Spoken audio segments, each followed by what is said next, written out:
Take them to school.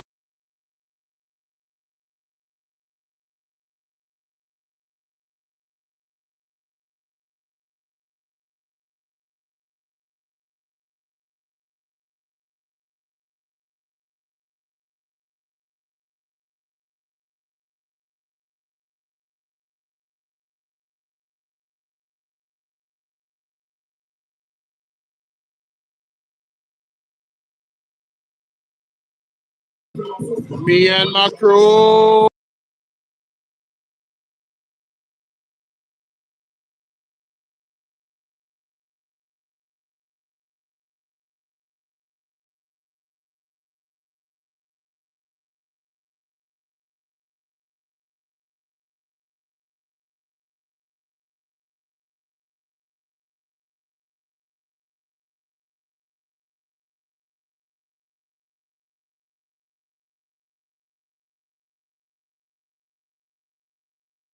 You go some other way. We can really bad.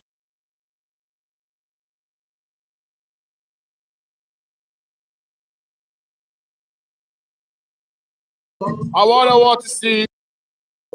They be sure to.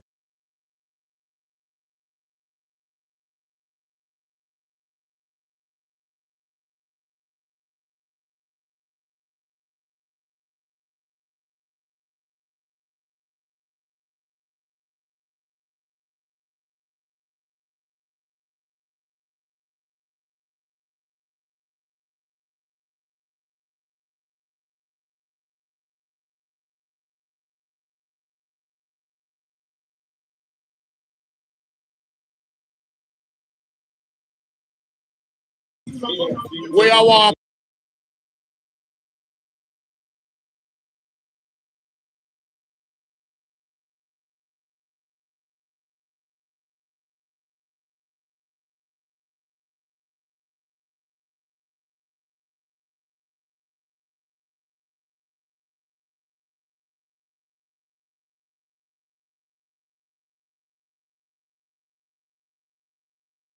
Yeah.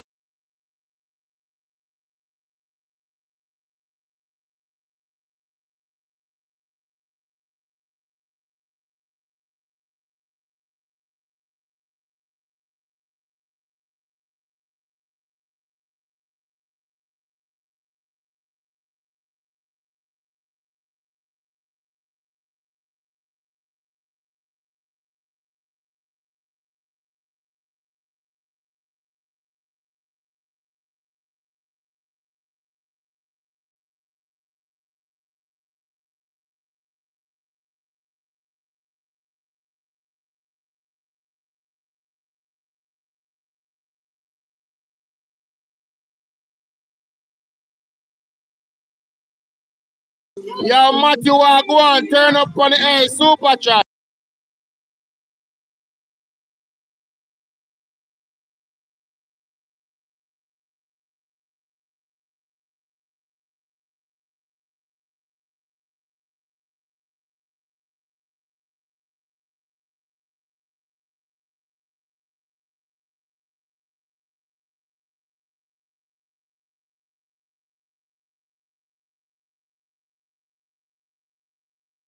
Like and share up the live. Please.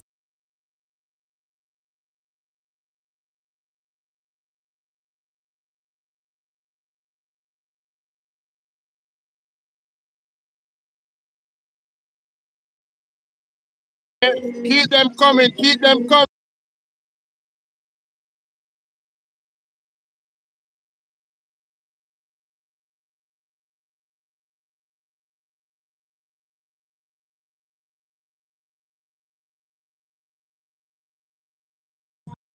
That one I name silent party for now.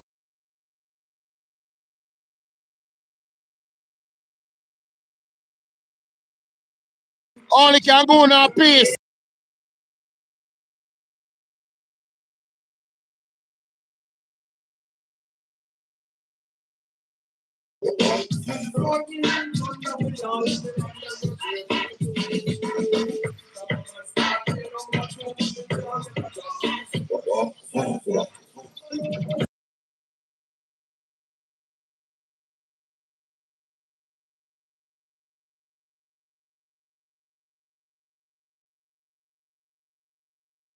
Thanks for liking the live. Wagwan Steven. Big up yourself, you know, bro. Tell us, you're being nice today. You're being nice.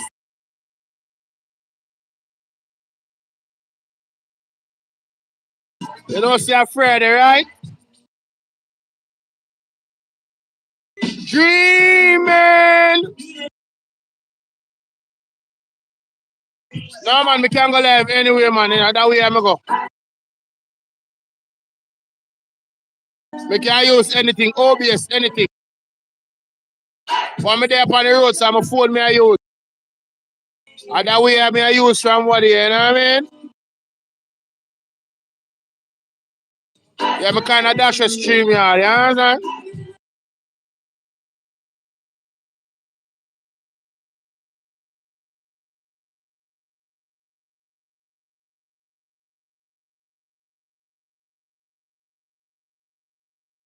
Thank you for the likes, guys. You know, see a Friday, you know, you put the live goal, right? The live goal is active, super chat, everything.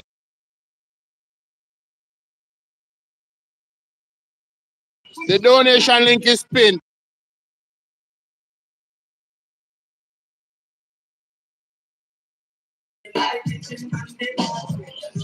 Oh, remember that rhythm here? We have to have them in a 2008.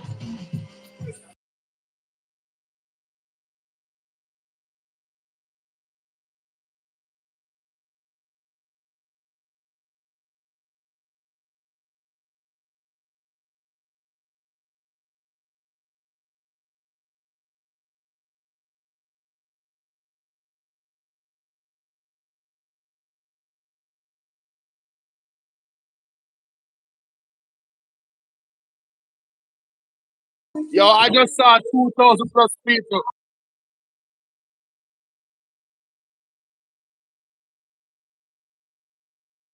I just saw 2,000 plus people watching a peel of an egg. Like the shell of the egg, mighty God. I said, let me just do this for fun. Live raw egg peeling. Let's see if I can get 2,000 people in here, right? Man, I'm giving thanks, man. Giving thanks. It's Friday. We outside.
All donation options are there.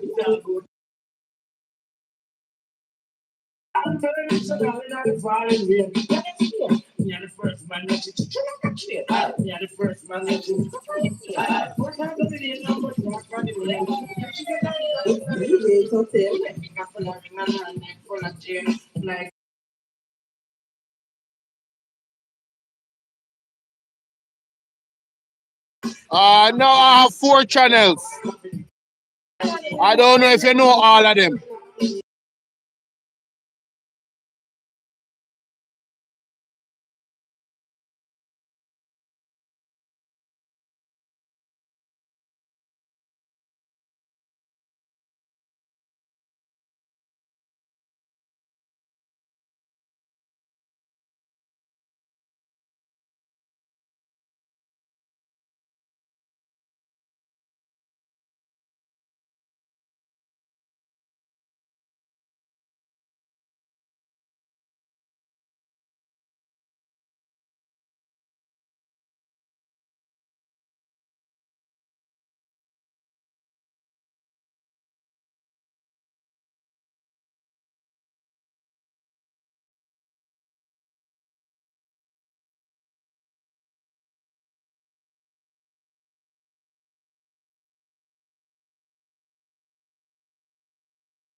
I don't know how else to show it. Bolo TBZ, Bolo VNR clips, Bolo VNR and Bolo VNR 2.0.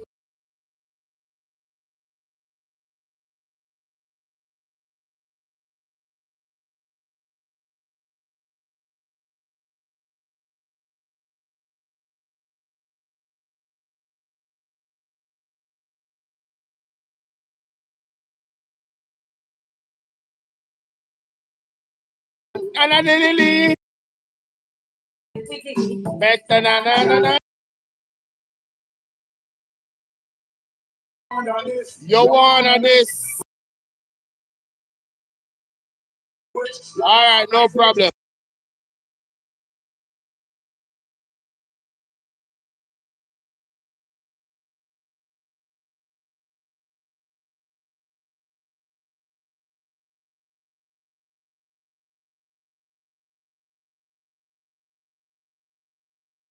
I'm going to say no now.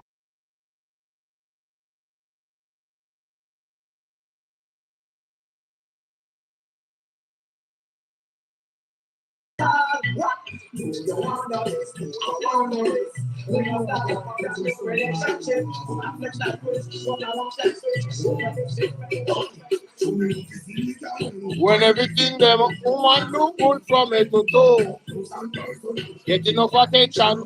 That you all man want to do. When everything them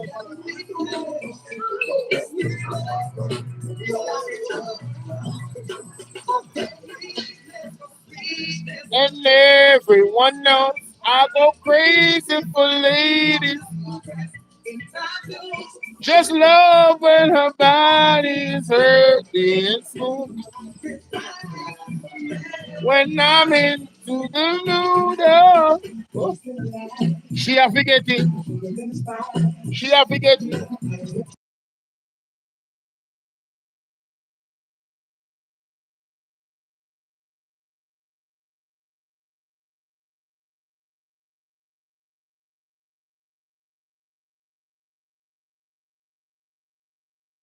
No problem, no problem. Where you guys watching from? Everybody else on the live.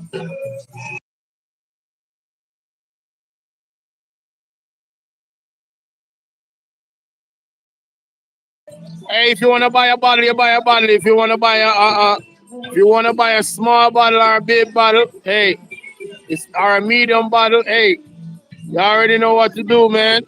It's Friday.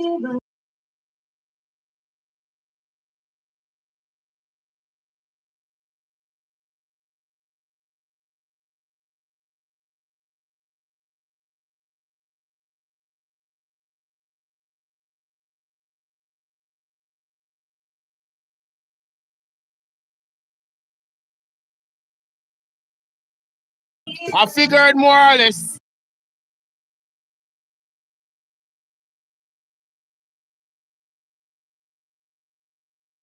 Oh, and you can become a member if you like as well at the platform. I'll be able to receive memberships and also super chats and gifts as well.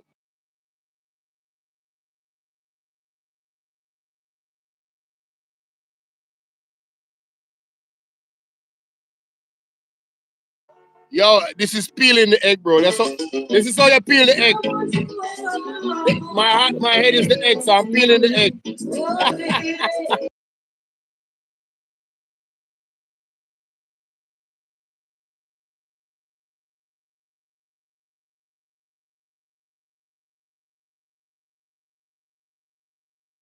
Yeah, man, yeah, man, yeah, man. Look there.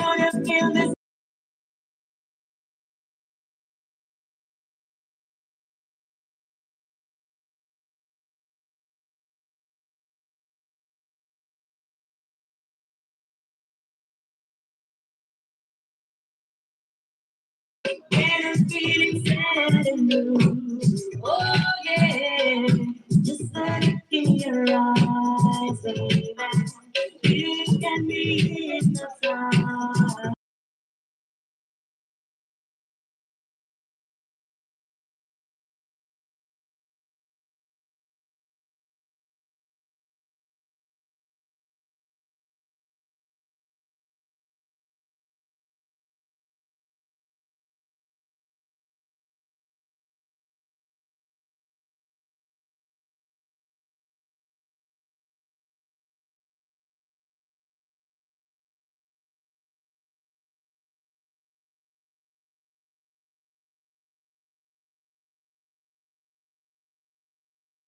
Mercy, woman going out, shocking out to the dance, the party and the cinema. Woman going out, shocking out to the dance, the party and the listen up, man, I work. Nobody cleaning your up and no scares. They take them, it's like a move this time. Man, I can see the program to fit time.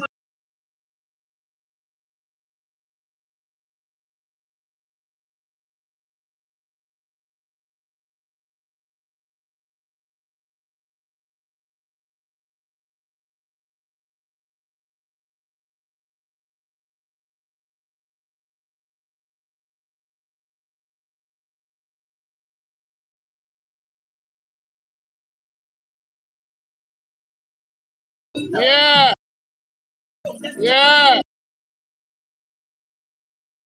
Who is here?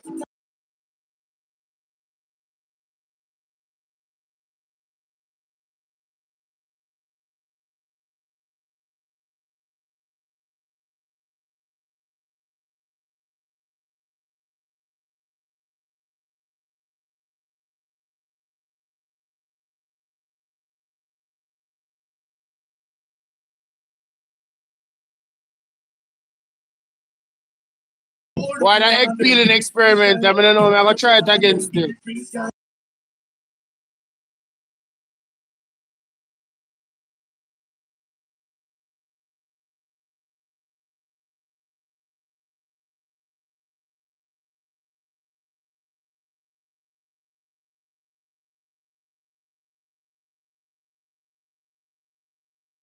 I don't know. I'm gonna say I don't know.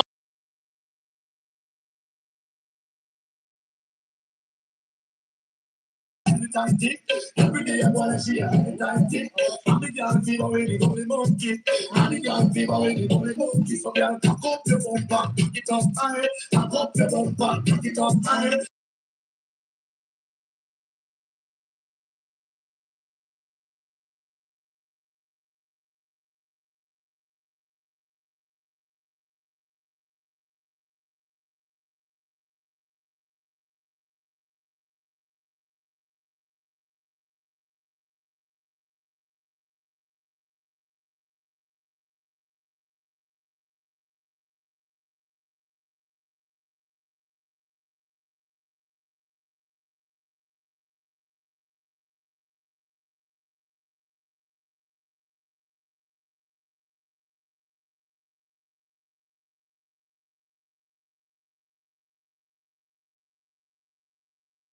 I use StreamYard now. But it's mostly I mostly use vertical.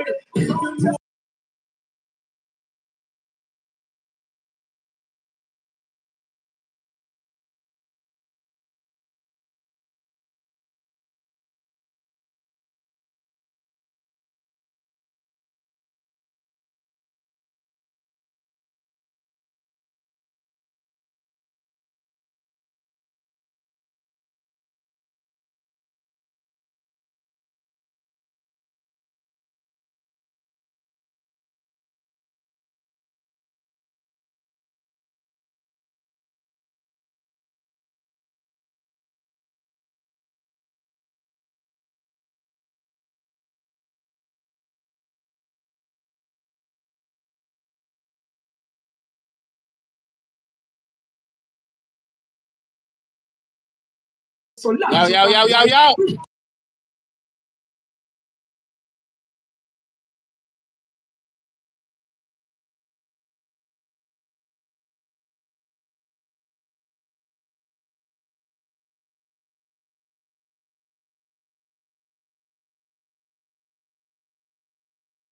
Hold on a minute.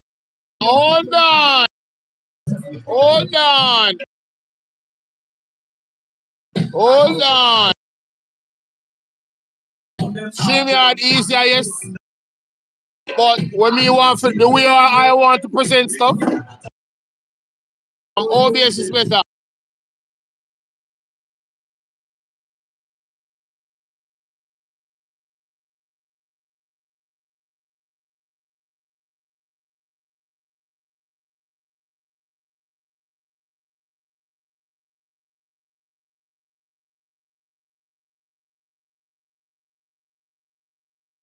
Mighty God.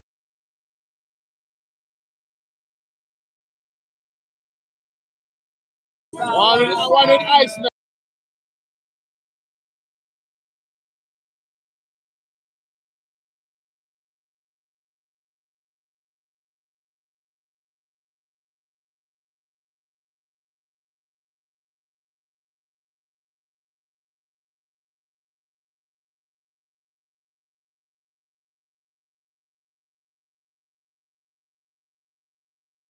All right, people, so we can talk, kind of nice on here.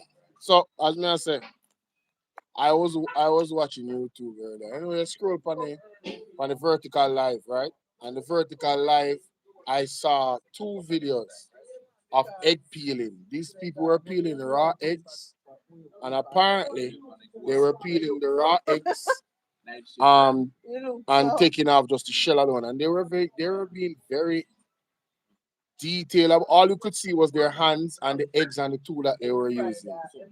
And I'm saying, you telling you, listen, I'm saying, you telling me I am on here talking about world events, right? And talking about how world events affect Jamaica. Yo, bro, I can remember having over 1,000 people on my live already. Yeah, man, I can remember having that. It was like 1,000 people, and it was like 1,500 one time on OBS. I remember that. But since I've gone on this, I have not seen those numbers. But the numbers on OBS was going down as well. And I have look at so much subs I have. I know I share a lot of subs, right? And I understand and I get it. But damn, 2,000. I'm not even bad, man. I'm just saying 2,000, bro. 2,000 plus persons watching somebody peel the actual layer off the raw egg. And you can see the chat. The chat is engaged. The topics I talk about is engaging topics. You literally, these people that are in the country, they literally affect their lives. Like the gas prices that are going up right now in Jamaica because the Jamaica Labour Party refused to like pay the insurance on the edge tax, use the edge tax to pay the insurance. So now we are all going to hell because they decided that they wouldn't do that, and they're telling us that we're going to hell pretty much. Hmm? Make that make sense. Well, shout out to my Reggie Stephen in the building. Where say Stephen, you have a podcast and thing where you go, do some work and thing.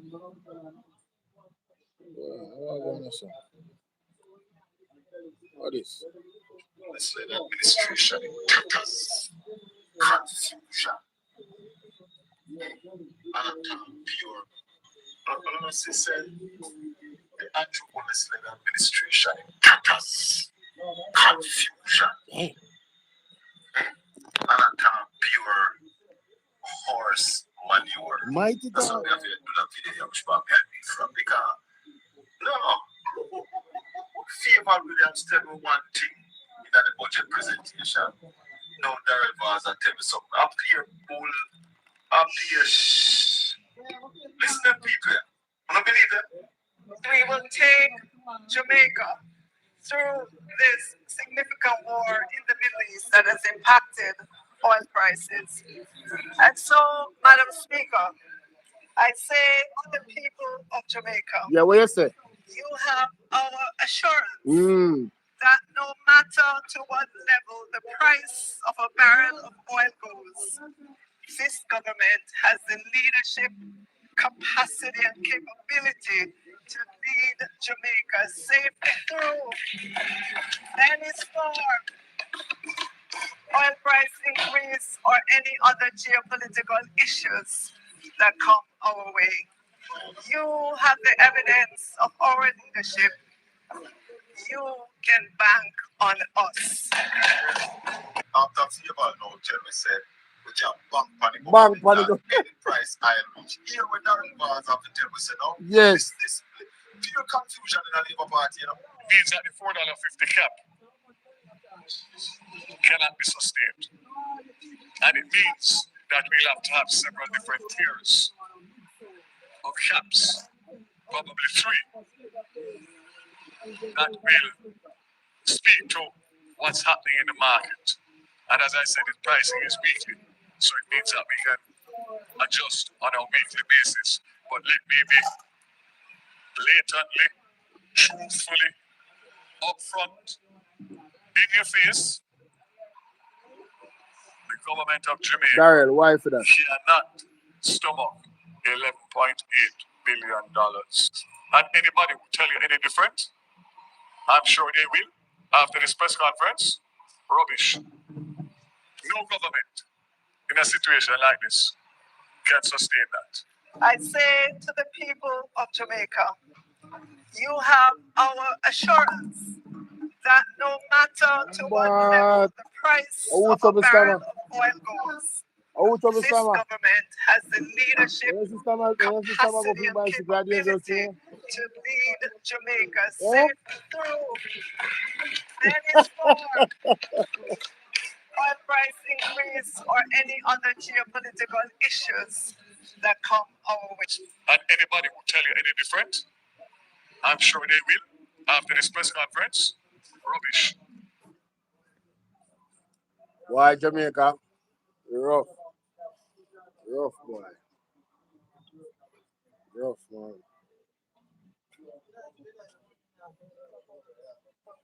Listen, no money for hijack. That's about them a jacket, steel, all this. Jack. No money for the IJ.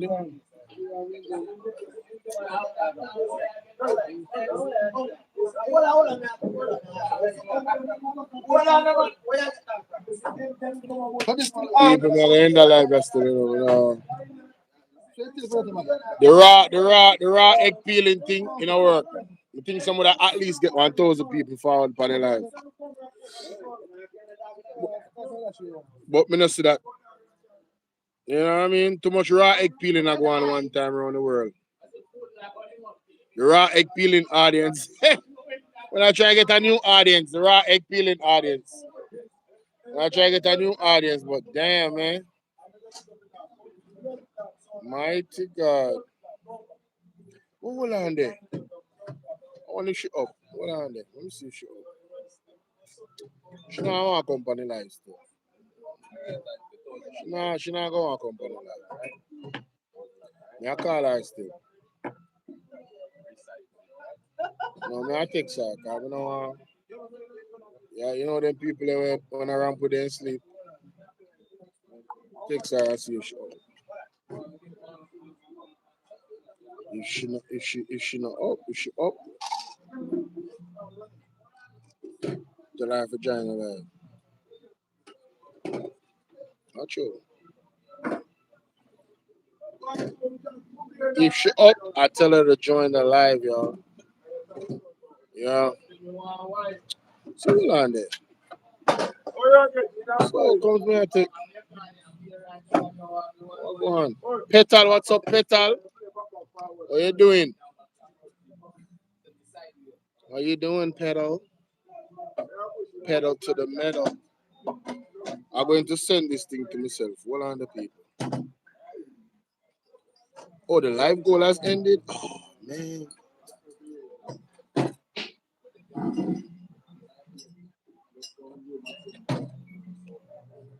Oh, the live goal has ended.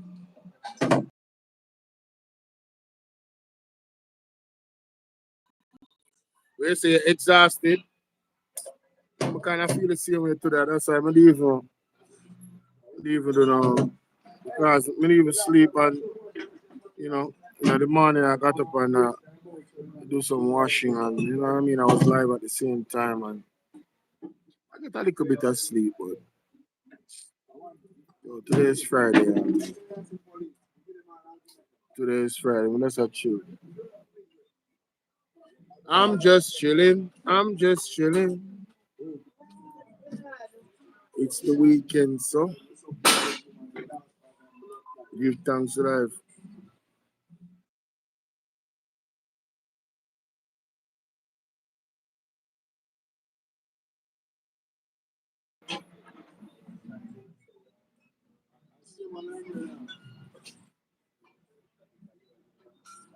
The message is going out.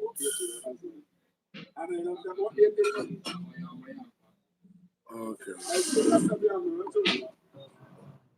Being my own boss is a lot, 16 hours. Yeah, it is. It is a lot, but it's better you put in a creativity and maximize your profit being your own boss than working for somebody. That's what I think, especially if you have the drive to do so. It's a similar thing for me. That's why I don't get much sleep, you know. I have to balance things though. I have to find a way how to work smart and earn more. I'm looking for the type of audience that makes my job easier. If YouTube really put my videos out there in the algorithm more, I wouldn't have to work so hard. Honestly, having the amount of subscribers I have and the work I put in, I should have my videos should not be. But I know I think I figure out what is going on.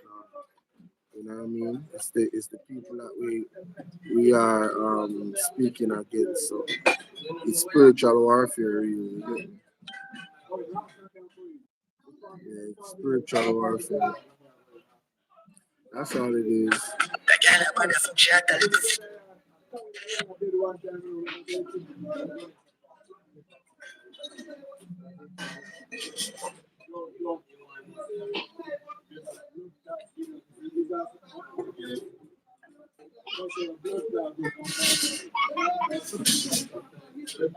What's up, y'all?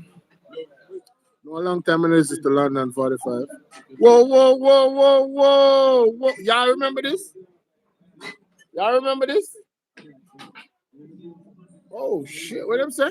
Man charged for allegedly attacking St. Anthony Mayor Bell Nevis with a machete inside his home was granted $300,000 bail in the St. Mary Parish Court on Thursday. 25-year-old Chad Thomas of Rambling, Orcabessa, St. Mary is charged with housebreaking, wounding with intent and malicious destruction of property. The bail application was made by attorney at law Charles Ganja Zing. Okay, interesting. $300,000 bail. Oh my God, I never. That story is interesting. Unprofessional conduct by cops undermine security gains. Police commissioner. Police commissioner, you just don't know that, bro. Police commissioner just don't know that. Mighty God. You just don't know that skip. How are you saying about that deal with? Namaskara, Puma. Okay. Gonna put in work.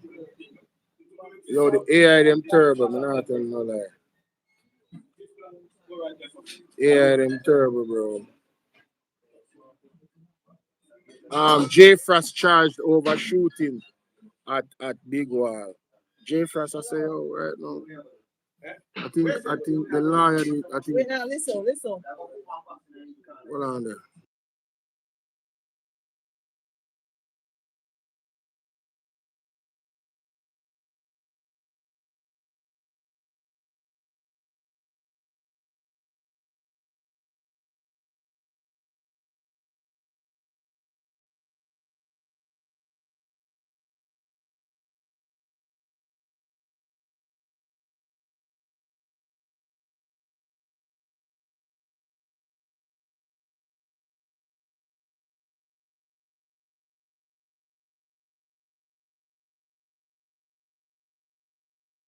Because no share sister.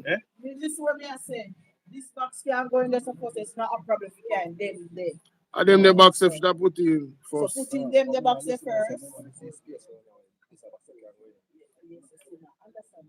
Problem with this box going to have problem to push that in there to make this. We now go get to going. Push it in the box and I can. Then I hear me say that. Now go work. If we have problem with the chair, but we are putting there. Or we're not going to put in such a big box in there, so with this box in there. Now go work, brother. We done tried last night. Yep, sure did. I true, man. I true shot talk. I true shot talk, I'm not joke. Oh yes, my friend London. Where London are they? Government of Jamaica is saying that they're prepared to lock you down now. Yes. Because they cannot afford oil and electricity. Mighty God.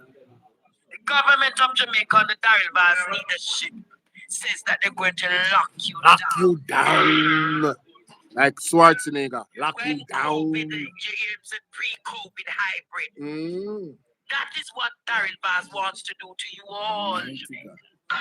What can go so? Terrible. Who want to get locked down again like in a C19? Who want to get locked down again like in a C19?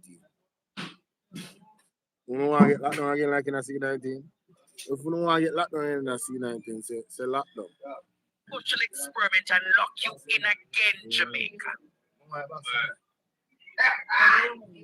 But Jamaica, be prepared for what is to come. Make sure It's going to be a policy out. decision of the cabinet. The government of Jamaica is saying that they're prepared to lock you down now.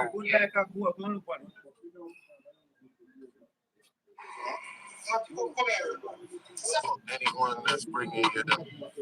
Young people, listen to me. Jesus. Breaking news out of Westmoreland. The Public Health Department has ordered the closure of the Pan-Caribbean Sugar Company in Fro, following an investigation triggered by a viral video. Now, let me put this into context. What? As someone who has worked on the regulator side, facilities are not shut down lightly. A closure order typically means there are conditions that pose a real or potential risk to public health, whether that's sanitation failures, environmental contamination, or loss of process control. At a high level, that can include issues like poor sanitation and environmental controls, breakdowns in process monitoring, gaps in personal hygiene practices, or even facility conditions that allow contamination risks to develop. What's also important here, a product recall is being considered. That tells me authorities are assessing whether any product currently in circulation may have been affected. And for consumers, that matters because sugar is widely used at home, in manufacturing, and food service. If there is a breakdown at production level, the impact doesn't Because stay we're in one going Sunday place. Now, because at this stage, details to are dinner. still emerging. What should happen next is a full assessment, corrective actions by the company, and clear communication to the public, especially if a recall is confirmed. My advice to consumers right now, stay informed, follow official updates, don't speculate, but don't ignore this either. I'll be watching this closely and breaking it down as more information becomes available. Have you noticed anything unusual about your sugar lately? Make we hear this again, Jamaica. That one is serious. Breaking news out of Westmoreland. Yes. The Public Health Department has ordered the closure of the Pan-Caribbean Sugar Company in Fro, following an investigation triggered by a viral video. Now, let me put this into context. As someone who has worked on the regulatory side, facilities are not shut down lightly. A closure order typically means there are conditions that pose a real or potential risk to public health, whether that's sanitation failures, environmental contamination, or loss of process control. At a high level, that can include issues like poor sanitation and environmental controls, breakdowns in process monitoring, gaps in personal hygiene practices, or even facility conditions that allow contamination risks to develop. What's also important here, a product recall is being considered. That tells me authorities are assessing whether any product currently in circulation may have been affected. And for consumers, Listen what me that say. matters because sugar is widely used No, at no, home, the box catch in him on. manufacturing, This and okay. food service. If there is a breakdown at No, me mean production like level, the them impact go take them doesn't out stay in of one place. Now, at this stage, details are still emerging. What should happen next is a full assessment, corrective actions by the company, and clear communication to the public, especially if a recall is confirmed. My advice to consumers right now, stay informed, follow official updates, don't speculate, but don't ignore this. I'm watching this closely and breaking it down as more information. We definitely gotta watch this closely because the factory lockdown is serious. So, you know, that if it's like what she has said, You know, them not gonna just lock it down. It has to be something very serious for them to close down ice. To close down the factory. It has to be something very, very serious. So let me yeah, on YouTube. So what you say? What you say, bro? Yeah, watch them screen there, bro.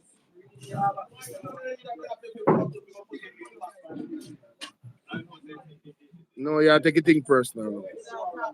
Accidents happen, brother. Yeah, take it thing no matter how good you is, accidents happen. What do you mean about negative talk? No, but that's just one. By right, the man said, what? No, no, try to force the box them, just left them in there.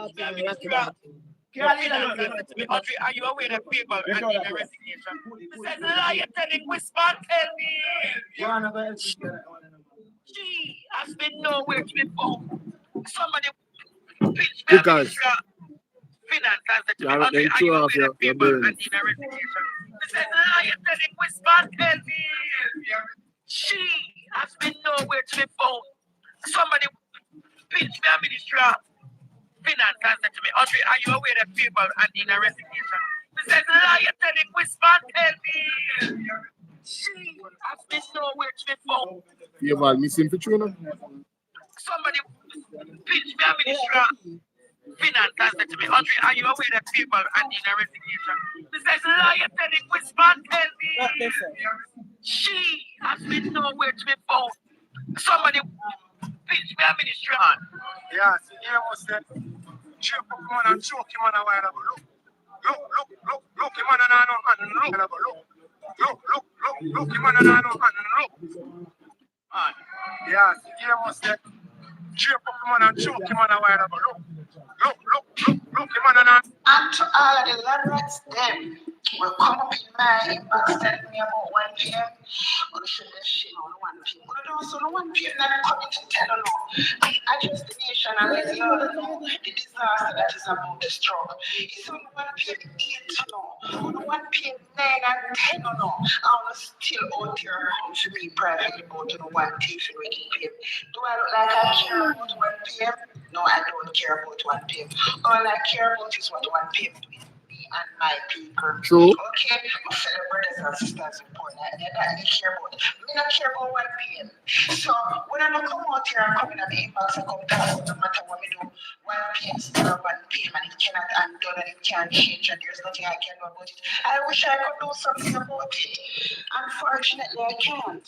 But not going in my inbox and in my comments telling me what will always be PM and 1 p.m. Is it helping you?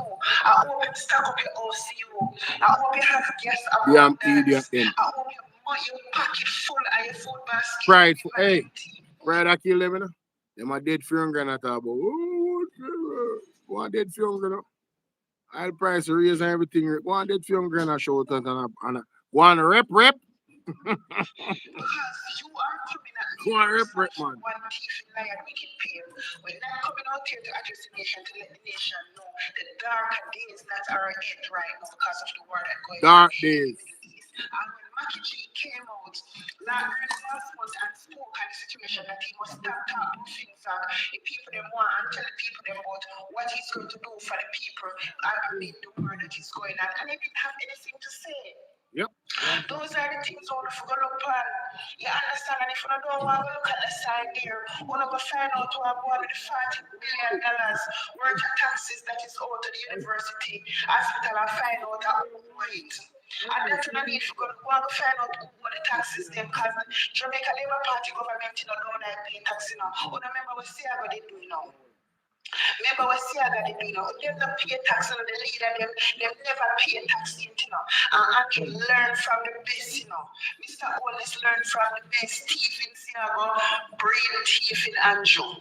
Okay, so at the end of the day, we need to go look for the things them over there and what don't come at me. See them sit down and play against Promax, aka Pearl Dynasty. They should come on, come make a fool of herself and talk about under this government. They can lead us into prosperity, no matter how much you barrel of right? No matter how much you barrel of Yo, Jerry, I did it.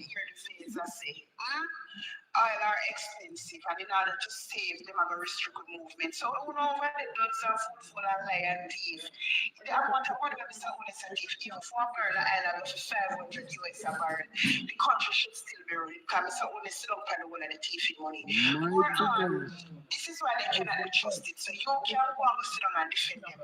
They came out and said everyone that should be paid. Name that is in the system and should be paid or given from a grant, gotten their money and everything paid out. Then when we are lash out, we see man come out and say the ones that haven't received meant that they're in the system and on the way of getting help. You guys are criminal. Go and go talk to the bag of criminal them over there. I see them try to show Angela Brownberg because she said Charles Jr. is in Switzerland, and them are show him a few minutes later in the parliament and I think you guys are stupid. Him say man when he couldn't present the correct amount of persons that was awaiting help. He say man say phone come from Finland. So it just shows that Finland never come from all take everything on a petty, on a stupid, every little thing, on those petty things that get on top of my nerves. On a too petty. Like, I don't see much important things in Jamaica for to talk about right now. True, We man. don't see the road, we don't see the hospital, we don't see the squalorous situation in Jamaica because Jamaica is in a collapse situation. We collapse, the country collapse. Yep. We don't see the country dirty and nasty. We don't see them not paying nobody over themselves, them raise them pay 200 and 300%, and they're not paying regular civil servant. You don't see them not paying nobody.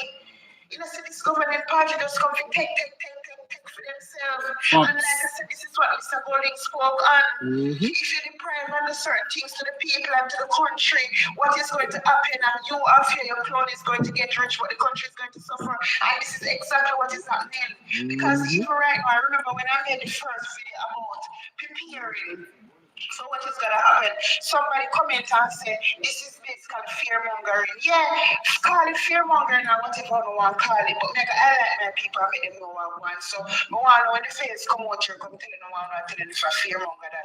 One thing we learn with us Jamaicans, we never want to hear the truth. We never want to be on the right path. We support lies and support being on the wrong path. But let me tell them something. If you're not gears up and shake up for the country and for yourself and Lego party color, we're not going to anything down and reach the way. That's all you have to tell them because it does sound food. True. Darling, if you want to excel, that's why you come in this bullshit on my video. So nigga, I like it because you want to highlight. Okay. Most of the stuff that I want to press smart do is like China store. Mr. Chin no sell Cetaphil lotions. Mr. Chin just sell Aravoli body wash. Okay? Mr. Chin sell 1 case of search milk for basically 7 grand. Okay? Price man sell 1 case of big search milk for 5,300. Okay? Number one, I buy one big platter house air freshener. 8 at the pack for $3,000. In the pharmacy, one alone will get something is for $3,000. Okay? Wholesale sell them something there. Number 3. Me not buy bread at wholesale. The last time I buy bread at wholesale, I see the same wholesale come when they fed fake rum in there and the brown bread was different brown bread and sardines they put in the brown bread and make it like it's wheat bread. Alright. So I could go on and on, but just to give you some example. What you need to learn that when you buy things in price smart, you get them in bulk, so you get them a lot cheaper. In general, food just expensive in Jamaica. Macaroni and cheese, I will never buy it in a wholesale because they are fake. You buy macaroni and cheese in a wholesale when you mix it out, the color, a shocking color green macaroni and cheese. What? Something there. Shocking color green macaroni and cheese. What? I ain't never heard no shit like that before. Chemical for bleach on here. I will go there and buy my basic white, my true blue, and the other something here. Manual party. There are certain things when I buy things to wash at wholesale. When I buy them something there wholesale. I buy an area, me used to use Ariel soap wash back in the years and buy Ariel soap at the wholesale. When I finish the laundry, this is some little color something. When I pick out the color something, the other plastic Ariel soap was fake. So there are certain things in the Chinese wholesale that I would have bought, but for me it pays me better if I go to Price Mart. So you was ridiculous and crazy and want to exalt yourself. That's why you comment that on my post. Hope you go to the Chinese store to stock up before you can't afford to buy anything that is not the Chinese store, guys. People, I'm going home, I'm going home. That's where I'm going, I'm going.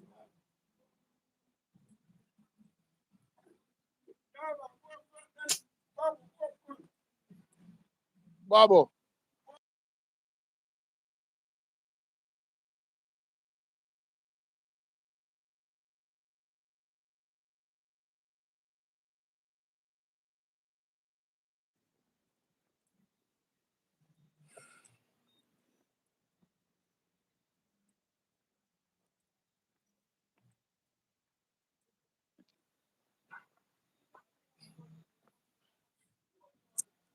I'm thinking about you. Girl, I miss you. Skies, dark skies, people, dark skies. Dark skies. Yo, dark skies. Show on the Jamaican road. So I'm patrol there. You have to know you're walking. So next patrol there. I'm showing the Jamaican road.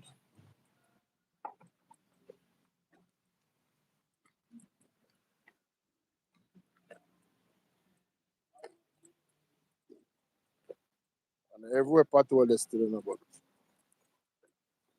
Some places better than some. Hang on.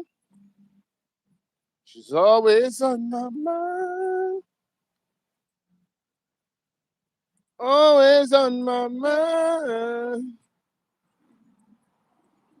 Girl, you're on my mind. I give you all of me. Girl, you're not here with me. I singing night and music nights. Baby, ever since that day you went away, I can't wait to see again. Always on my mind. Yeah, you're on my mind.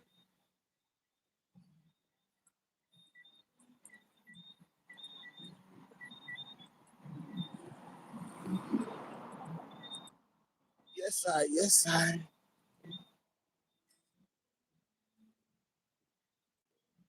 One of those days, yeah.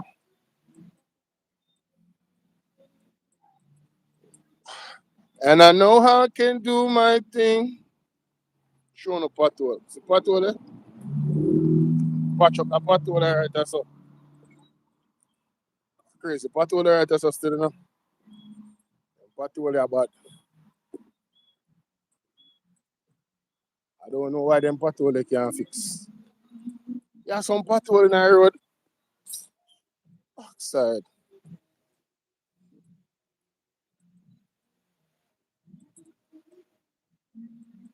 Some patrol in the road, man. When you walk, ring your foot. Hey, all my life. Can you imagine you look all your life for the girl you like and the girl you love? We got Jada in the building. What was the takeaway from the week? The takeaway from the week is that we were betrayed by the Jamaica Labour Party government. We were led astray. We were bamboozled. Well, the people that was bamboozled because the biggest thing is the budget. And they did not tell us that the barrel of oil was being sold for $70 a barrel before the war. Fayetteville Williams told us 62. Andrew Ones told us 62. UHWI is in crisis on every level. UE in a crisis too. We see the protests. Everything is falling apart pretty much. Healthcare, education. I mean, look at the students. The reports of students. And thank you for the question, Jada. Look at the health. Look at education. Look at healthcare. Look at the roads. What do you call it now? Just the regular rainfall that is taking place right now. It a mash up the road, them bad. Yeah, them under budget the budget. Them under budget the budget. You see me? And that is so wrong. They should have never done that, huh? They under budget the budget. Come on, man. That's messed up. That's messed up. Are you gonna tell us about $62 a barrel?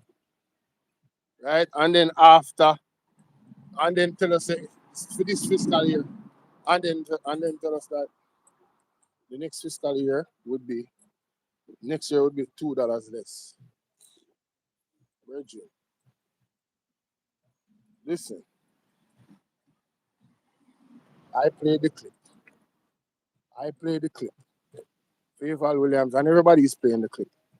Fayetteville Williams said, listen, we're the responsible government, and like every storm, we're gonna get through the storm and all of this crap. Every storm, we're gonna get through the storm with these oil prices. We never hear on the plate. One bag of chatting.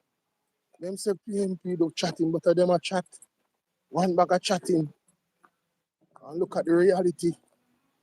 Oil prices are skyrocketing, people, and it's going to get worse. You hear the man them say them can't manage. You hear Daryl Vaz run out and a ball out. Daryl Vaz a ball out. The murder rate is going back up steadily. A lot of persons are not talking about that. When you talk about women, violence against women, you know, those domestic situations are on the increase. It's crazy. Yes.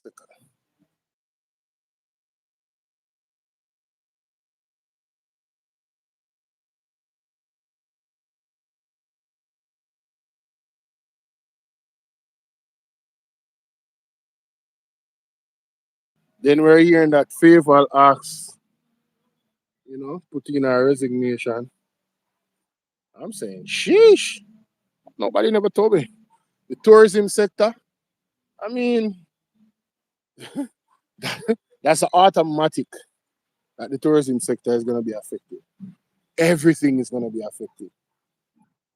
So remember, you know, 2,000 plus people lost their jobs already because of Hurricane Melissa. I'm telling you, all of this that is happening, nobody can tell me say the prophecy is not right. Jamaica under judgment. The world under judgment. You understand?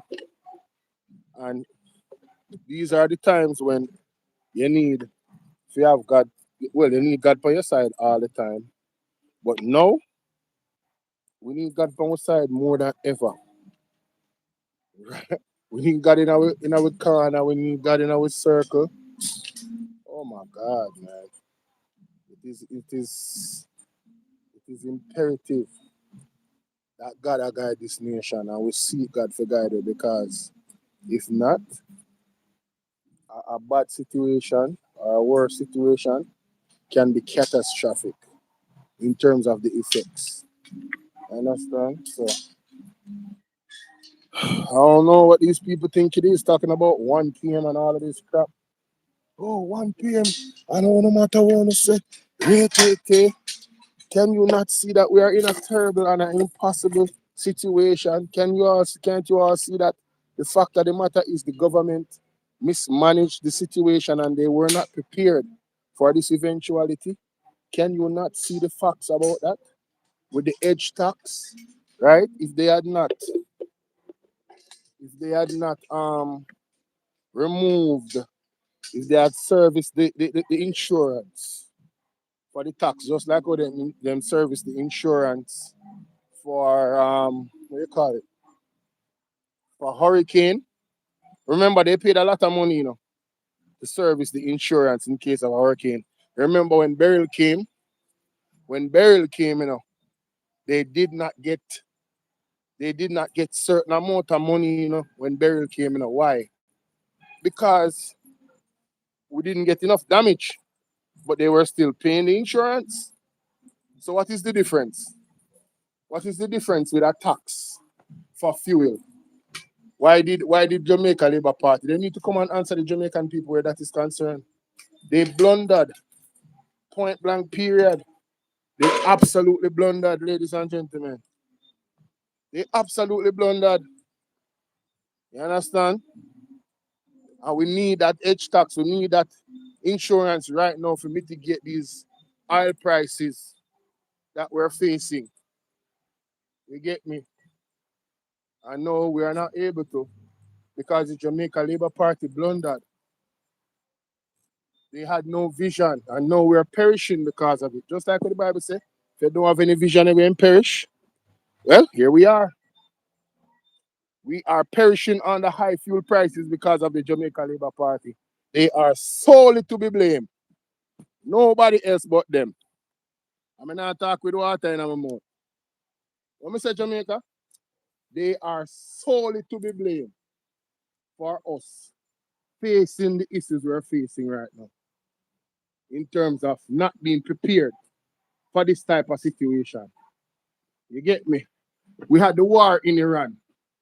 It's not like say we didn't know that there was tension all over the world. It's not like say we didn't know that there was tension all over the world. It's not like say we don't know about the prophetic word. See? It's not like we didn't know about the prophetic word in regards to Ralston kept saying the budget needs to be recasted. Yes, he said that. The People's National Party was saying the exact same thing, but they didn't listen. They don't have this arrogance about them. But you see, God has a way, God has a way of allowing your pride to consume you. You understand? And that is what is happening with the Jamaica Labour Party. Their pride is consuming them. And they are right in the furnace right now. Right in the furnace. They're in the middle of the furnace right now. I tell you. No look a joke. Yeah. I am home, ladies and gentlemen. Give me a second. Give me a second. Let me get myself together. Let me get myself together. Yeah. We are all we are. It's the weekend. It's the time of love. Jada is here with me, and she is well engaged. Now freestyle. I am live. Woo. Lord of mercy. One moment to proof of God. Just click on my right here.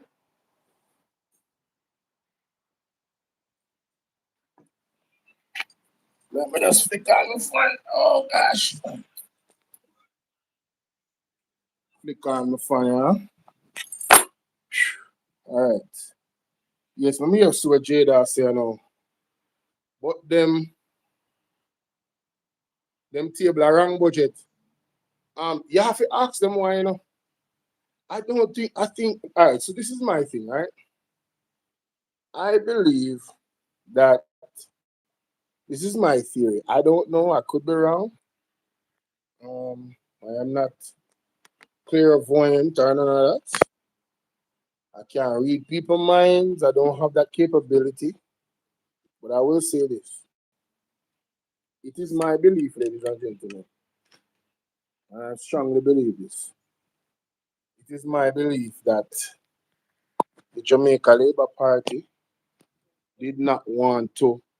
They were hoping for the best. That's what I think they were doing. They were hoping for the best, Jamaica. The Jamaica Labour Party was simply hoping for the best. They were hoping that the war in Iran versus Israel would have ended shortly. And then, you know, even with the effects being what they are, they would be able to maneuver that situation. Um, just like when Mr. Omar Newell asked, what's her name, Faval Williams, about a certain situation, and she said she was hoping, and he said, yes, we hope along with you, Minister. You know, that was a clinical moment in Faval Williams' career as the first female Minister of Finance. You know, that was her. That was it. So she really exposed Mr. Omar Newell questions. Really exposed Faval Williams, and she has not. Yes, hope. They are hoping. They were hoping. I'm telling you, they were hoping that things would have been different. That's what they were doing, hoping. And of course, hope has not been their friend. Hope has not been the friend of the Jamaica Labour Party. Hasn't. Really hasn't. Really hasn't at all. As a matter of fact, their hopes have been their hopes have evaporated when you really look at the actual when you look at the actual situation, whatever hopes that they had, it diminished in thin air. I don't even know. I don't even know what to say. I don't even know what would be the right adjective, ladies and gentlemen. I don't know what the right adjective would be to use to say Breaking news out of what Whisper. actually happened. You know, with them. Do I need to do a voice check tonight? No, I'm not going to do a voice check. It's Friday. Yeah, it's Friday. Bless up, bless up. Still Friday, right? Yeah, bless up. It's Friday. hmm So I'm live on TikTok now. I'm in my comfort zone. Hey, share this live. Let's go. Let's go. I'm gonna change the title, baby. I'm gonna change the title. The egg experiment failed. All right. Yeah, the egg thing, the egg peeling thing, it failed, ladies and gentlemen. I don't have an egg peeling crowd. Persons are not into egg peeling, and it is what it is. All right. What happened to the big Excel sheet of an ad pen? That is something that I have to look into right now because I was listening to I was listening to I was listening to Mr. Ian somewhere, and I have to say he has sparked my interest into looking into the AdPem situation because the statements that was made by the AdPem boss in terms of the numbers is something I have to visit. Even statements that were made by the Prime Minister is something that I have to visit because it don't sound right. Something is quite off, ladies and gentlemen. I'm going to see what is really going on. Just turn on this computer here. Plug in this box. Plug in this box right there. So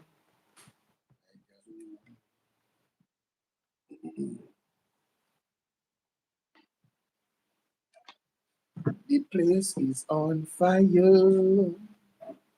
The place is on fire. We have to look higher.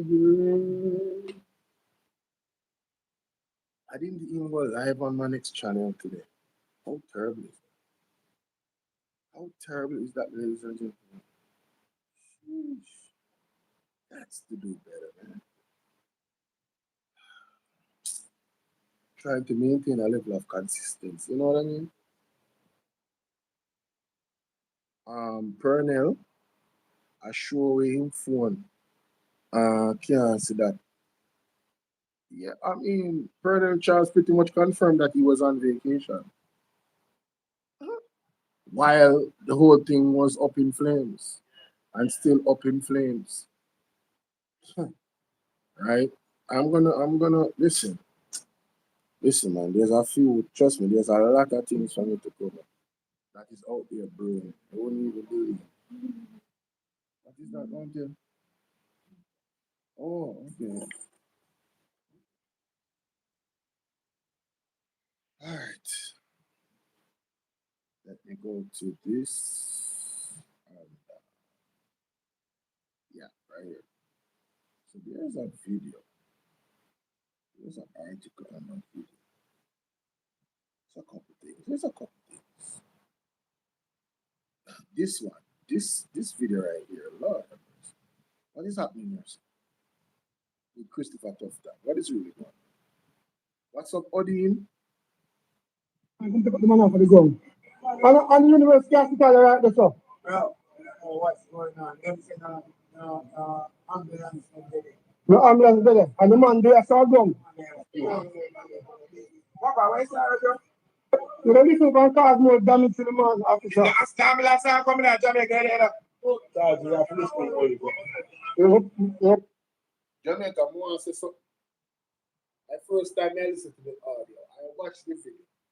I was trying to figure out, because I was in the noise, I was trying to figure out what's going on with this man. Why is he on the ground? So apparently the man needs an ambulance. Police is there. And now the police is gonna flag down an ambulance. Mighty God of Daniel. Oh Jesus. What is gonna happen here? So let me hear the argument. Put the ambulance upon him. The police said to the man, said, this is Jamaica. No ambulance not coming. A part of the emergency unit, Jamaica.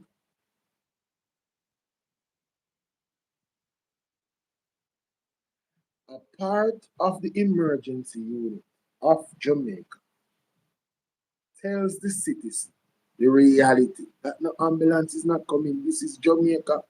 We don't have enough ambulance. This is now the norm.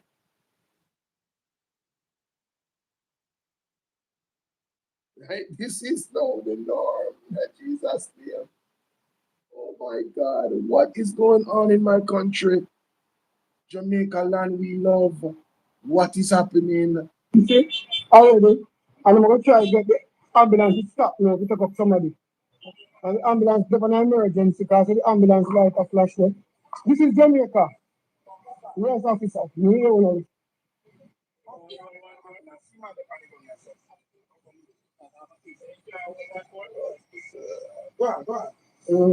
Jamaica.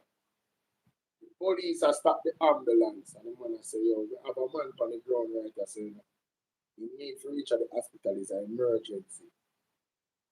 And the police, and the man say, no, I have patient, I'm going to drop them off. And I hear the police customer out of frustration. How them vote for that Jamaica Labour Party government? When they see how the tourists and the girl lose their life because there is no ambulance. This is prosperity. This is good governance. And this them call prosperity and good governance. Wow.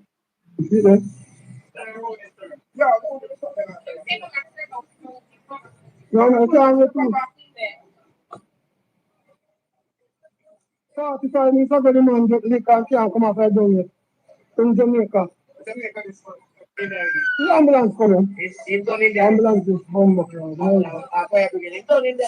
Yeah.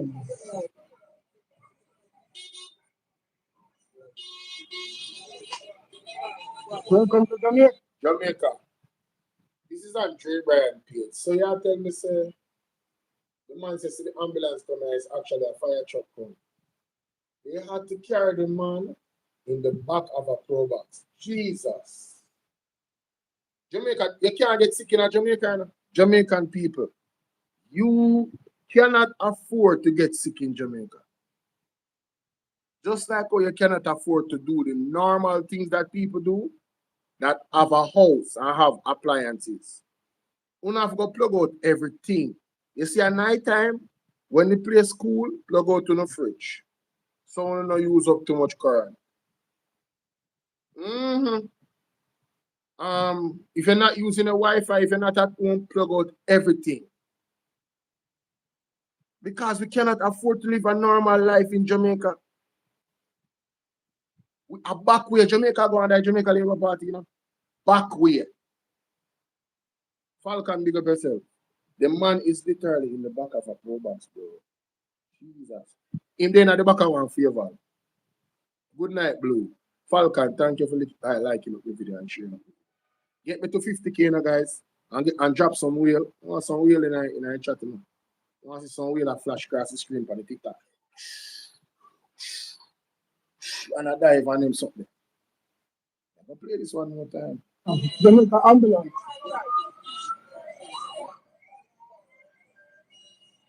The accident happened about half an hour ago, and I know ambulance can't come pick up the man off of the ground.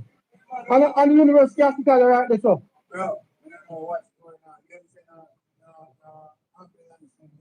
The ambulance there, and the man there saw ground. You don't listen can cause more damage to the man, officer. The ambulance are coming out Jamaica. Come on. Emergency already, and I'm going to try to get the ambulance to stop now to take up somebody. And the ambulance is an emergency because the ambulance light a flash there. This is Jamaica. Yes, officer. You hear one of it.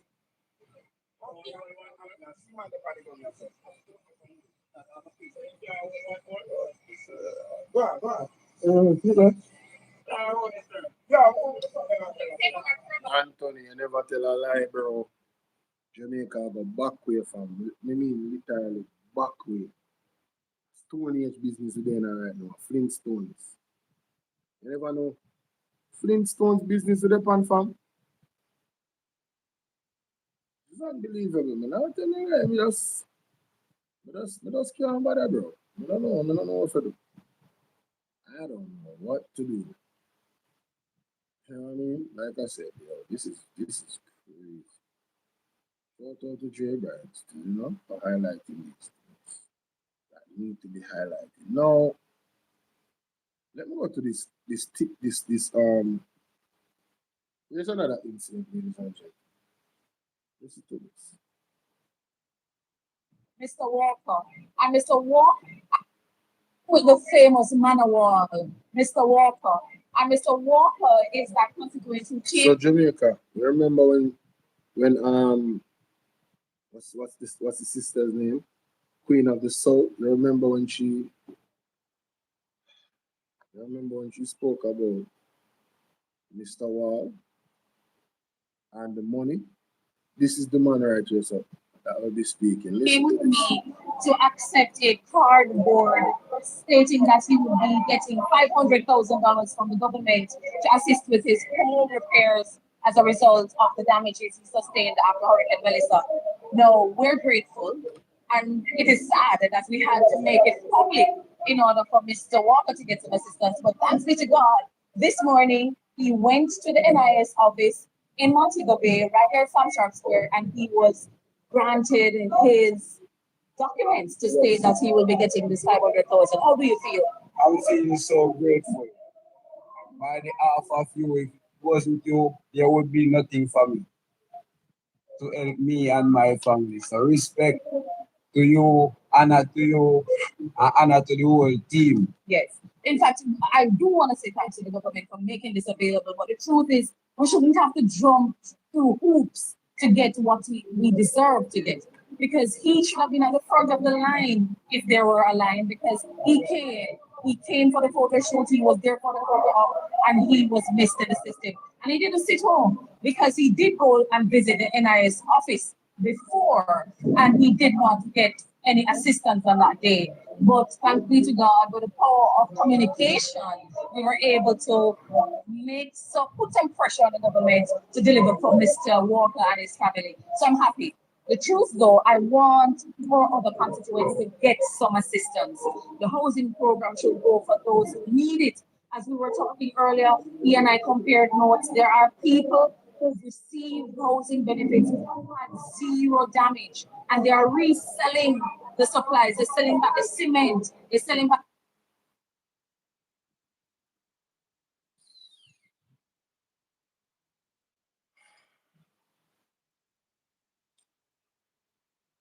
Jamaica, didn't Andrew, sorry guys, didn't Andrew Owners tell us that the system is robust? Didn't he tell us that he's gonna have Mocha and one of these entities, deal with the thing in such a way that persons use the things that they say they're gonna use it for? Some type of accountability system. So how is it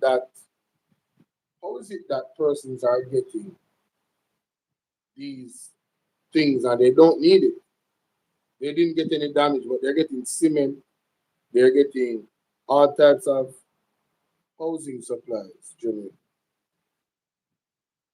I'm really trying to figure it out. The Wi-Fi not working, mommy? It looks like the Wi-Fi now works.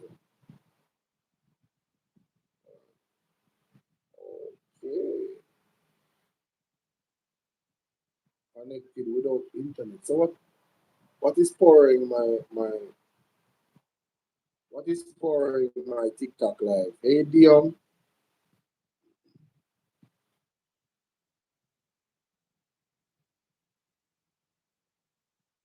Thanks for the gift. Richard, what's up, Richard? Yo, I have to play this again. Hold on there. This team is selling back the stone that we didn't need it. We're asking the government to reassess it and to use the stakeholders community, like the political representatives, to help to guide them. Congratulations, all the best with your rebuilding. Congratulations and thank you. And you is the best. God is the greatest for you. Oh, thank you. And the same to you.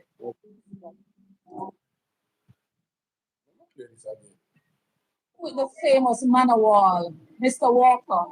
And Mr. Walker is that constituent who came with me to accept a cardboard stating that he would be getting $500,000 from the government to assist with his home repairs as a result of the damages he sustained after Hurricane Melissa. No, we're grateful. And it is sad to make it public in order for Mr. Walker to get some assistance. But thanks be to God, this morning he went to the NIS office in Montego Bay, right here at Sam Sharp Square, and he was granted his documents to state that he will be getting this $500,000. How do you feel? I'm feeling so grateful.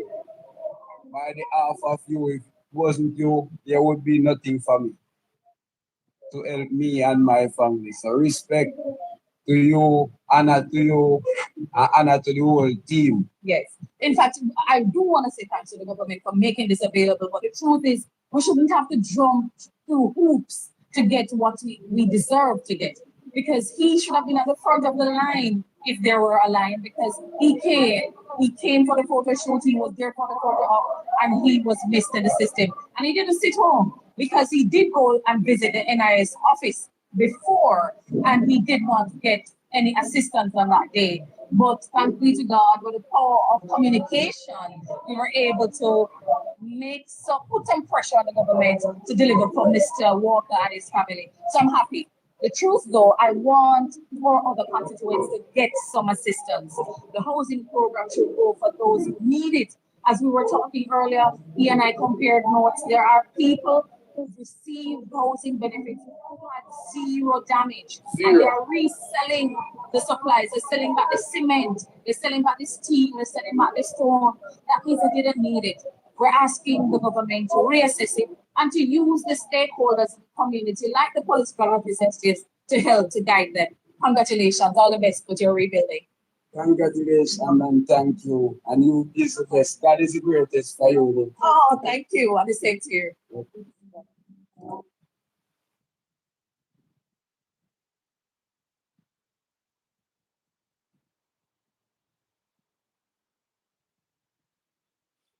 second, people.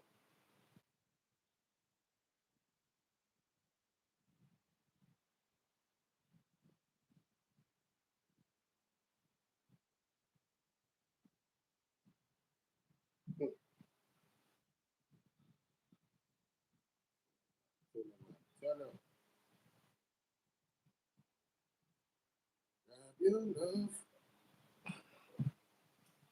Come on now, follow my lead. I'm in love with the shape of you. Listen to this. Good evening. Me and Mr. Morgan, and this is my father, Mr. Morgan, as well. Here with Mr. Bunting, we just leave it from the pump house down there. We had a meeting with our group and a group of farmers from the New Forest Agrofarm. And what we mainly we're talking about and here to talk about is an issue we all are facing in this magnificent community where we produce scallion. This scallion, where we have here produced, we have been producing it over years now, for generations, and I could consider it a way of life. I could consider it a practice of ours for years now. So as I mentioned, if you eat jerk chicken and support, this is one of the main ingredients in the jerk chicken that give it flavor and taste. And if you can look and see the growth we are facing here with our fields being abandoned basically because there isn't any market to take the produce we have heard. And we have gotten promises from many different, I don't even know if they mention them as, because I'm so disappointed in it right now to know, say, so many of us invested hard earned cash into this to make a return, and we are basically abandoned. And if you can look, there's multiple fields around us here. This is where we're standing in front of a specific field, a mine, one of five. And if we had the time and you could view, I can show you many more that has already spoiled. And anybody who had done agriculture in high school and went to university can understand when a crop or a plant reaches the point of diminishing return, it doesn't make any sense to harvest. And majority of our crops have already reached to maturity, and it's next to diminishing return in a few coming weeks. So we're talking about hundreds of thousands of pounds. Hundreds of thousands of pounds of produce that has already spoiled and is going to spoil. And what response have you got from the we haven't gotten any response, and we haven't seen anybody in any way, shape, or form. The only person I've seen so far is you and our counselor, Robinson. And I should mention that I reached out to the CEO of the Kennedy Group, and they used to buy Kelly and contract up to the end of last year. Yes. They're saying they have no capacity to buy anymore. They have their capacity. So one of the major companies that used to take Stella and some of the Stella off of the farmers has stopped, and that has really made the matter worse. Yes, that has put a large dent in the market because if you think about the few hotel chains that we have coronation market and the market, those markets alone can't take for produce. So Jamaica, we have young entrepreneurs. This is a young man. He's a young man. He don't reach 40. If you reach 40, you reach all it. He's a young man. And the man, yo, you want to see. I don't know if you guys saw this video before, but you want to see the the amount of scallion as far as the eye can see, and hundreds of thousands of dollars is going to be. Guys, why haven't you hitting the light? There's not enough people here for anybody to not be hitting the light button. All right, let me just tell you. I know it's late night. All you gotta do is do it once. Right here, let me help you guys out. See right up here, sir? There is a thumbs up button. Click it. Right up here, sir? There's a thumbs up button. Click it. For those on TikTok, you guys know what to do. Join the fan club. Tap up the screen, get us to 50K, and you can bless up the gift if you are compelled to do so or able to do so. For persons on Bolo VNR 2.0, Super Chat is available. Cash out, Zelle, PayPal, everything. All right, even gifts you can send on Bolo VNR 2.0. Bolo VNR clips. Well, the pinned comment has all the details for how you can donate. The Zelle, the Cash App, and the PayPal. Right? Wow. Let me play that again. This is too much. This government is a massive failure. And this is my father, Mr. Morgan, as well. Here with Mr. Bunting, we just leave it from the pump house down there. We had a meeting with our group and a group of farmers from the New Forest Agri-Park. And what we're talking about and here to talk about is an issue we all are facing in this magnificent community where we produce scallion. This scallion, where we have here produced, we have been producing it over years now, for generations, and the truth, what's going on with the truth? I could consider it a way of life. I could consider it a practice of works for years now. So as I mentioned, if you eat jerk chicken and support, this is one of the main ingredients in the jerk chicken that give it flavor and taste. And if you can look and see the growth we are facing here with our fields being abandoned basically because there isn't any market to take the produce, we have heard. And we have gotten promises from many different, I don't even know if they mention them as, because I'm so disappointed in right now to know say so many of us invested hard-earned cash into this to make a return, and we are basically abandoned. And if you can look, there's multiple fields around us here. This is where we're standing in front of a specific field, a mine, one of 5. And if we had the time, and you could 1 of 5, and that the one that's so big. When you see I can show you many more that has already spoiled. And anybody who had done agriculture in high school and went to university can understand when a crop or a plant reaches the point of diminishing return, it doesn't make any sense to harvest. And majority of our crops have already reached to maturity, and it's next to diminishing return in a few coming weeks. So we're talking about hundreds of thousands of pounds. Hundreds of thousands of pounds of produce that has already spoiled and is going to spoil. And what response have you got from the minister? We haven't gotten any response, and we haven't seen anybody in any way, shape, or form. The only person we have seen so far is you and our counselor, Robinson. And I should mention that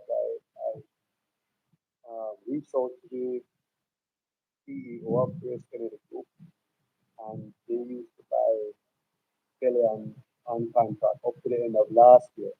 Yes. They're saying they have no capacity to buy anymore. They have their capacity. So one of the major companies that used to take scallion, some of the scallion off of the farmers has stopped, and that has even made the matters worse.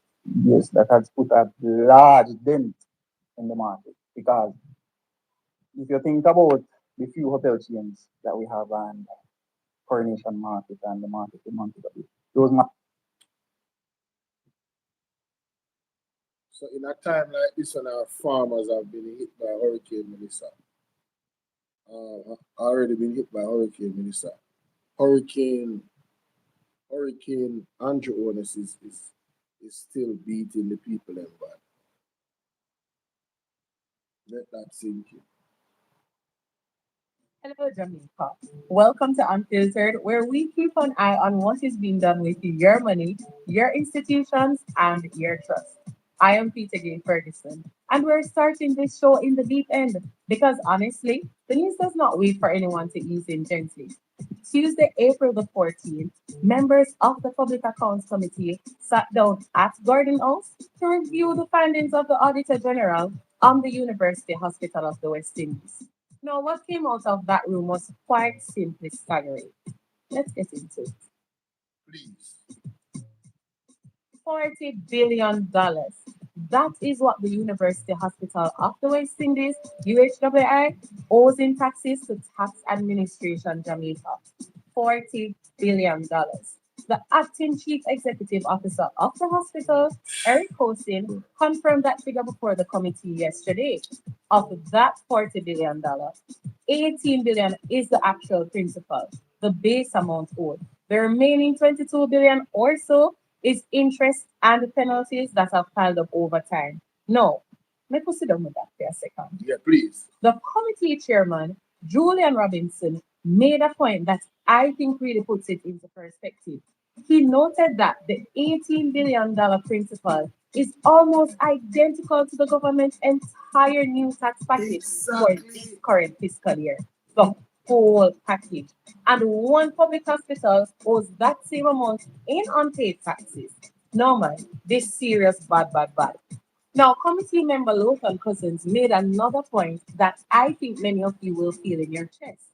He reminded the room that ordinary Jamaicans, people like your neighbor, your auntie, your father, get dragged before the courts by TAJ for their tax obligations. True. And meanwhile, a major public institution has been carrying this debt for years, apparently without the same urgency being applied.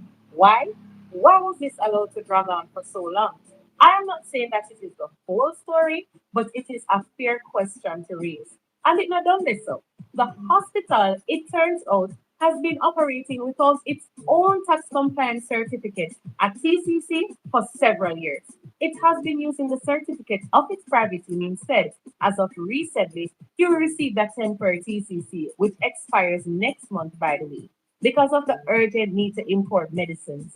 And since January of this year, the hospital has actually had to route its imports through the Ministry of Health and Wellness because it could not do so on its own behalf.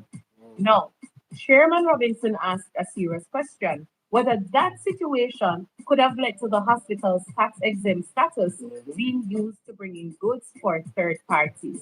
The acting CEO was clear that should never happen. Yes. The exemption is for the hospital and the hospital alone. More questions than answers. Yes, definitely. No, let's talk about a consulting contract because this one raised some serious eyebrows. The Auditor General flagged a contract between UWI and a Canadian firm called William Pragmatic Limited. The job? To produce a turnaround plan for the hospital, a document that would map out how to bring a financially struggling institution back from the edge. The contract was signed on the 29th of September 2024, before the ink was even dry. Hold on, what may I say? Before the contract even signed at all, 50% of the contract value had already been paid. Let me put that in simple language. Then get paid before the contract even signed. So 93,000 US dollars, or about 15.5 million Jamaican dollars, was handed over before a single deliverable was produced. And before any work was documented. No man, I was really a one of a unit. When the committee asked about the principals of the firm, who are Winston Butler and Odin Williams, and what experience and qualifications they brought to this kind of strategic work, the hospital's representative said they do not have that information on hand. So they don't know the people them skill level or who them be, but them get the 93 grand, right? And then here's the timeline that the committee was looking at. The contract is signed September 2024. Money goes out before that. The first draft of the turnaround plan arrives February 2026. That is more than a year after the money was paid. and 1 month after the Auditor General had already flagged the matter as a concern. Hey, Andrew, it's a big disappointment to you Jamaican people. Sushi, you ain't never lie. God bless Chick, what's up? Good night, everybody. Good night. Good night. Good night. What's up? What's up? What's up? What's up? What's up? How you guys doing? Let me just say hi to some people that's passing through on TikTok, wherever you are. If you're on Bolo or you're on YouTube or on TikTok, please let me know where you guys are watching from. All right. Please let me know where Mika. What's up, Mika? Please let me know where you guys are watching from. All right. This is not just a procurement issue. This is a question of accountability, of oversight, of who was minding the shop while the clock ran and the bills mounted. The third area the committee examined was contract management and, of all things, a new car park. US established a new car park at the hospital. Patients and visitors collect a ticket on entry and pay based on an hourly rate on the way out. Straightforward enough. Except right now, security guards are responsible for collecting those funds.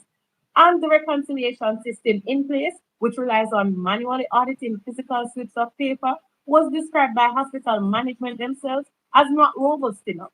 The plan is to move to a proper internal receipting system, staffed by hospital personnel by mid-May. But 300. committee members were rightly concerned that between now and then, there is no reliable way to confirm whether all the money being collected is actually making it into the hospital's account. As one member noted, it is symptomatic of broader institutional problems. And speaking of broader problems, the Auditor General's findings also showed that 64% of contracts at UA were awarded through direct single sourcing or direct awarding. That means nearly 2 of every 3 contracts bypassed by the competitive procurement process entirely. The hospital is currently working to submit several major contracts. Too They much say things, cannot Joe. be found. Yes, you heard right. Them last, Yeah. including security, dietary services, civil works, and ground maintenance for proper cabinet approval. These are not small items. These are foundational services, and they are only now going through the proper channels. So, what are we left with? A public hospital that owes $40 billion in taxes, a consulting contract paid before Billion. it was signed, with a draft delivered more than a year late, a car park with no reliable revenue trail, and nearly two-thirds of contracts awarded without open competition.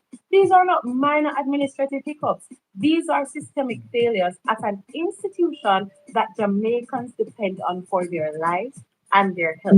By the way, where is the Minister of Health in all of this? The Public Accounts Committee, under Chairman Julian Robinson, will continue its review, and so will we. This is Unfiltered. I am Peter Gay Ferguson. We will see you next time. Shout out to Peter Gifford. That's the first episode of Unfiltered. She said it all, Jamaica, in regards to UHWI. All of the all of the glaring things that came out of the PAC meeting. We just have to hold our head like this and just ask God to give us some guidance to ask what is actually going on in our country. Yo, anyway, so Jamaica, I want you guys to get your calculators out. We're going to be doing some math. Yeah, man, we're going to do some maths in Jamaica. Something is fundamental here. Something is fundamental. So we're going to get our calculators. Tell me when you guys are ready. I'm so serious, man. Tell me when you guys are. As a matter of fact, hold on. Persons over here, give me the persons on. Don't go anywhere. Please give me 60 seconds. I'll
Sure. What is going on here?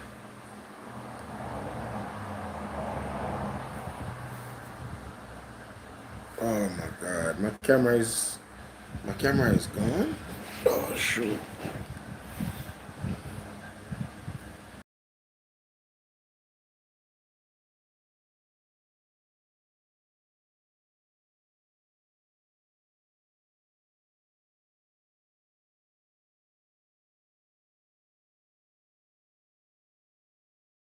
Oh, there we go. Oh, wonderful. I'm back. I'm back, ladies and gentlemen. Hi, Natoya. Good night. Good night. How are you doing? Welcome to the platform, sweetie. Hope all is well with you. T family, bless up yourself. The chosen one, Elaine, blessed lady. Good night, good night, good night. Shout out to all the persons that are following. Shout out to the person that has joined the fan club. Jeremiah, thanks for the likes. Look like we can get to 50,000 likes tonight, man. You know, go on good enough. Share up the live there for me, Jamaica. And help me. I need some whales. Let me pin it. I need some whales. So I need you guys to get a calculator on a very, very serious level. I need you to get a calculator. And get your book where you used to go to school with. You know, when you used to go to maths class. Yeah man, I need a cookie while go on. I need you to write down some figures that is going to be played in this situation. Oh, I can do it on here, so I didn't know. That's awesome. It's actually awesome. Alright, Jamaica, let me turn this down a bit because that's something I loud. Listen to the man from Advocate. And 20 million from the donated funds are in 320 million from the donated funds have been committed to the process for procurement of the construction equipment to support emergency resilience activities. This investment is not only a response to the current recovery efforts of Hurricane Melissa, but also a strategic enhancement of Jamaica's national disaster preparedness and resilience framework going forward. The balance of the funds will be utilized across various projects to include the rapid deployable modular housing unit project as required for supports across those programs. 320 million from the donated funds have been committed to the process for procurement of the construction equipment to support emergency resilience activities. This investment is not only a response to the current recovery efforts of Hurricane Melissa, but also a strategic enhancement of Jamaica's national disaster preparedness and resilience framework going forward. The balance of the funds will be utilized across various projects to include the rapid deployable modular housing unit project as required for supports across those programs. 320 million from the donated. All right, so you might talk about donated funds. To date, some $146 million has been spent on the government-led roof repair program. That program itself has been augmented by some $400 million of donated roofing materials from partners. Additionally, some $7.2 million has also been spent from other funds to support logistics matters surrounding the program. To date, under the government-led repair program, some 410 roofs have been repaired, with additional roofs scheduled for repair. Cookie. Consequently, the program is expected that the program spend will increase over the coming weeks. Beneficiaries for this program, as the minister would have alluded to before, have been verified through the MLSS based on vulnerabilities. To date, so I'm not getting a full comprehensive speech from him. So I'm gonna go to the YouTube. I'm gonna go to their last press conference that they had. I think this is it. Yes. There we go. To give you greater clarification. And so we're all about truth. That's what we're doing this morning, laying out the facts on the table. So welcome Commander Gill, the head of ODPEP. Good morning, ministers, senators, PSAs, colleagues, Jamaica. This report will cover the period October 27 to 31 March this year.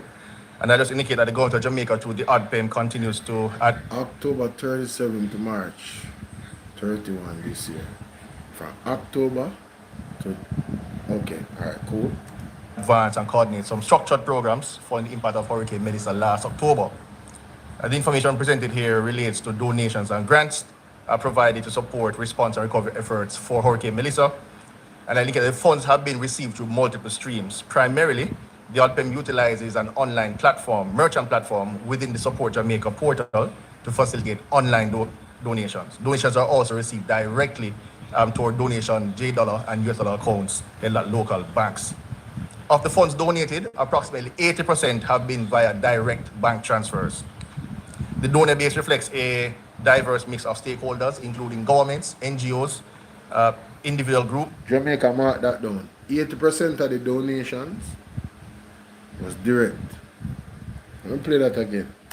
And US dollar accounts. Donations have been received through multiple streams. Primarily, the ADPEM utilizes an online platform, merchant platform, within the Support Jamaica portal to facilitate online donations. Donations are also received directly toward donation $J and US dollar accounts in local banks.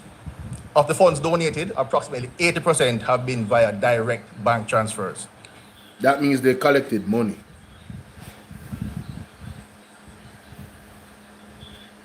80% of what they got was money. Raw cash, paper. Mark that down, Jamaica. Very important figure. 80% raw cash. I'll say it again. 80% raw moolah, paper, cheddar cheese. Ching, ching, ching, ching. 80% of it, money, money, money, money. Money. Money, money, money, money. Speaking of money, it's the weekend. Turn me up, ladies and gentlemen. Turn me up. Let's go. We got the super chat, we got the PayPal, we got the Zelle, we got all that. Turn your boy up. Let's get it. The donor base reflects a diverse mix of stakeholders, including governments, NGOs, individual groups, organizations, and companies. Thus far, just over 17,000 persons have donated to the Hurricane Melissa recovery efforts. Via the Jamaica Support portal, the following net amounts have been received. $69,790,904 in Jamaican dollars. Want to get that? Let me play it again. Support portal, the following net amounts have been received. $69,790,904 in Jamaican dollars. In US dollars, some $1,374,500 has been received. No, sorry, wrong. Let me read it again. In US dollars, $1,374,502 US dollars as net has been received via the Support Jamaica portal. Via our Say that again, my general. Again, in US dollars, $1,374,502 US dollars as. All right, so Jamaican dollars, 69 million 709,904 dollars in a Jamaican. In a US dollars now. In a US dollars. May I write it down in Jamaica? I'm wanting to write it down to you know. In a US dollars, $1.374 million, $502. Alright? So please write it down. We know we are gonna work it out. We're serious tonight, you know. I numbers them we are crunching in Jamaica. We're serious tonight, man. I'm not joking, man. We are go through this thing with this money. I want to get full understanding of what is really going on. Alright, let's continue. As net has been received via the Support Jamaica portal. Via our donation accounts. $J, $295,900,000. 295 million. Alright. It's a Jamaican dollar, you know. So I'm gonna put the JA sign with the money sign right there, so.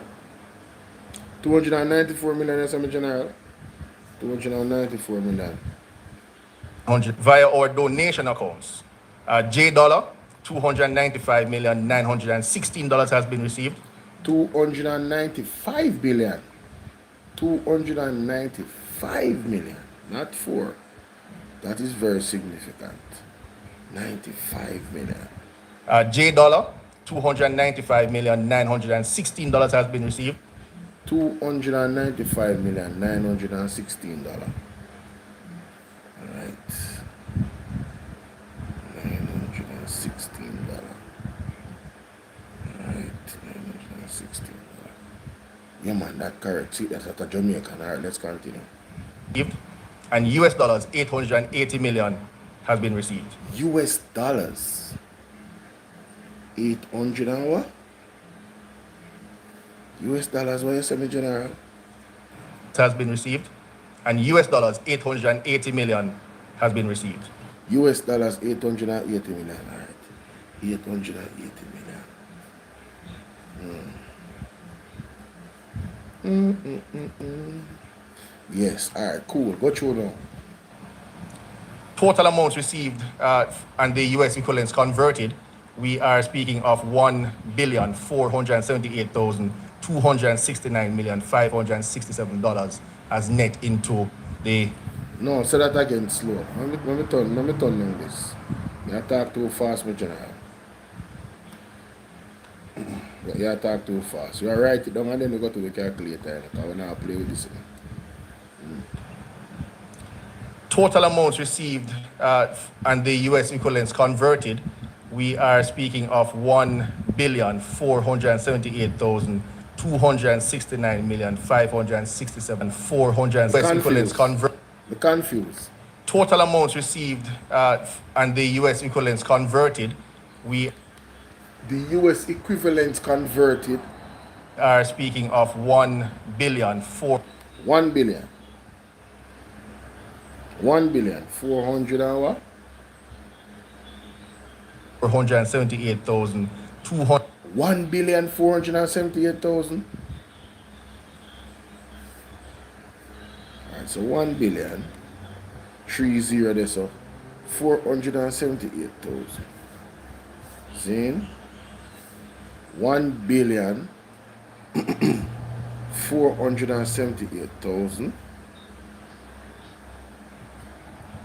We are speaking of 1,478,269,506. Whoa, bro. You just said 1,478,000. Oh, you reach a million after that. Yo, at this alone, someone I talk about Jamaica, I don't see a confusion and banger and go on. So, I can share the video and tell everybody to come over here. We are going to ventilate a local situation right now. Let me put on the hat. This serious?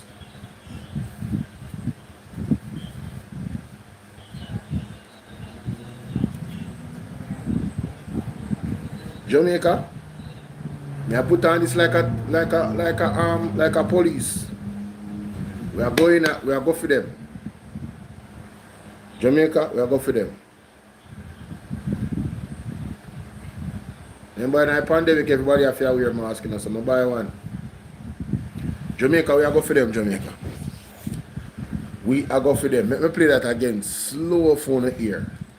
$916 has been received, and US dollars 880 million has been received. Total amounts received and the US equivalents converted, we are speaking of 1,478,269,500. Shalalalalalalalala. Hold on there, Jamaica.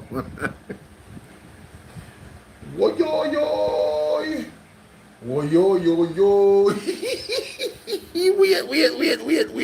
Wait. Hold on there.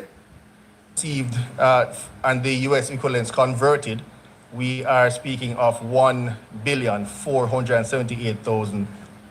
1,478,000. Remember, just write down that. So 1,478,000. And what else, my general? 269 million 5. 269 million. 269 million. 500 hour? 1,478,269,567 as net in. So 269 million. $568. $568. Jamaica, I take my time. I'm gonna take my time.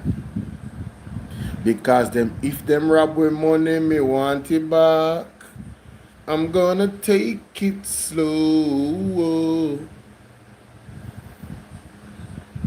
People, you got to think like a crook to catch a crook. Okay? Let's go. Let's go back. $269,567 as net into the donations accounts held and managed by the ADPEM. So I'm confused. Total amounts received and the US equivalents converted, we are speaking of $1,478,269,567. Bro, oh, you jump from 1,478,000 to 2,269,568. So $568. So what you tell me say? One of this is US and the other one Jamaican. Let me calculate there. But on the Jamaican. Because this I get quite serious right now. People, support the platform. If you can, alright? I don't know. That's some serious times, you know. Alright, so donate to Cash App. Cash App is money sign. The Cash App is money sign DH7720. Alright, there we go. That's the Cash App right here. Alright, that's so. Like up the live, guys. Don't be mean. Gavi say you draw for the ski mask, brother. I who you roll up on? Me I roll up on the thief in government. Me a spy on them, brother. I want to find out what they do with the money. You understand? I want to find out what they do with the money. What did they do with our money? Not true. Oh, my son. This last part about the Virgin right, that's not make no sense. So the bigger figure has to be the Jamaican dollars because him says something about transfer from US total equivalent to Jamaican. See? So I could do the maths. 269 million US. We're gonna assume $568 multiplied by 160 pretty much. Jamaica, that is $4.3 billion. I want you to see this. That's what that is. $4.3 billion. You see that? $4.3 billion. Now, if I was to calculate the 1,478,000, I would get a bigger figure. So, my question is to the ADPEM man. Which one of this is US? And which one is Jamaican? Because you told us about the total. But let me play it again. Has been received. Listen to this. Total amounts received and the US equivalents converted, we are speaking of 1,478,269,567 as net into the donations accounts held and managed by the ADPEM. Total amounts received and the US equivalents converted, we are speaking of 1,478,269,567 $269,567 $269,567. $269,567. $269,567. And 78,269. Speaking of 1,478,269,500. 1,478,000. 478,000, you say, yes, brother. Oh, you move from this up to 269 million. 269,500 billion 478,269,500,000. Jamaica, something wrong. something is wrong. Something is so wrong, Jamaica. I can't put my finger on it, but what the hell is going on?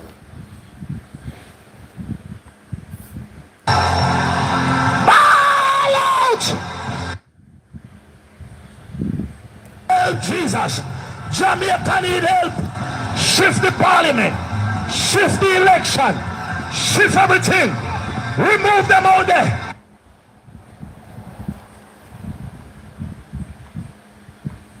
$567, 28,000. We are speaking of 1,478,269,567 as net into the donations account. 478 converted. We are speaking of 1,478,269,567.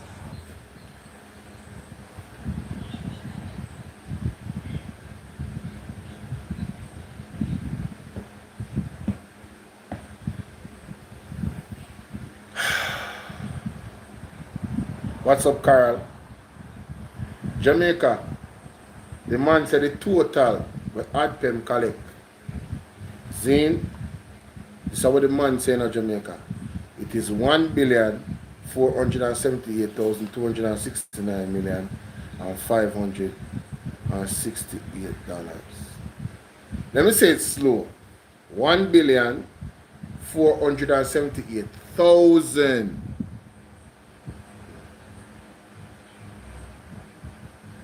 $269,568. So you see the way he said it? That's one figure, it's not two.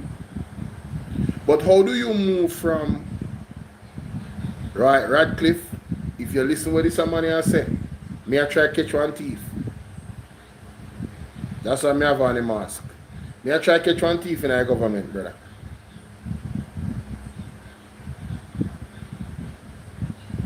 Seriously. No, but hear what the man said. The man said 1 billion. So alright, so this is basic maths. You have billion, then you have million, then you have hundred thousands, and then you have single. So you say 1 billion, 200 and something million, 100 and something thousand, 500 and something dollars. This man said 1,478,269,568. What? Let me put that on a calculator to make it show you how it look. Let me put it on a calculator to show you how it look. And I really would love to hear from Damian Crawford, and I would love to hear from Ralston Hyman as well about this particular thing right here, so because this no make no sense, Bridget. Alright, so this is 1 billion, right? This is 1,478,000, right? You can see that, right? He goes on to say 269 million.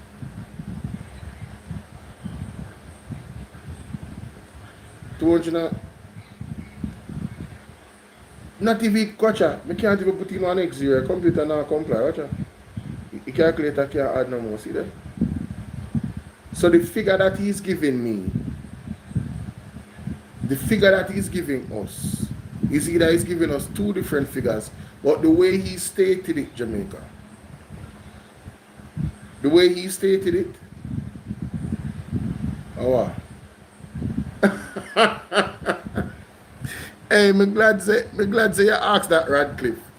Somebody said PNP are more thief. Well, Anna, listen to me. The man said 1,478,2,568. One sentence. If I am a betting man, Jamaica, and I am trying to make sense out of the nonsense you say a while ago, instead of what he's saying, he probably wanted to say this, but it don't make no sense. Same way. Alright? One second. This is what he probably wanted to say. You see that? You see this? 1,296,478,568. But that's not what he said. Let me play it again. He gave us two different figures. Been received. Total amounts received and the US equivalents converted. The US equivalents converted. The US equivalents converted. The US equivalent converted. So what they do? Convert it to Jamaican? Or they convert it to US? Are they telling us that they receive 1,296,478,568 US dollars? Are speaking of 1,478,000. 1,478,000. Thousand Jamaica. You can't go back a million now, no. But listen. 269 million. I am not. You can go to the website for yourself. You can go to the JIS website for yourself. PBC, Jamaica, post-cabinet press briefing, April 15, 2026. 2 days ago. 2 days ago. The timestamp is 1 hour and 1 minute. 1 hour and 1 minute, Jamaica. Go to 1 hour and 1 minute. Listen. Via our donation accounts. Listen. J dollar, $295,916 has been received, and US dollars, 880 million has been received.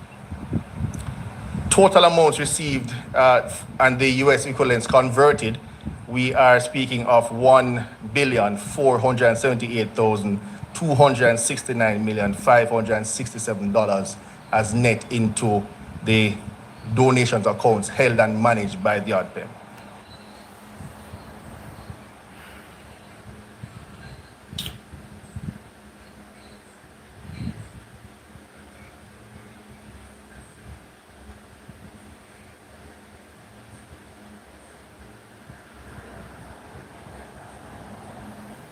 Jeremiah said, "Man, no pressure go up." The Jeremiah, you know, me not allow my pressure to go up. And the maths me I try to. That brother I need to come out and answer some question.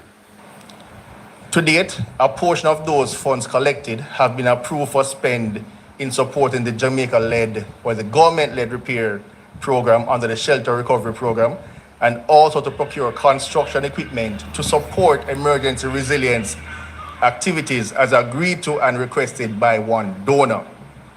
To date, some $146 million has been spent on the government-led repair. $146 million. Let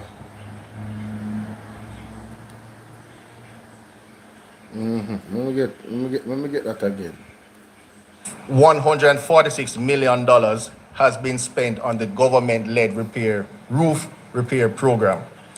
That program itself has been augmented by some $400 million of donated roofing materials from partners. Additionally, some $7.2 million. $400 million worth of roofing material from partners. So that are the material. $400 million worth of roofing material. I write it down in Jamaica. So that's not money, that's a material. Alright. $1 has also been spent from other funds to support logistics matters, some donated roofing materials from roof repair program. That program itself has been augmented by some $400 million of donated roofing materials from partners. Additionally, some $7.2 million has also been spent from other funds to support logistics matters. So 7.2 million for logistics matters. 7.2 million for logistics matters. Alright. Logistics.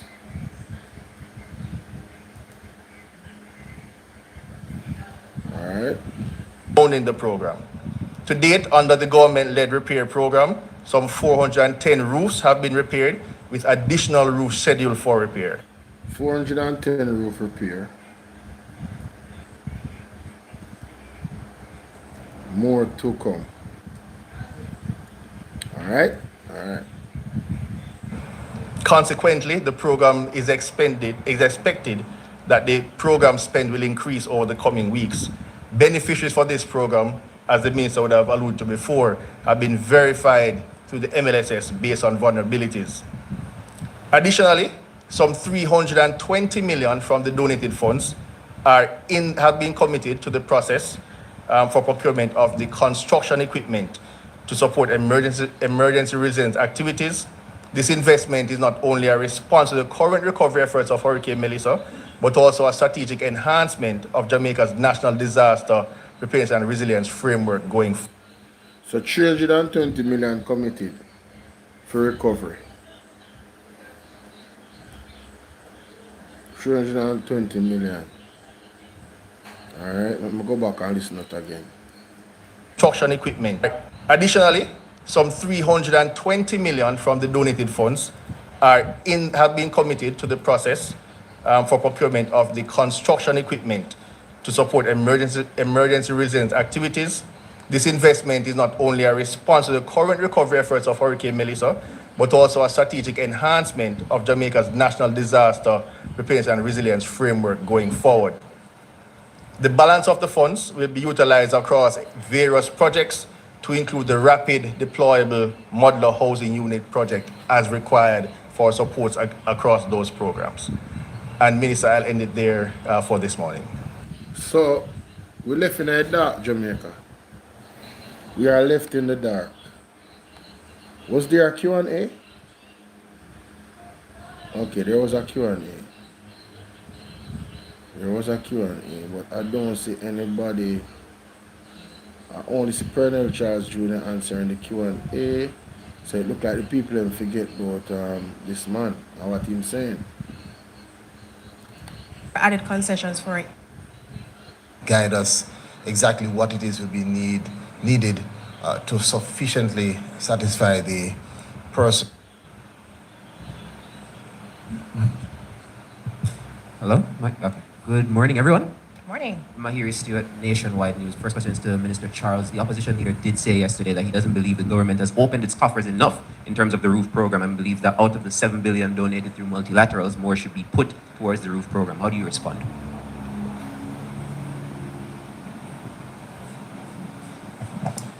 What I can indicate is that from the start, we have advised and we've always said initial $10 billion allocation.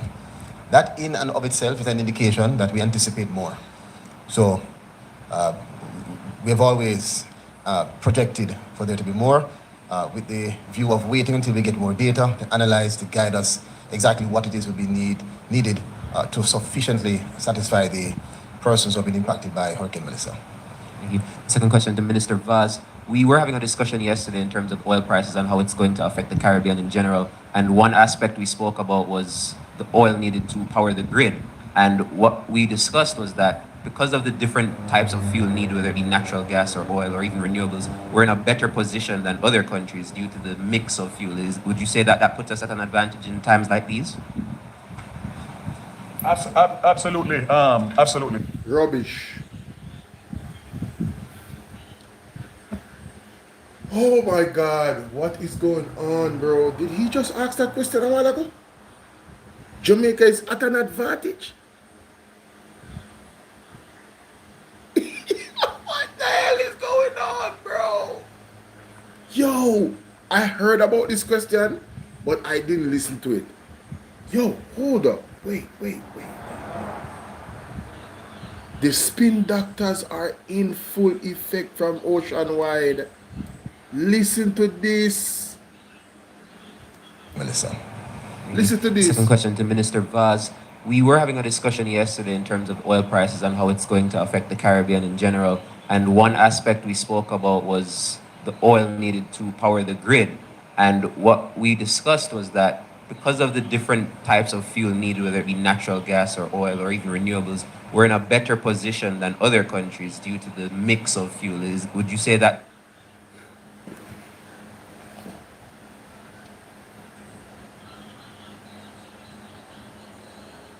Whose mans is this? Whose mans is this? Did this man go on national television and embarrass himself by asking the stupidest question known to man about fuel?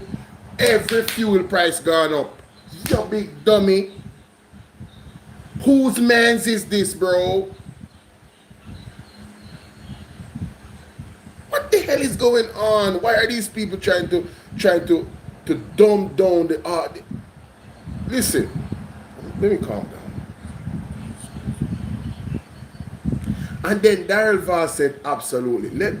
You know what? Let me listen to what Daryl Vaz is saying. Jesus. That puts us at an advantage in times like these? Absolutely. Listen, Daryl Vaz came out yesterday and said, yo, we need to go back to COVID-19 type of operations. What advantage? That tells you that we are in absolute clear panic, ladies and gentlemen. Where's the advantage? To which country? In Jeddah? Somebody help me out. Where my people them, they were always there late night. Hold on there. I look like they're tired tonight, boy. You can't keep up. Yo, somebody call excellence for me. Somebody tag excellence in a Jesus name. Somebody tag excellence. Would I love to talk to Shaka Fame? Rasta man, my general. Somebody can tag Rasta man for me. Would I love to have him on the TikTok right now? Would I love to have him on the TikTok right now? Because I am not the economist. But that don't make no sense to me. Every single fuel prices is going up. What advantage, bro? Daryl Vaz literally said, we need so much cars don't need to be on the road. That means it's not business as usual. Things are tightening up. The prices are too high.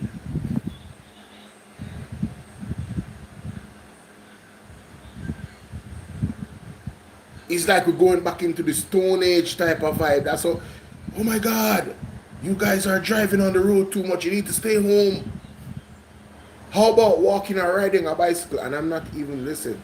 You guys can walk and ride a bicycle? You walk and ride a bicycle. That's not even possible in some places because of the dangers in those areas in terms of crime or whatever. Like you don't even walk on the road. Don't even play that game. You have to drive. We have missing kids all around Jamaica. No, Daryl Vaz said that, ladies and gentlemen. We might have to consider going back to some type of C-19 rules. If he's saying that, how is there an advantage? If we had an advantage, then we can still drive and go about with business, not true? We don't have to lock down Jamaica according to what Daryl Vaz was suggesting. And the man really asked that, bro. Absolutely correct. The fact that you have a large supply of LNG that JPS uses puts us at that distinct advantage and more certainty. And of course, there's no interruption in that supply as it comes out of the United States. Also, we also with JUTC. There's no interruption of that supply as it comes out of the United States. So, Daryl, it coming out of the United States, you think say it not gonna raise? Him think it not gonna raise? Him think say USA, the capitalist country. Donald Trump, a businessman who love money, is not going to take advantage of the fact that the prices of oil is going up. Sushi stop it. Sushi will not find the oil. Them not even start drill yet. They're not even listen, you can find oil, you know, but in what quantity? If it's not in commercial quantity, they're not going to dig for it because it don't make no sense. It's not cost effective. They will make no profit. They would lose. The amount of money that they would spend to dig, they wouldn't make back half of the money that they used to dig for the oil. You understand what I'm saying? And it has to be quality too. Quality and quantity. It has to make sense. You see me? My God. Operate over 200 buses with CNG, which is a derivative of LNG. So again, our move to cleaner fuel is paying off. But yes, you're correct in relation to the point you raised about the grid, for sure. Good morning, everyone. Kalisha Williams from Television Jamaica. So I have a few questions for Minister Charles, and then I have one for Mr. Vaz. Okay. In light of what we're seeing in the Middle East, the tension, is there any consideration for added concessions for electric vehicles? I know in 2022 there was some concession that's expected to end next year. Can you say? So there is already a policy for EVs of 10% duties. I think the fact of the matter is that you would see now that a lot of the dealers are now carrying EVs because obviously they have been able to get stock from the manufacturers based on the fact that we have a policy, because that was the issue before. They wouldn't export to a country that didn't have a electric vehicle policy. So yes, you will definitely see, and of course I encourage it, and I'm hoping to go to cabinet shortly with a policy position that the government must buy EVs, a mandate all ministries and agencies to start converting to EV for all new purchases of vehicles in Jamaica. I know I said one question, but just to follow up to what you said at the end of your presentation, you were speaking about restricting movement. Is that something that you plan to go to cabinet with as well, similar to what we saw during the COVID-19 pandemic? So it's preliminary, but the fact of the matter is... Listen to me. Electric vehicles will not solve the problem. You do know that you need fuel for the electricity, right? Unless the vehicles are being powered and charging from the sun, miss me with the bullshit. Do you realize, and I'm sorry for the language, guys, but these people really pissing me off. Do you realize that you need fuel to generate electricity? We don't have windmills. We don't have water, enough water generating electricity and windmills and using other our fuel, in Jesus' name, our fuel that we buy, that we depend on from the world, ladies and gentlemen, is what is going up and will be going up even more as the war continues. So if you buy EVs, you charge up the vehicle, you still use fuel for charge up the vehicle. A fuel run electricity. I don't understand the advantage of doing that. And how much poor people can listen. Oh my God. The edge tax and the insurance on the fuel was a better option that these people are some. That we as a government have a responsibility to put in frameworks to make sure that the people are able to conserve. But obviously, very delicate in terms of how you do that, but we will have further discussions. But if this is going to continue, which it doesn't seem as if there's any immediate end to it, then the government has to take some decisions to be able to cauterize the consumption of fuel. Okay, just to note, there is no decision So we don't have any story that says there. Listen to me, lady. The fact that the man is suggesting the thing. Nobody said that there is a decision. We heard when him said, "Oh, excuse me, but nobody said that." So annoying.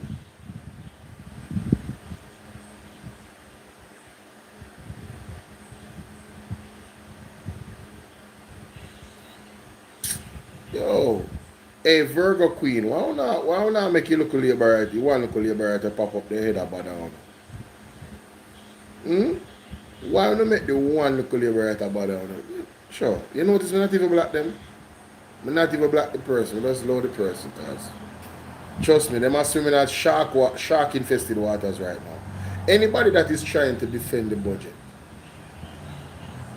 and defend this government is swimming in shark infested waters. It is hilarious, bro. It is hilarious.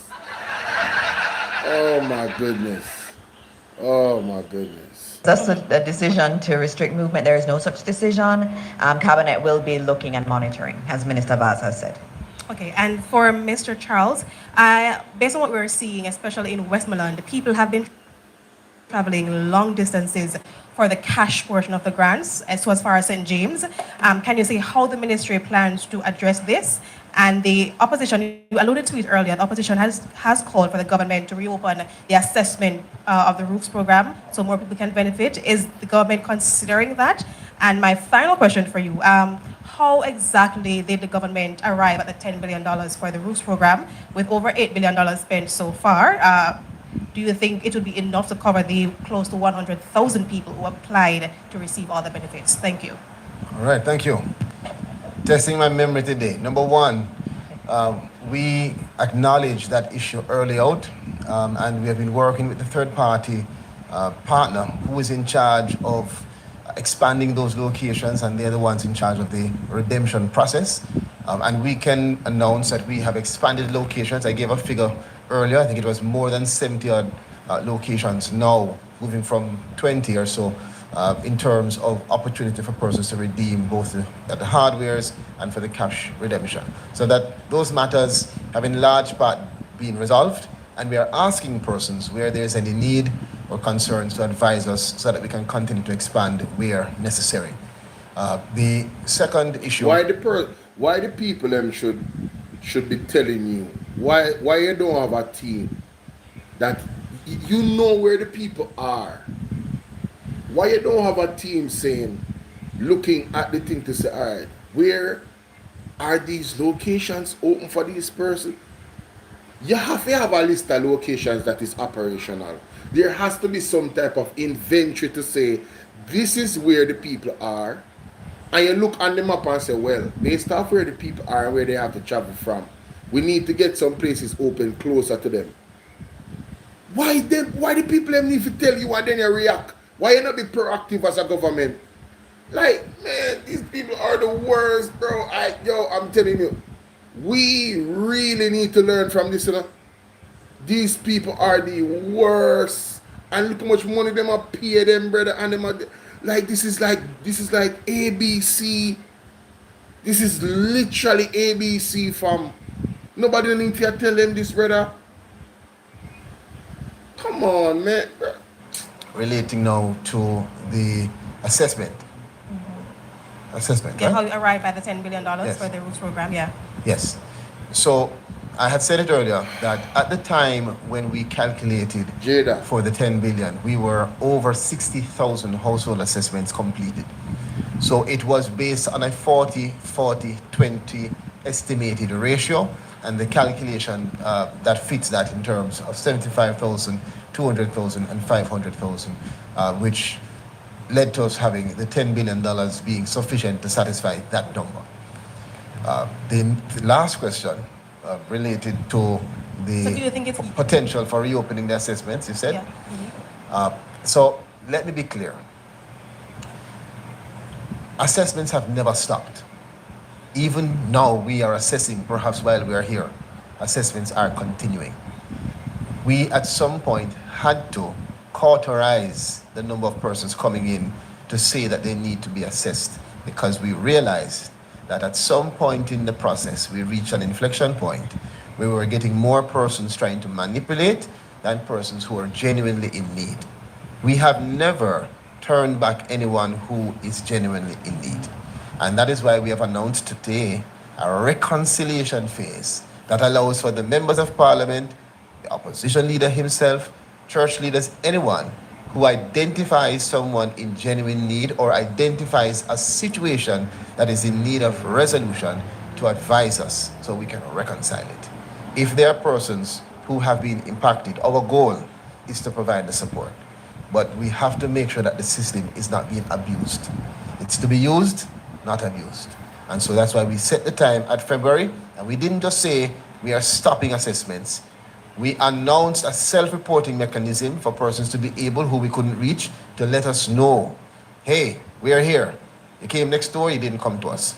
We added contact cards in terms of our distribution process. So if you went to your house and we didn't see you, we left a card for you to be able to contact us. And we post. Jamaica, there's no house. The people over there's no house there. Where do you put it on the foundation?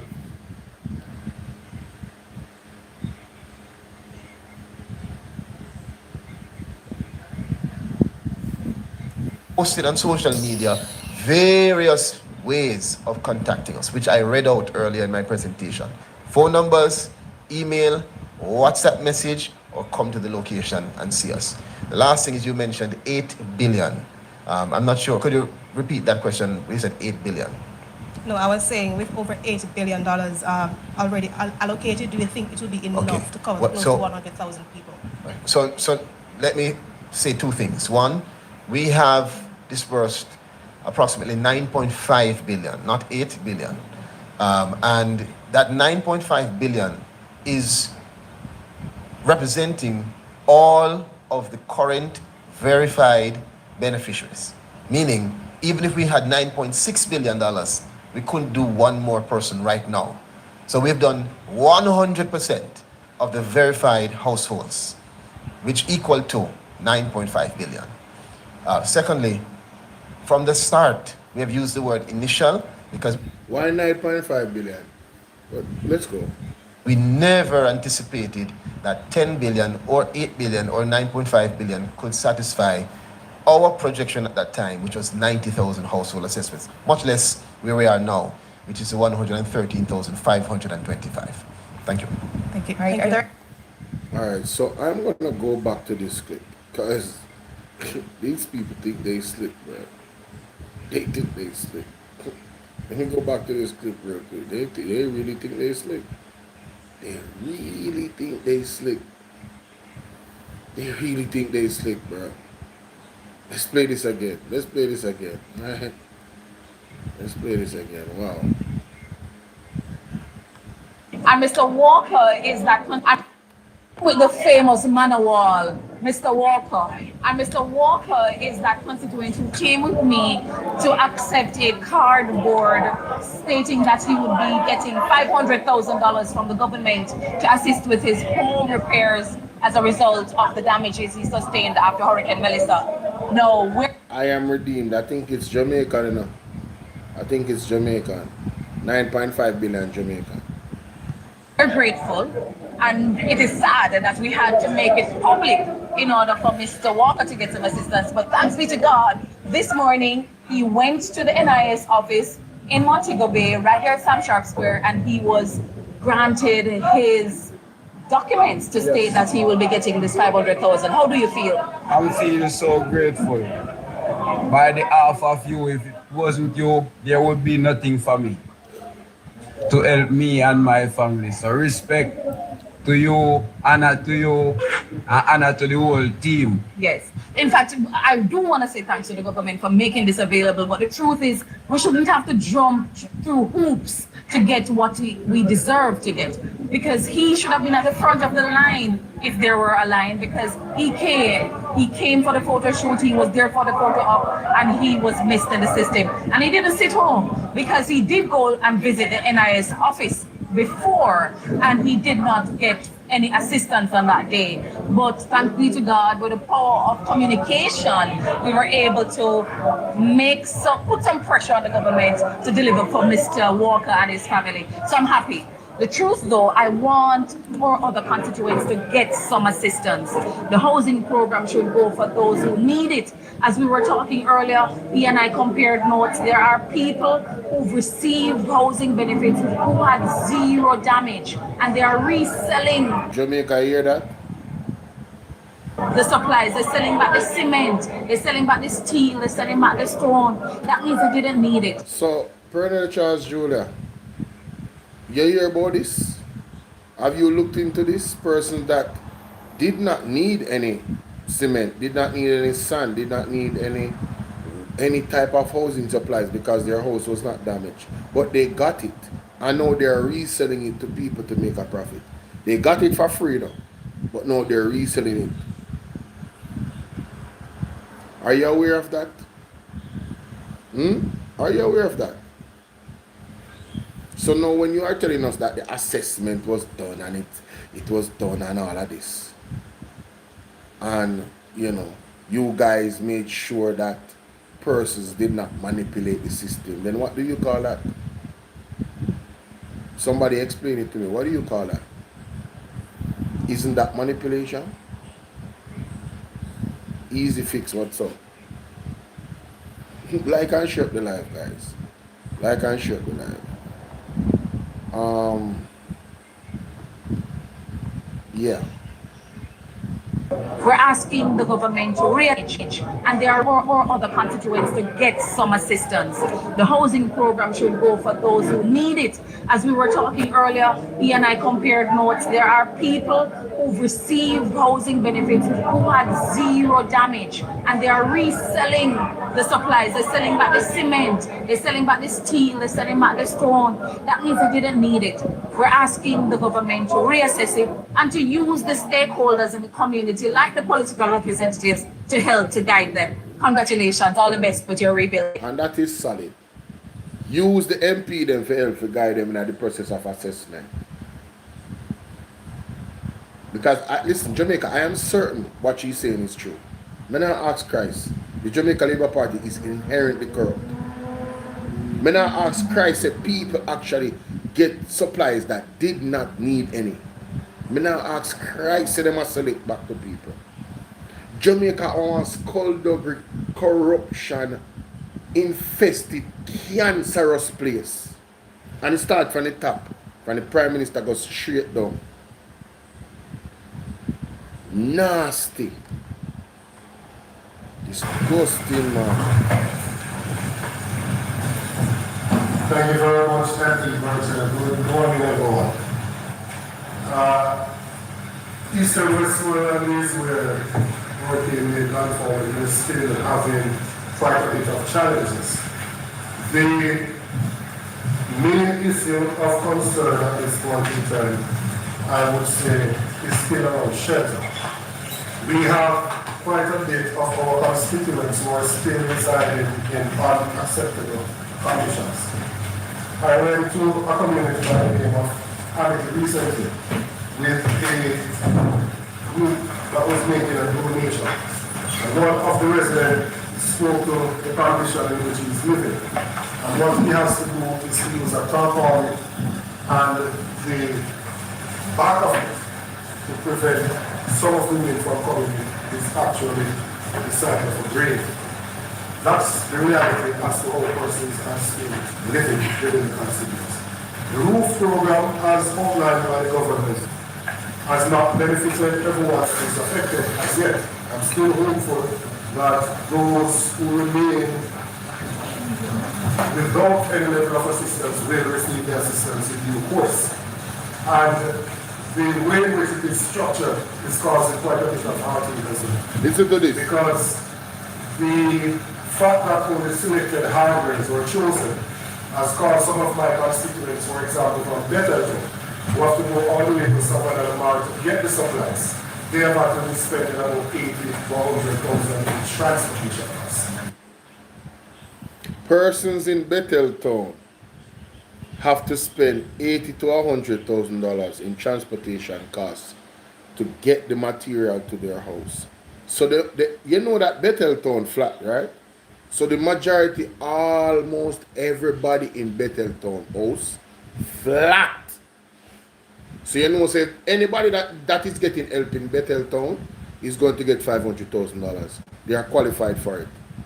Out of the $500,000 where them get Jamaica, 400,000 or 420,000 is being used to buy the supplies, to do whatever them choose to do with it in rebuilding.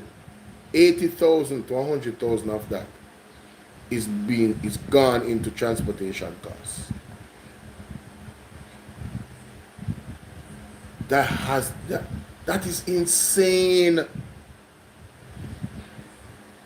And you're telling me that these people did not assess the situation and done anything? Where's the caringness of the government to help these people to ease off the pressure, the mental pressure of Hurricane Melissa? Aftermath. It's like they want the people to crack. It's like they want the people to fold under pressure, Jamaica. That's what I get from what I am seeing from the government and the way how they're operating. That's if I was in Westmoreland, I'm telling you, nobody couldn't tell me that the government not trying to do the worst to the people in West and Hanover and St. Elizabeth. And we all know why. $80,000 to $100,000 in. Come on, man. So let's imagine that you're receiving the $500,000 as a destroyed. But because we did not silica hardware in Betheltown, and once elsewhere in the Eastern Western, you have to go all the way across the parish. The transportation across the grid goods where they live has caused them to be losing about 80 to 100,000 over the summer. That could otherwise go to the building material. For persons who were told that they could use this first $75,000 to do other things, like this food here, buy furniture, or whatever it is, those persons have had to travel to Monterey, to the remittance companies, to try and get the funding from those remittance companies. And that, as you have seen in the media, has been nothing short of chaos. No, Jamaica, there's outside of the challenges that we're hearing in terms of transportation and everything, those challenges are going to be increased. So moving forward, do you guys think that there's going to be an accelerated pace in assessment and helping persons that actually, their houses were destroyed, their roof were destroyed? Do you think it's going to accelerate, or do you think it's going to slow down? I think it's going to slow down dramatically, and here's why. The cost itself, even if they get these, locations closer to the people, the cost of fuel and transportation is going to skyrocket still. Even the cost of the materials are going to change dramatically. And there's going to be a high demand for them. And there might be a supply issue. So now things are going to ramp up even more where prices are concerned. No. Everywhere the people them turn, Maka juke them Jamaica. As Granny used to say, everywhere me turn, Maka juke me. Damn, man. Damn. 28th of February. Taxi people don't want the money. In Darrell Vaz saying, if anybody tell you otherwise, it's rubbish. The Prime Minister of Canada, Mark Carney, has taken the excise fuel tax, off the Canadian consumers. He stopped that, just like what we had there, where the government charging seven something, how much dollar in charge extra in our one to buy gas, we won't have to pay. And in not paying. The government of Canada has reduced that. I've removed that. The government of Canada coming up is going to give us grocery money, different from rebate GST. They have increased because of inflation, all benefits. Hey, check the people them Ashley. getting it. It shows the inflation of what is in there. It is happening. Hold on, Carl. When Darvas coming out and saying what he's saying about his rubbish, I think he needs to apologize to my fellow citizens of Jamaica. He is rude, disrespectful, and Hold on, out of Carl. order and disingenuous. Hold on. Raleigh, Yeah, man. can the government of Jamaica afford anything like what this caller is saying is happening in Canada? Well, Colin, when government projected the budget, they are projecting to collect 46 billion from Petrojam at the $62 per barrel for oil. Yes. Oil is now at $100 per barrel. So based on the ad valorem tax, the government is collecting more money than they projected for. So the government has room to reduce the tax on fuel without doing any violence to the budget. That's on one side. On the other side, Colin, the government still have access to 512 billion Jamaican dollars that they lined up in borrowing and was boasting about. What is it happening? So within all of the crisis, they are not planning to draw down any of that money. They are not planning to give back any of the increase in ad valorem taxes that they are collecting. The lady's right. Hold on there. Wow.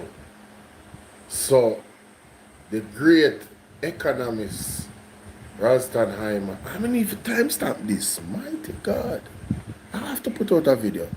This is, okay, let me timestamp, let me, y'all give me a second, man. Y'all give me a second. I'm doing research work right now in terms of scoping through Rastan and this discussion right here, because this is the biggest thing. You know how the options that the government have. We have to understand these things because they come out and tell us that there's no other way, and it's rubbish because the lady is right. How you doing, Tricia? The lady is actually right about Canada. She's the second person. Wow, what a beautiful lady. Sweet Pea Original. Mighty God, your husband must love you. Anyway, yeah.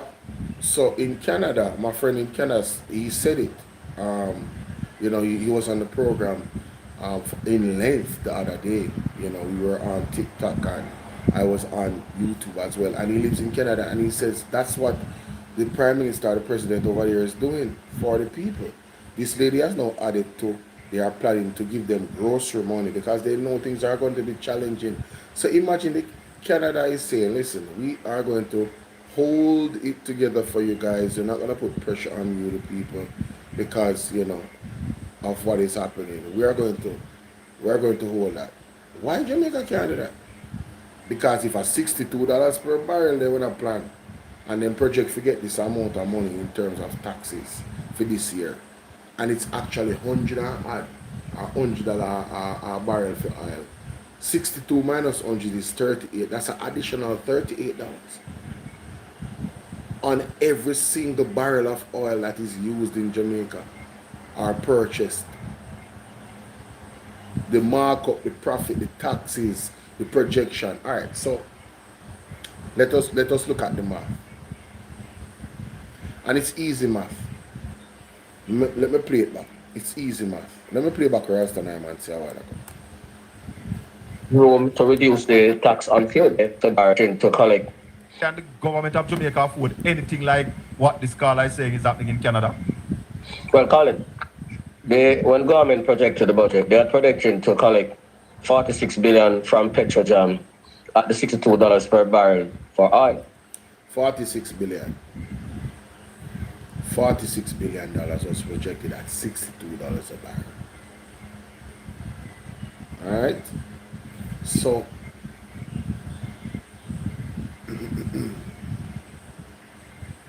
divide this by 100 and times it by 40 and times it by 38. Yeah. 8 times it by 38. So that would be 17,480 million. All right, 17.48 billion. So add 17.48 billion. Add 17.48 billion to 46 billion.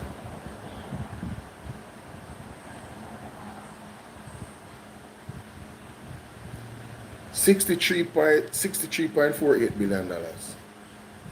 So The government, thank you.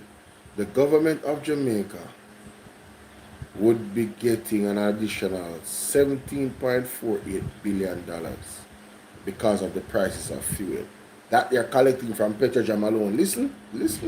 Well, Colin, when the government projected the budget, they're projecting to collect 46 billion from Petrojam at the $62 per barrel for oil.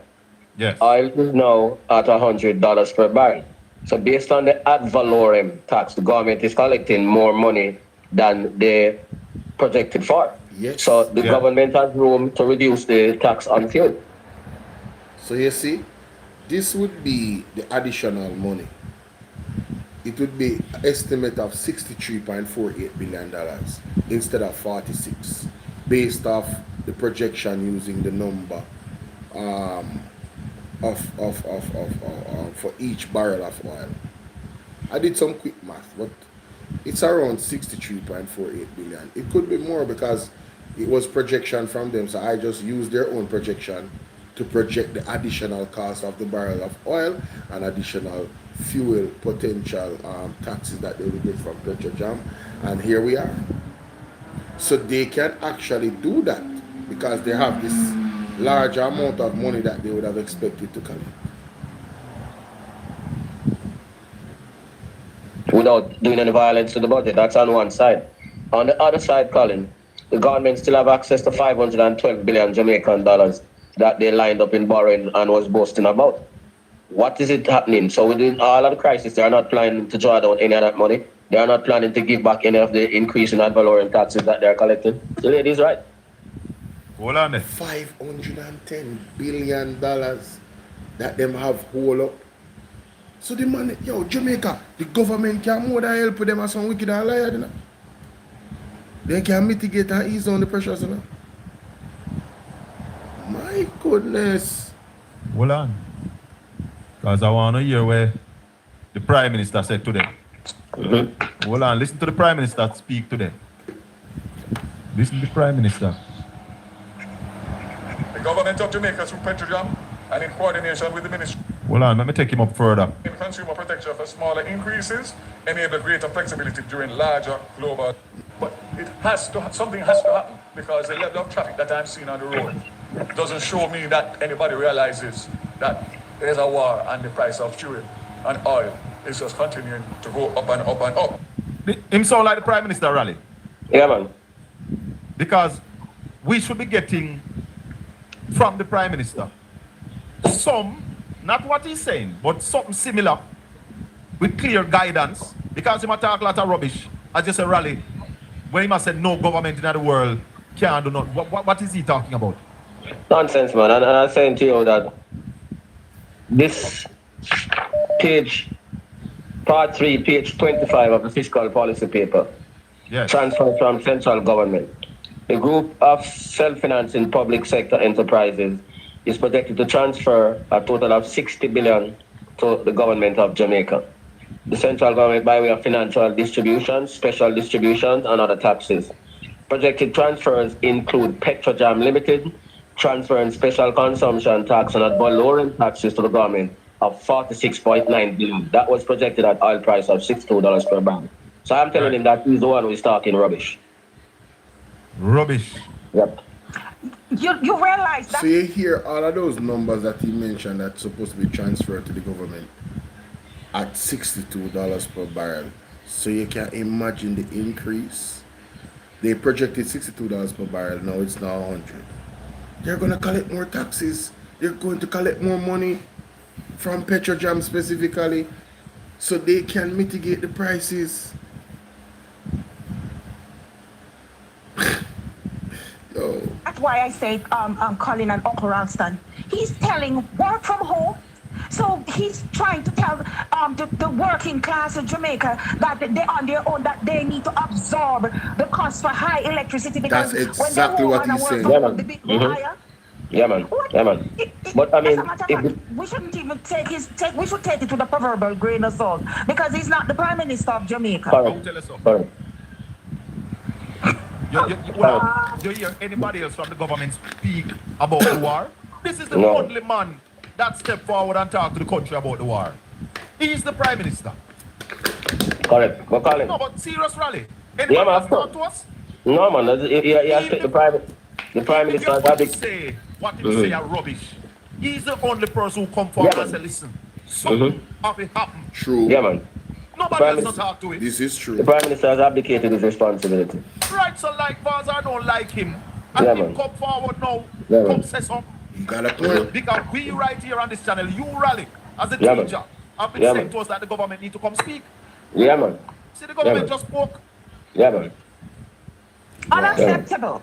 Well, accept it or not, I'm the only person from the executive that speak about the war so far. And this Nara, when come out yesterday, spend the whole time talking about this dead sitting when I have no use. When I have nothing, which we hear is that It's coming from Colombia. It's coming from Damrep. You know the Yeah, company named Dangote? Nigeria. Next year, you stay there. No, man. 10, 15 that's years. not going to happen. No, sir. Let 10, me 15 years reveal to something me. to the world. And they can sue me if they want. These are not the views of Portland Spice. The company drilling the aisle broker than a church mouse. Yeah, Yeah, man. man. Well, them say it. Them say it. And even if they had money, that's a long-term thing. Them thing are not 1, 2, 3, a long-term thing. For them to turn around. Yeah, man. 10 You years. know what's going to happen with this weak paper tiger and jokey prime minister you have? Don't be surprised if you hear that this company is no longer the company doing it, and you hear it's a company out of the United States of America. Out of And then Texas. when you dig deeper, then when you dig deeper, it's a company that has ties to Arizona. Anyway, I'm not going to give no trouble to that gone. Good evening, Ambassador. Ambassador, later. Serious intervention there by Ed Boy. Yeah, man. Because Yeah, man. we know, here is Ed Boy telling us exactly what the deal. Chief Financial Officer, and Ricardo names Logistic and Marketing Manager. Hold on. And it is important that I update Jamaica on the financial impact of global. All lies will be exposed. That's all. And anyone who takes that. I have tried to simplify it so that every Jamaican can understand the impact that this is having on Jamaica as a result of the war. So prior to the recent geopolitical tensions in the Middle East, global oil prices were relatively stable, on average $70 per litre, with moderate fluctuations. However, the escalation in tensions... Ease up, Mr. Vaz. It's not $70 a lead time once. It's $70 a barrel. So let's just get that right. But I want to hear it from him. And when we've been saying to Jamaica, led by the principal, the professor, the #1 financial analyst in Jamaica and the Caribbean, when he said to us that the budget needs to be recast. When the fiscal commissioner said the budget no have no use. See there, you know? You are casting the budget. Rally, is it that the budget work a different way where you just come up with a figure and say, all right, we have put oil at $62 a barrel on average, even though oil at the time when you are doing that was at $70 a barrel? Hold on, Rally. Hold on. Go ahead. Yeah, you're talking about fiscal. The fiscal policy paper, part 2, page 13. The oil price forecast for this year, $62.20. Next year, $60. The year after, $60. The year after, $62.50. And 29, 30, $65. So where was he when they were casting these things? And he never read it. So, hold on. What informed those figures? What informed? I don't know. Somebody should ask him. Because, hold on, man. We have to go back to Daryl. Hold on, Daryl. Hold on, Daryl. Hold on. Come back here, so because, hold on. Right, so that every Jamaican can understand. Listen, Daryl, again. The impact. I want you to listen to me carefully now. Where are the sympathizers of this government? Find it. Not the money because we pay how much we paid. And the press conference is telling the crisis on the people. There's no provision in the budget. You caught me between a rock and a hard place. Electricity in Jamaica now, nephew. Excuse your garbage. It is downright. We personally believe that Andrew Oles and the administration know exactly what they're doing. It can't be lack of vision for everything. It must be purpose at this point. Yes. Me try to be rational about this card. No. Because after 10 years, after 10 years? No, what they thought, you see, at the time they said that the oil market was stable. Oil can't stable. You cannot exactly. Oil cannot be stable because the region in which it comes from And the region in which it's come from is always in a turmoil. There's always something going on over there. True. So how are you going to put stability on oil? Yeah. And so I just think that it is not a lack of vision. It is just downright wickedness. True. And you need to stop it. I agree. I've been saying that. All right, Carla. I've been saying that. I believe it's incompetence and wickedness at the same time. Mr. Bell, you know how long I've been trying to get you, man? Oh, you know? Come on your program, you know, and convince Cardi. Otherwise, they're going to be in to you and your listeners. Yes, and sir. the people in that chat room. Yeah. Let me call you for that. I don't know if it's true. One of my sisters. The government have to come up with something, maybe come up with something like in a COVID where work for a woman, them something there. Taxi people don't want the money. The tax data that you present, you know. Them can't do that, man. Them can't do that. They try to take money. Mm-hmm. And if I were boss, I have him 1 3 money. rubbish, dunce, Yeah, man. political acts, singing for the supper. Good, let's start a big trade from all and get a bone, you know. That's and you know, come and the people, this is it. This is It's still blocked. Yeah, man. Mm-hmm. The Chinese and other people have a different idea about that. Let's take another call. Go ahead, caller. Good evening and welcome to the call. That the Iranians have because they have the Houthi rebels who can't stop anything from passing through Bab el Mandeb. Yeah. Yep. So what is happening to the Strait of Hormuz? Me there look on the whole crisis with the war and how it affect Jamaica and the fact say the government, the roof program. I also have one more thing to do. I can look for one small argument from Andrew Willis, you know, where him just don't make no sense. Like just, you know what I mean? So yeah. But there's a part of this where I try to find. Get to the new people and what they can manipulate. Yeah. Set specs now for tourism. And to be thinking about in summer we should be in summer, or while electricity should be generated, and not just summer, but even the dry time, January up to April. Yeah, man. We should generate all our electricity from the sun. Yeah, man. Mm-hmm. Mm-hmm. As to come out and talk about movements and shutting down and things like that. Crash the economy, man. Madness. Rubbish. With the current low productivity. Does that make sense? Madman. No, you're going to put us in a depression. You know, this is a person that come out and say people are dumb, dark, and stupid. You know, it's time for us to stop the Jamaican people forward. I don't want you to use the word that I'm thinking. Hey, Jada, were you guys watching me when I heard Daryl Voss say that for the first time? Yo, I was super angry. I could not believe it. I was like, what? Lockdown? What kind of dunce this? Yo, me rub him out, man. I don't know if you remember. Me tell the people on TikTok, I say, yo, only give me 5 minutes. Nobody not say nothing. Just make me talk. Because me if blow off that steam and hurt us. I couldn't believe when one, you know, I can't believe that these people are out in the road driving them car with them bike. Like say them don't know that there's a war in Iran. What? Huh? So they should stop, go about their business? Taxi fares on the rise, ladies and gentlemen. Look out for it. Don't ask Christ. Don't ask Christ. Just know you're talking about you know, stopping people from moving. Rubbish. What would the impact be like on the country?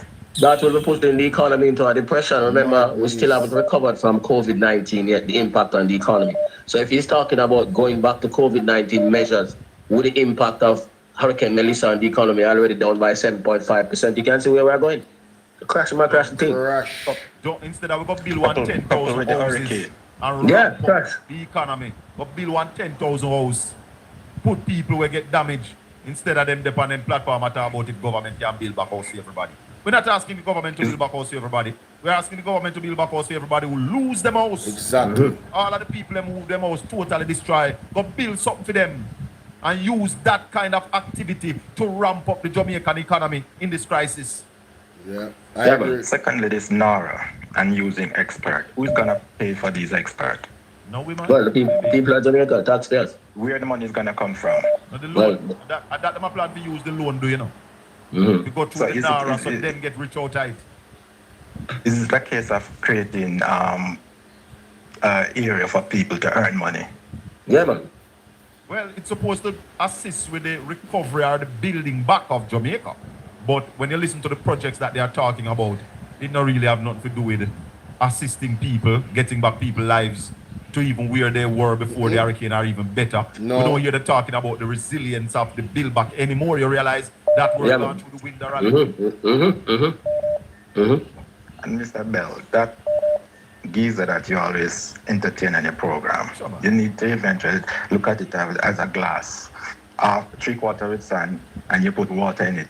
When you strain the sand off, what the amount of water in it. You have these people that sit in a group. They say, "Okay, I'm gonna be disruptive like a student in the classroom." We are adults. We are serious about getting the country. Going forward. It's time for us to think about, as you mentioned about solar system and system and things like that. Use fossil fuel. That's supposed to be the biggest investment we are talking about now. Yeah, man. It is becoming difficult now. Yeah, man. Anyway, that's all I have to say. You read that call of the go on good. You're right. Yeah, man, that is where we should be going, Ralston. That should be the biggest investment now. Yeah, man, with the oil problem, we should energy have and food. as Jamaicans. We are going to build out our solar farms. Yeah, man. If you want. About farm, the food. Yeah. We need to pay farmers to go make sure that we have food in this country. Zoom be them. or people rally. Yeah, man. When they hear the today, it tells you that the government don't know where to go, where to turn, what to do. They don't have a clue. They are bankrupt. Yeah, man. Anyway, Rally, your final thoughts as we wrap up this evening. Well, as we are saying, the crisis is intensifying. Even if the war done tomorrow, all international experts at the IMF, the World Bank, Wall Street, OECD are saying that the economy has been permanently scarred and people must focus on energy and food security at this particular point in time. So what we are saying to the minister, what is it that you are saying is inadequate? You are collecting more money from the ad valorem tax so you can reduce the burden on the Jamaican people. We're also saying that you have 512 billion Jamaican dollars available to you. You can also use some of that in order to get the economy back on track. Because if you go back to the COVID measures, which we have not fully recovered from, we are going to find ourselves in a steep recession or even a depression, which will have significant negative social and economic consequences. Simple. Thank you, my brother. We talk again Saturday. Blessings. Blessings. One love, my brother. Yeah, man. Blessings. Listeners and viewers, if you have not yet subscribed to Port and Spice TV, please subscribe, like, and share. That was Ralston Iman, ace financial analyst in Jamaica and the Caribbean. No second, no third. Anybody next? Fourth, down the road.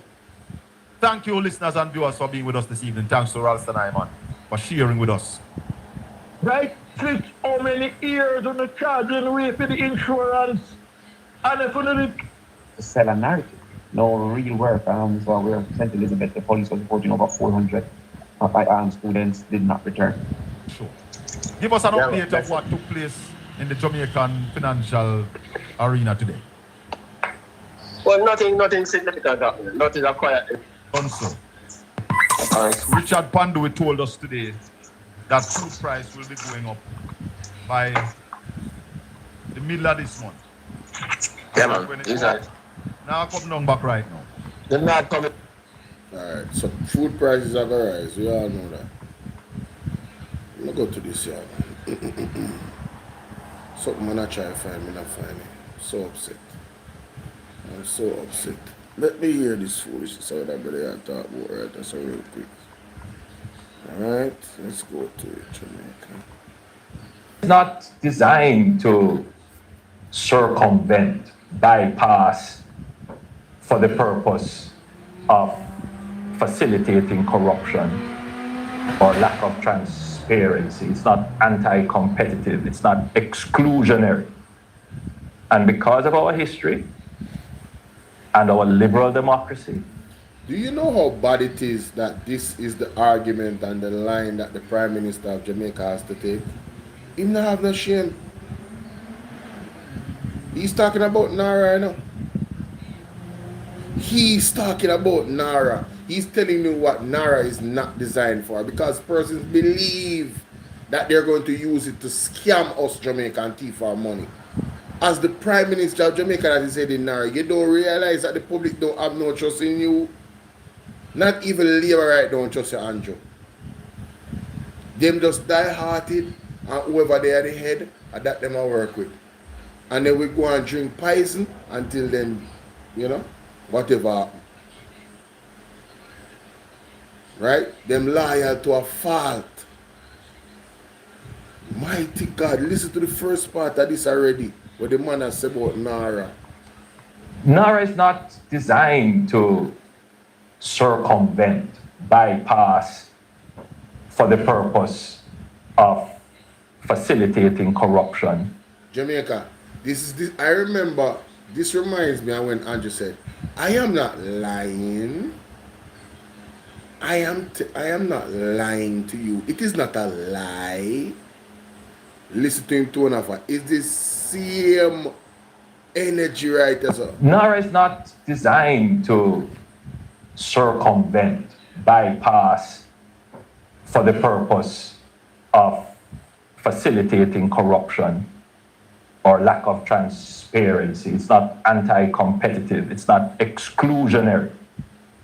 And because of our history and our liberal democracy, it is important that stakeholders question everything the government proposes. We used to say, you know, the role of the opposition is to oppose everything, propose nothing, and bring down the government. That's what the thought was, but we never acted that way. No, I took the view.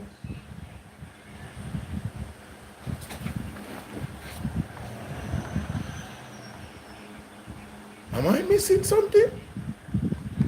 Did you guys catch what you just said about down the government? That's what the thought was. Stakeholders question everything the government proposes. We used to say, you know, the role of the opposition is to oppose everything, propose nothing, and bring down the government. That's what the thought was, but we never acted that way.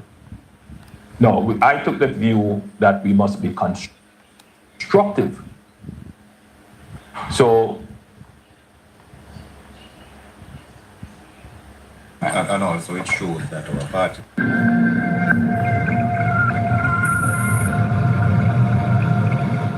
We will bring information to people where they are and in the forms they use.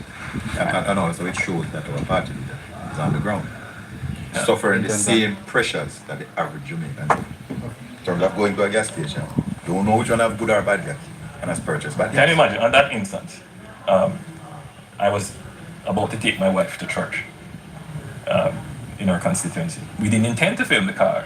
It was an intention of filming me taking my wife to church, what would be our day like in the constituency, that kind of thing. What role would I be playing there? And it so happens that when we went into the car, it wouldn't start.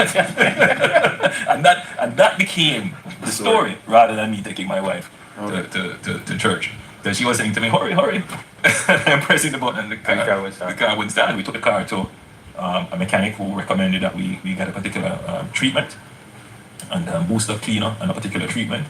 And then we went to the Healing Nation on Wednesday. We went to the Healing Nation convention at the arena. Car was driving perfectly fine then.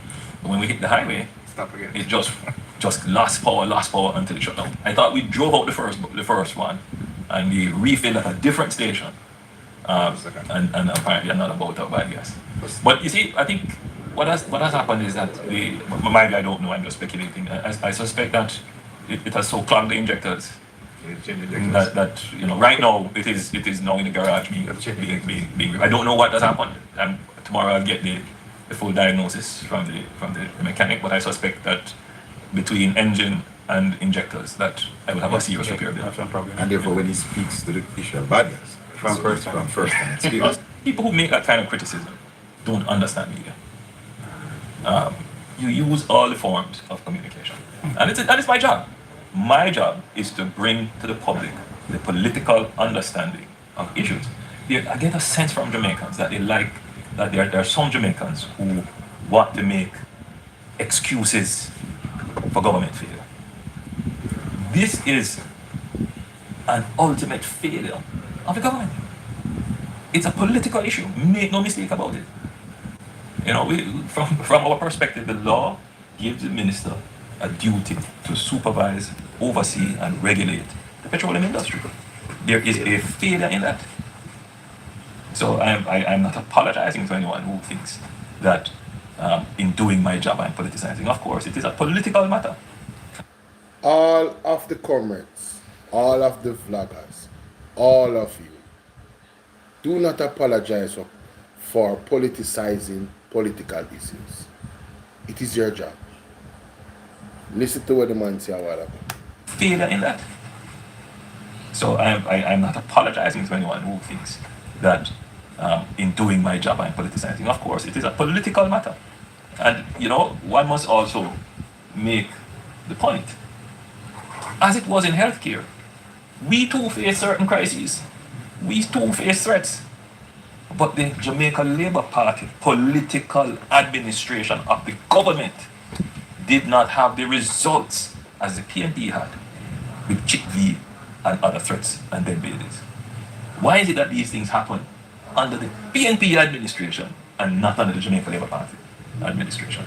Because a different political administration. We have two different political views on how things should be managed.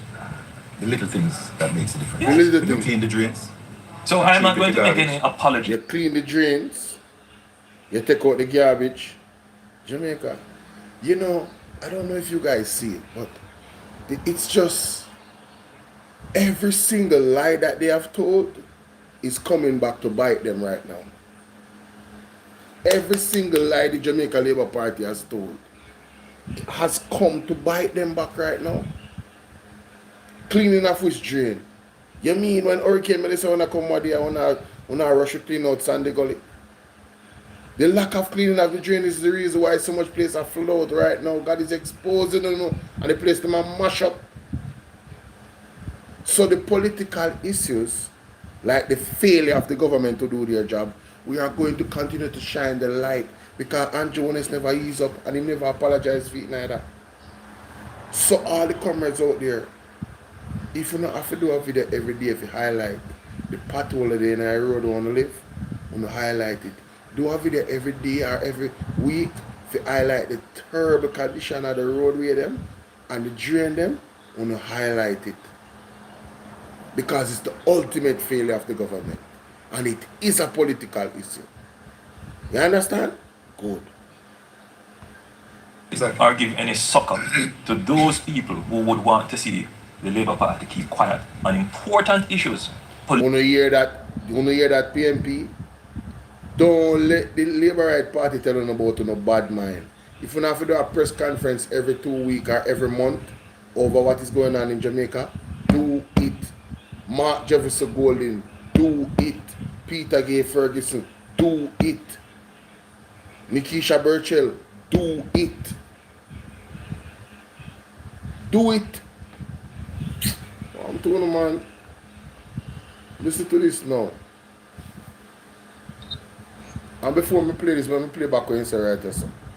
Propose everything, propose nothing, and bring down the competitive. It's not exclusionary.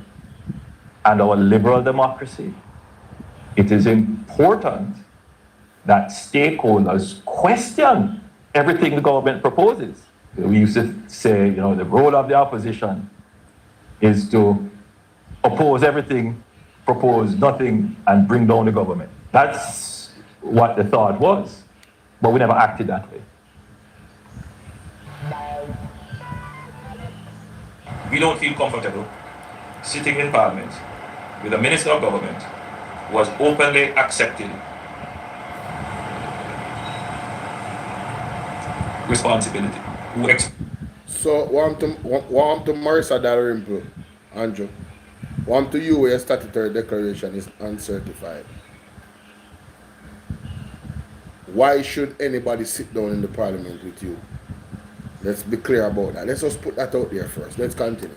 Expresses no regret for the act, where a Commissioner of Parliament has confirmed that the act... You did not express any regret for not being certified. What you did was sue the Integrity Commission. What you did was put out an affidavit to have them remove the portion of the Integrity Commission Act that deals with investigating illicit enrichment. That's what they did, Andrew.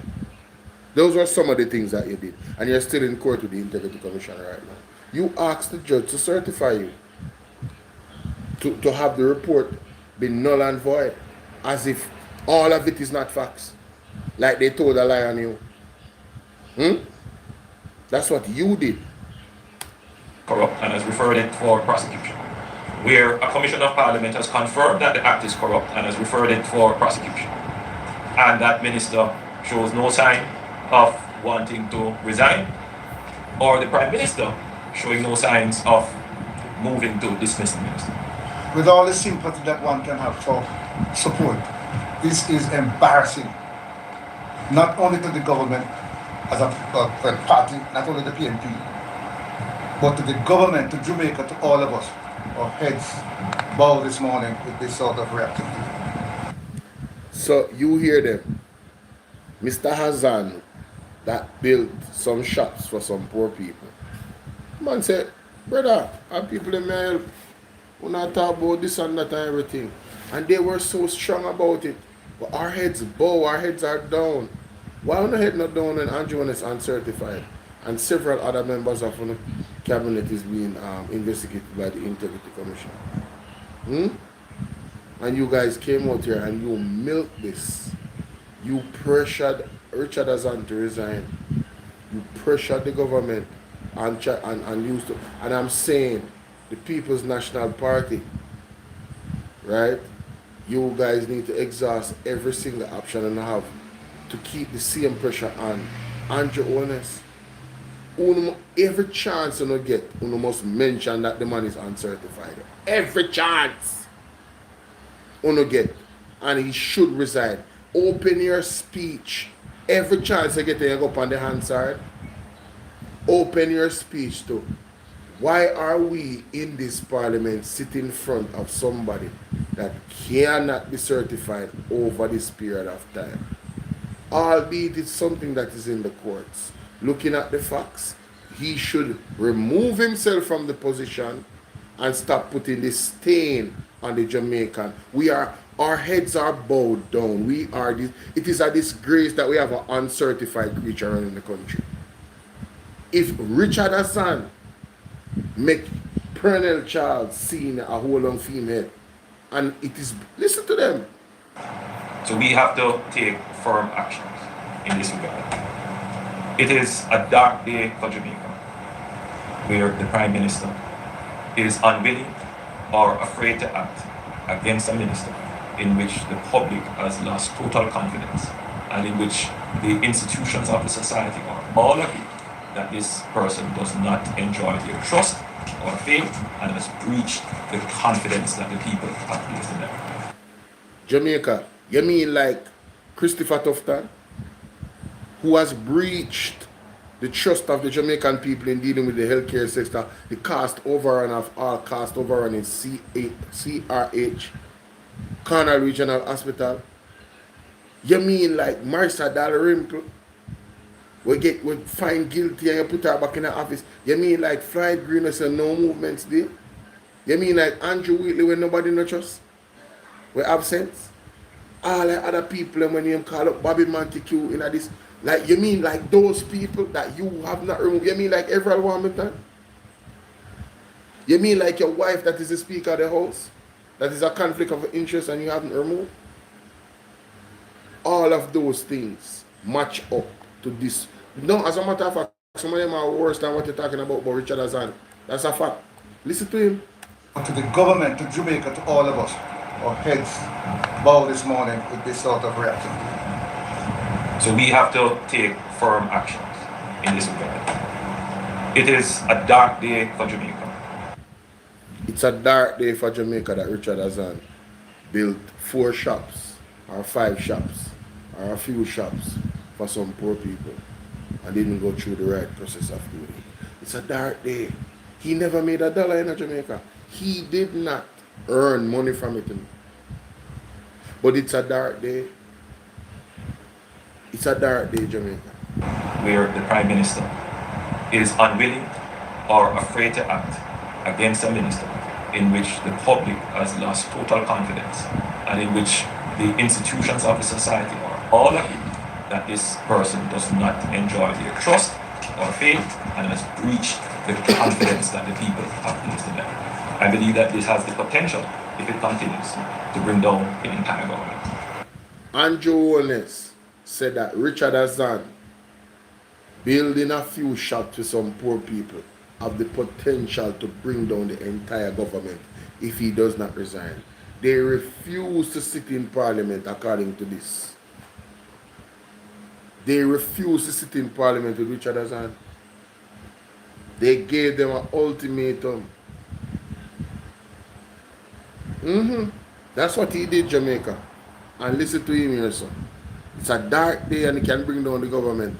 But everything the government proposes. We used to say, you know, the role of the opposition is to oppose everything, propose nothing, and bring down the government. That's what the thought was.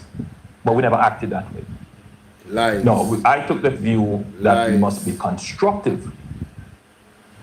So even in things like getting the IMF program on board and getting all the legislation required by the IMF, we took a proactive and constructive approach and worked with the government to ensure that this national objective was achieved. This man is incredible. So hold on, Andrew. So you are saying the IMF, structure the IMF, that your government caused when you was in power before Mama P, you... Let me go for the article right now, because this is a man that pisses me off. Jamaica, I want to understand exactly what the man I talk about, you know. What a guy. What a guy. Sydney, where you deal with? This man is incredible. What a guy. What the article, the Lord have mercy? Hold on it. They know. The article in the meantime. Yes, man. The article. Right. No. As you say, the Minister of Health now. They are the Prime Minister, they are the Minister of Health, like top man there. And you want to tell me, say Fenton Ferguson, the PMP, who make one little mistake, and we all know say what I'm saying, and we really that way they mean it. In where me we say one little mistake, you know, and they came down in the good line of the trench, or the baby business. And this Minister of Health have around 10 something around the man throat like a truckle. Every week, man infiltrating or something. Now you have run a board, you have run a board, this latest one you put in a board. And the board that you put in, you fire the first board I put in the board and the board is worse. And the mountain knows say boy right now say a $40 billion hole. Up where you are run because you are run up there, you are Minister of Health, you know, so you are run that and 40 billion and pay tax. Now me now say under you the whole 40 billion there, you know. But whatever come under you, and you take up the work, and you take up the road, you find, you see something wrong and you find the board. You have to fix it. And when you find the board and you have to fix it, you know. All lies will be exposed. That's all. And anyone who... Sorry about that. Go ahead. And you get it paid. You get it paid. And like say, you not get no pay and no free, you do it for. And so much money now we are on the top. So much money missing under your portfolio. What you need to do? Tell you, brother. What you need to do? I don't know. know. No beat, don't fit and bird. So tell me, no know, say, who never stick, catch up the man. Who no beat him. And I one little mistake he make. Now the baby, some little baby was like under him thing, we sorry about that. But, you know, but brother, member said 25 baby dead, you know, 25 days, you know. Yes. He said, what baby in a Fenton Ferguson time, you know. This Prime Minister saying he can't sleep because his baby are crying and he is. If he lie down, his baby are crying. And your baby say, if the JLP was in power, they wouldn't dead. That's why I say, I tell him, you know. Yes. Yes. That's how when you were young. Yes, so it's a Pitney, In Latin, they pay them. When young then so your baby you cry. Yes. And I'm stop like sick man for baby. Yeah, at 200 and odd pitney over the last 2 years. And no. Me want to know if them are picking a one band when she was intelligent more than them when the guy be here them was intelligent. Them not intelligent we know said I wicked I want to cry if you again. Are you must see you go to India, I go and place there, I Israel, go wall, put your hand on wall. A constructive approach and work. Now you touch your wall, if you don't cry, but you can't hear them. And then you can't, all them cry to you, you're back at that, they sound there now. Alright, make you play this. Can I find the article? Listen back to him and say.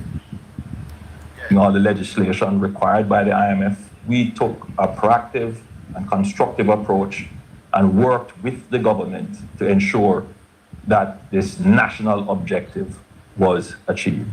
Jamaica, let me go into some context. I'm on the IMF website right now. Alright, this article in the IMF is called Jamaica and the IMF, the Power of Partnership and Ownership. It's the IMF lending case study for Jamaica. That means how much money them lend Jamaica and the lending contract between Jamaica and the IMF and the history, right? Alright, this part of the article says that after a debt exchange in 2010 and yet another IMF supported program that went off track in 2011, the country was on the verge of economic meltdown with no access to international capital market. Jamaica once again turned to the IMF in spring of 2013 for financial support. Jamaica overnight promised in 2013. Mama P, 2011 I JLP in a power and the man they met the program go off track. The country was on the verge of economic meltdown with no access to no capital market, no IMF, no World Bank, no nothing. No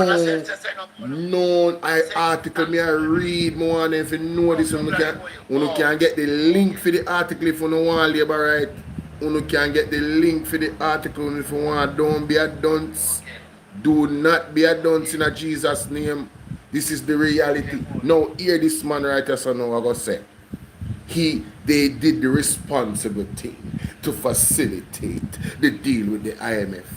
Brother, you never have no choice. You never have no choice. You embarrass this country. Your government put us into an unbelievably difficult situation. We were on the verge of collapsing economically. You know hear what the man say? The verge of economic meltdown. No one to sink in their skin, Sydney. They need to understand how hard that was for the People's National Party to get you back on track. I don't lie, you have to give me 3 minutes, make me can come Go in through. with the verge and send them back down. No, let me tell you something. The IMF, the participants of the IMF and tell them that here comes Andy Shah and Bruce holding them, come in and then go back to the IMF. Yes. 2 people participants of the IMF and we record gets so clean. Yes. The IMF used to tell you how to run your business like you didn't get the money, like them fire some nurse, fire some teacher, yes. to take on some doctor. Austerity measures. Austerity measures. Right, austerity measures out them to their money. When you wear PJ parties, angle them so clean, and we pay them off until we know what them a dime. Clean. The IMF, right. Them make them program going on hardly sure. And those going to let them program and go to the IMF and tell them say, what we are going to do. Listening, and the IMF tell them again, no, the very record was so clean and the fees so good about it. And the first somebody carry account you carry for them program go to the IMF. Tell them what they want to do. More challenge upon that, you know. I know IMF tell you what to do again, and them can them program to IMF now. No. Me a challenge upon that, Sydney. And I might be wrong, but I don't think I am. I'm going to look into it because it's important to get the facts about that. From what I understand, you know, I think I heard from Ralston man. They were so stupid that they did not even look at the austerity measures. They basically just take the deal, any deal. The deal. They never write down nothing. I know that I understand. I mean, no, I mean, I say wrong, you know. But me go back. Me go call. Hold on, me go call Ralston man and ask him. I'm sitting the program. But that specifically. Because from what I understand, then get the program from them with the austerity measures and then just say, yeah man, we just want the money, we don't really care, they not look at the fine print. And then they never attempt to pass none, I test them. And that's how we get in a problem. That is it now. IMF come out 2 or 3 times, we meet them. And you know what they do? They hide. And they shall hide. So me hide at Christine Lagarde who fan the people them. When they come and they never get the talk even 2 times or so. Hide them. They have to go back without keep the meat when they find out the things that come up to par. When them say we do at least none I test them man pass. So they come to say, go on. Yes. Because as you do your one thing and me can't hear me not see nothing come up here now. So go on. They hide them. And when them gone in service back, they go underground when they come here and when they gone they come back up with the big entire day, you know. And they shall fight and they shall, you know. Oh no. When they talk, the place jerk, the parliament jerk. Man yard, yeah. So look here. So when him come now and can pass the test them now and pressure start take we now.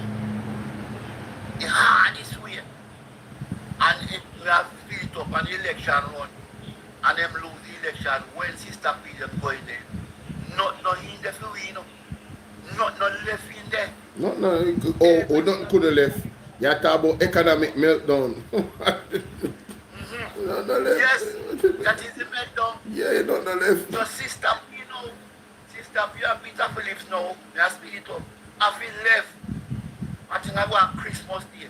No, as a woman to woman, because I think she tells somebody now, I think if he was a man, he would let me Christmas dinner and Christmas Day and I come and chat to you, look at that for me. That I said that I would have the fear time, you know. But as a woman to woman, you come in here and say, all right then. Me a woman, you a woman. Let me see what we can do then for you.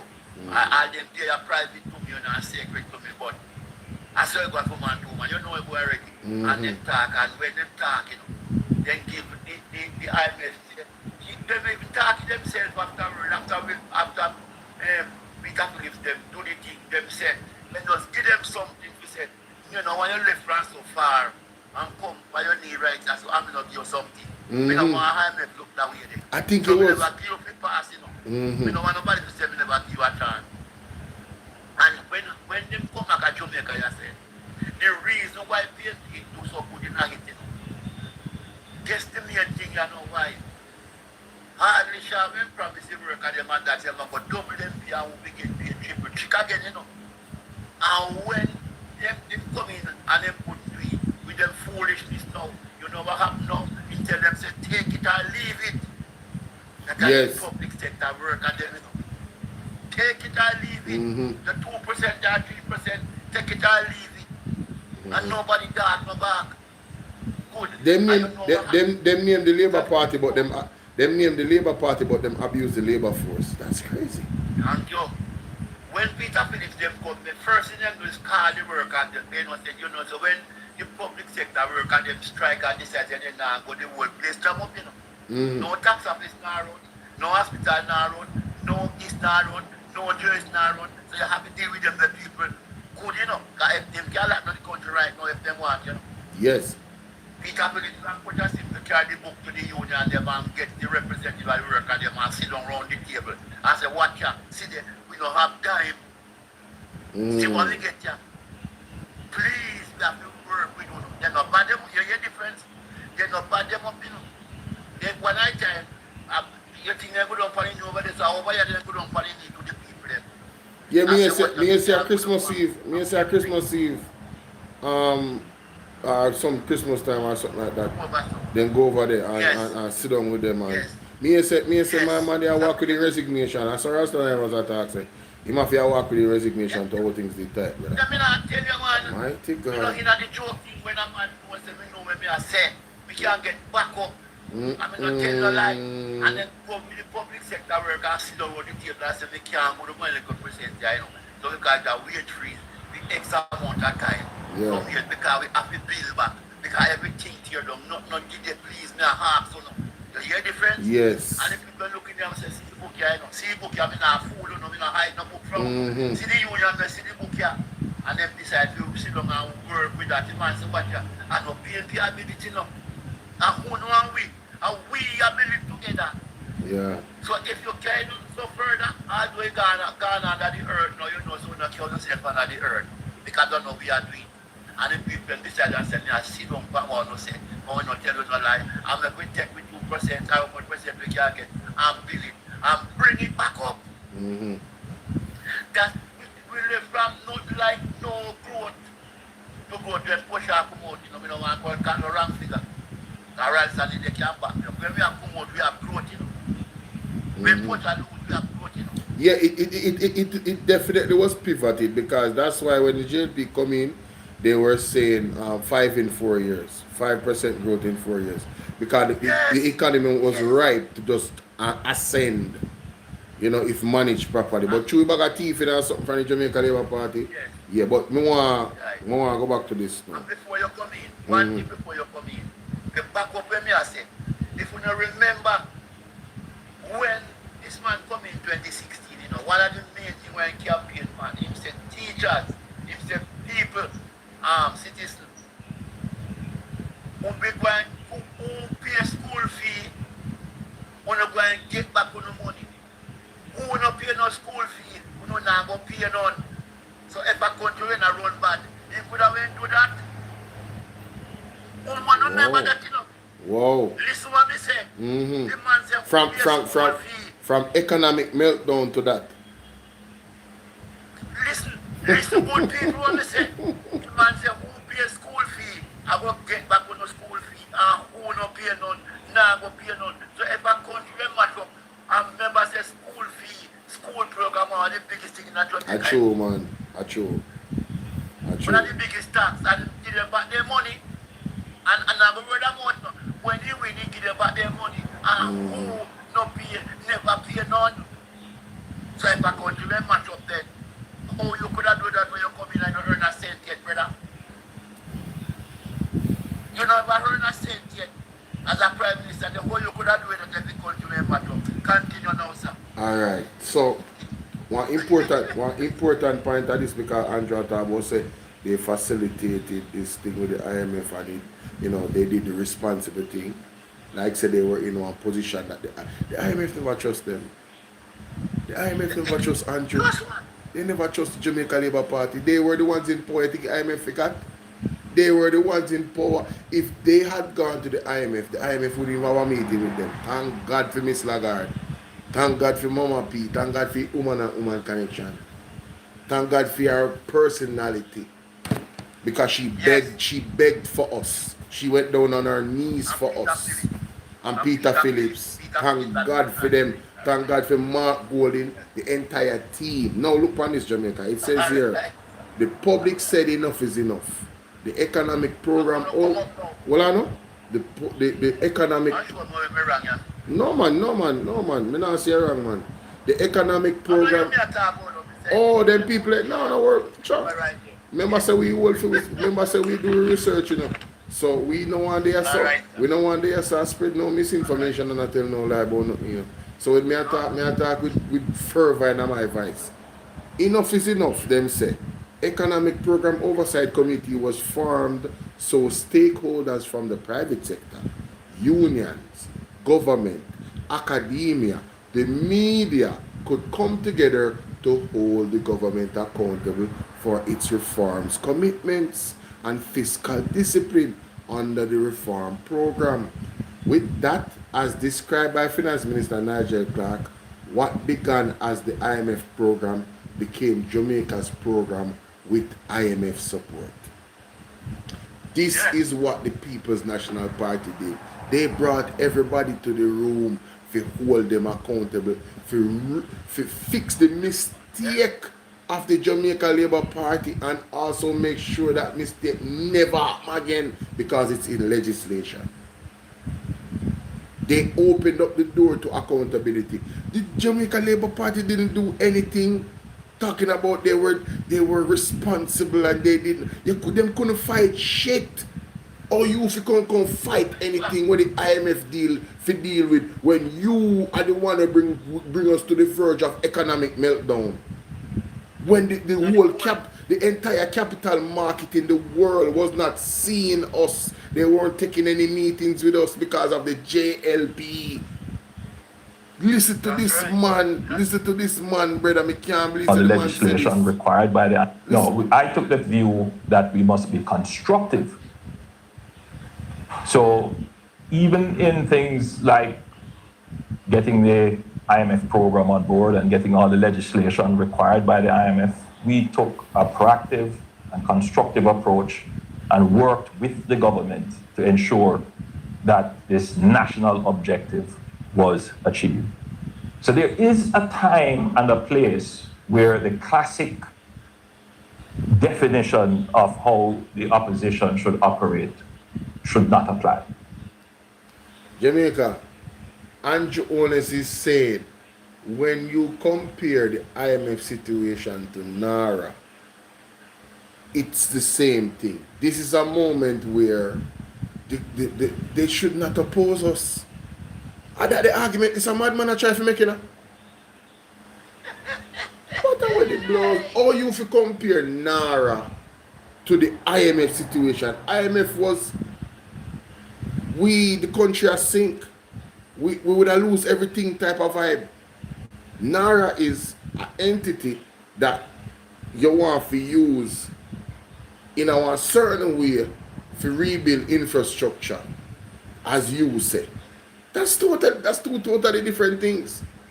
So the PMP is well within them right to oppose it, especially when it does not benefit the people of Jamaica, especially when there's clear loopholes and gaps, right, to facilitate corruption. Bolo, we back up where you say. Remember, Mark holding your position, no, don't just criticize, he tell you which part you're wrong. And like then the man just criticize my man say you're wrong, you're wrong, you're wrong, and when they go back and trick it out, they say you're wrong, Yeah, because where people don't understand, tell you where you're wrong. Where people don't understand, Mark Golden is a liar. He is a liar. Right. So when they come with the bill them in front time and they act them in front time, he's so brilliant, he just read through them fast. You have one thing what they call quick read, and you have quick understanding and comprehension. He have that. So he's brilliant, he's a nerd. Mark Golden is a nerd. A lot of the things where we have a conversation about, we just learn them something because I do my own reading. You feel me I say? But my brethren in the chat say, how far IMF reach? Explain. I don't understand the question. What do you mean how far IMF reach? If you talk about the actual, what the PMP did, what the PMP did is set the accountability where the IMF is concerned on autopilot. Based off the legislation where the PMP put in place under Mama P, no government moving forward cannot bring us back to where the JLP carry in 2011. On the brink of economic meltdown, where no international capital market, no IMF, no World Bank, and if you don't understand how important those entities are to a small country, you definitely have to go do some reading. This is where civics come in. If the IMF lock us off and don't deal with we, this a hurricane will lick what they are.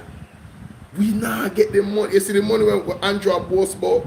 So we get from IMF. It's because of Mama P. It's not because of JLP. It's because of Mama P and the PMP. Why we can't even get them the money there to rebuild Jamaica. That I want to have to understand. If I never for Mama P, we wouldn't be able to even see them money there. Jamaica would have sink long time if I never for Mama P. Jamaica would have sunk. Economically, we would have sunk. You understand this, Bolo? because people who are listening don't understand me now. Mm-hmm. The IMF, them time they are now too. And not just IMF, you know. If you feel IMF, no other company no one let you accept. That's what. The IMF was the one in front. We say, if you pass IMF test and deal with them, you can get money from Yes. them. But if you feel IMF test, Nobody not talk to you. There's no other financial, no other. You're right. You're absolutely right. Mm-hmm. So that is why DLP get mashed up, because when you IMF was the front runner, then was the front one. If you not even IMF put on them straight, no private sector now they no money, no matter where you go, no other country. In terms of money, because they man look money for farmers with IMF. So like what they mash up IMF, that's why the portion them couldn't get no money for borrow. Nowhere, because they do it so good. All they go and you come in and mash it up, all hide the people when they go look for you. All hide them, they can't chip and beat with you. Yo, a straight bad this money. A straight bad this money when I go with the IMF. IMF say, this is what the IMF say, you know. IMF say no lend PNP, I know lend GLP, you lend the country. Exactly.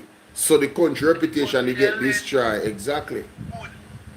So when the labor at the PNP mash it up, members say IMF no business with that, my business with the country of Jamaica. And is so you're going to go borrow and Jamaica never deal with. It's the right approach, you know. It's the right approach, you know, because you can't look upon it no other way as a business entity, because I mean the election can swing. Well, under the election can swing either way at any time, so them have to look upon it that way there. You see me I deal with, but more have to add to your point where you say, because when you talk about the international capital market, you would have considered IMF as the godfather of the international capital market. So, and just work with me. You know, say I have the mafia family then. Godfather is the head of all of the mafia family. So consider all of the banking entities around the world as a mafia family, and the IMF is the godfather. So if the godfather not deal with you and not lending no money, nobody else not lending no money. So you have to left out in a cold for suffer. That's how the JLP do to it. Look here. Let me tell you something one on way, you know. Because all of my people are older man. I'm going to say, you can't know things more than me, you know, because you know things more than me. Because you know the books more than me. Right. Because I don't have education of this. We can remember things. Right. You see, when the last test, when PMP passed with Peter Phillips, I'm the first time tell Peter Phillips, say, watch out, you know, tell you know what to do.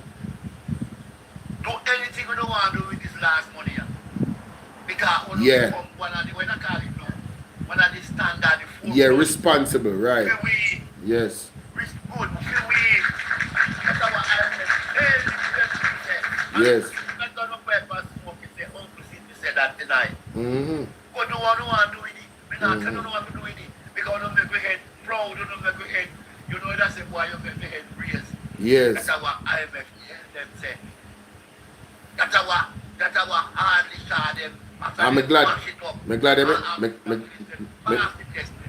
they make that point there, you know, because there's another part of the article I saw, right, to show you how hard it was for the PMP. Jamaica needed a second debt exchange and a primary surplus of 7.5% of GDP to help stabilize the economy and address long-standing structural challenges. This is why they had to use the NHT money temporarily to supplement the 7.5% of GDP primary surplus. You see me? So that's why they had to use the NHT money to do that temporarily, just for 4 years, to get the economy back on track. As a matter of fact, the IMF didn't believe that Jamaica could do it. Them set the austerity measures so high. Them did still want to feel, brother. Let me tell you something, man. You see, if a man them never disciplined, if the PMP never disciplined and actually know what the hell them do, we would have failed those IMF tests easily. Easily. So him right, cause at the last part now, man, I say, boy, you know, so really would I make it still enough, boy, I don't go on good. See one beer, yeah. Confession. Yeah, man, see one beer, yeah, man. Wanna have a drink, man. Wanna go on good. Wanna show we say, wanna can get this thing done. Because now the IMF doesn't have to worry now, about lending us money anymore, because of the law and the legislation that is put in place. Jamaica have to pay one certain amount of debt. Them have to service the debt to a certain level to get it down, to reach down to 62%. And it was gonna go down to that, this year, this fiscal year, is the hurricane cause if you mash up, And them have to now relax the legislation for a short period of time, 2 years maximum, to get the country economically back on track. But they can't make it past that because obviously they have to make sure say the thing not reach. Edward Seaga, they put it in the 80s. And when we go down to that, yes, remember go down. In 1980 when Seaga came to power, the Jamaica debt to GDP ratio was 63%. That is where we would have been this year, 1% less than that, So the PMP gave Seaga the debt to GDP ratio in 1980 at 63%. That is a good damn debt to GDP ratio.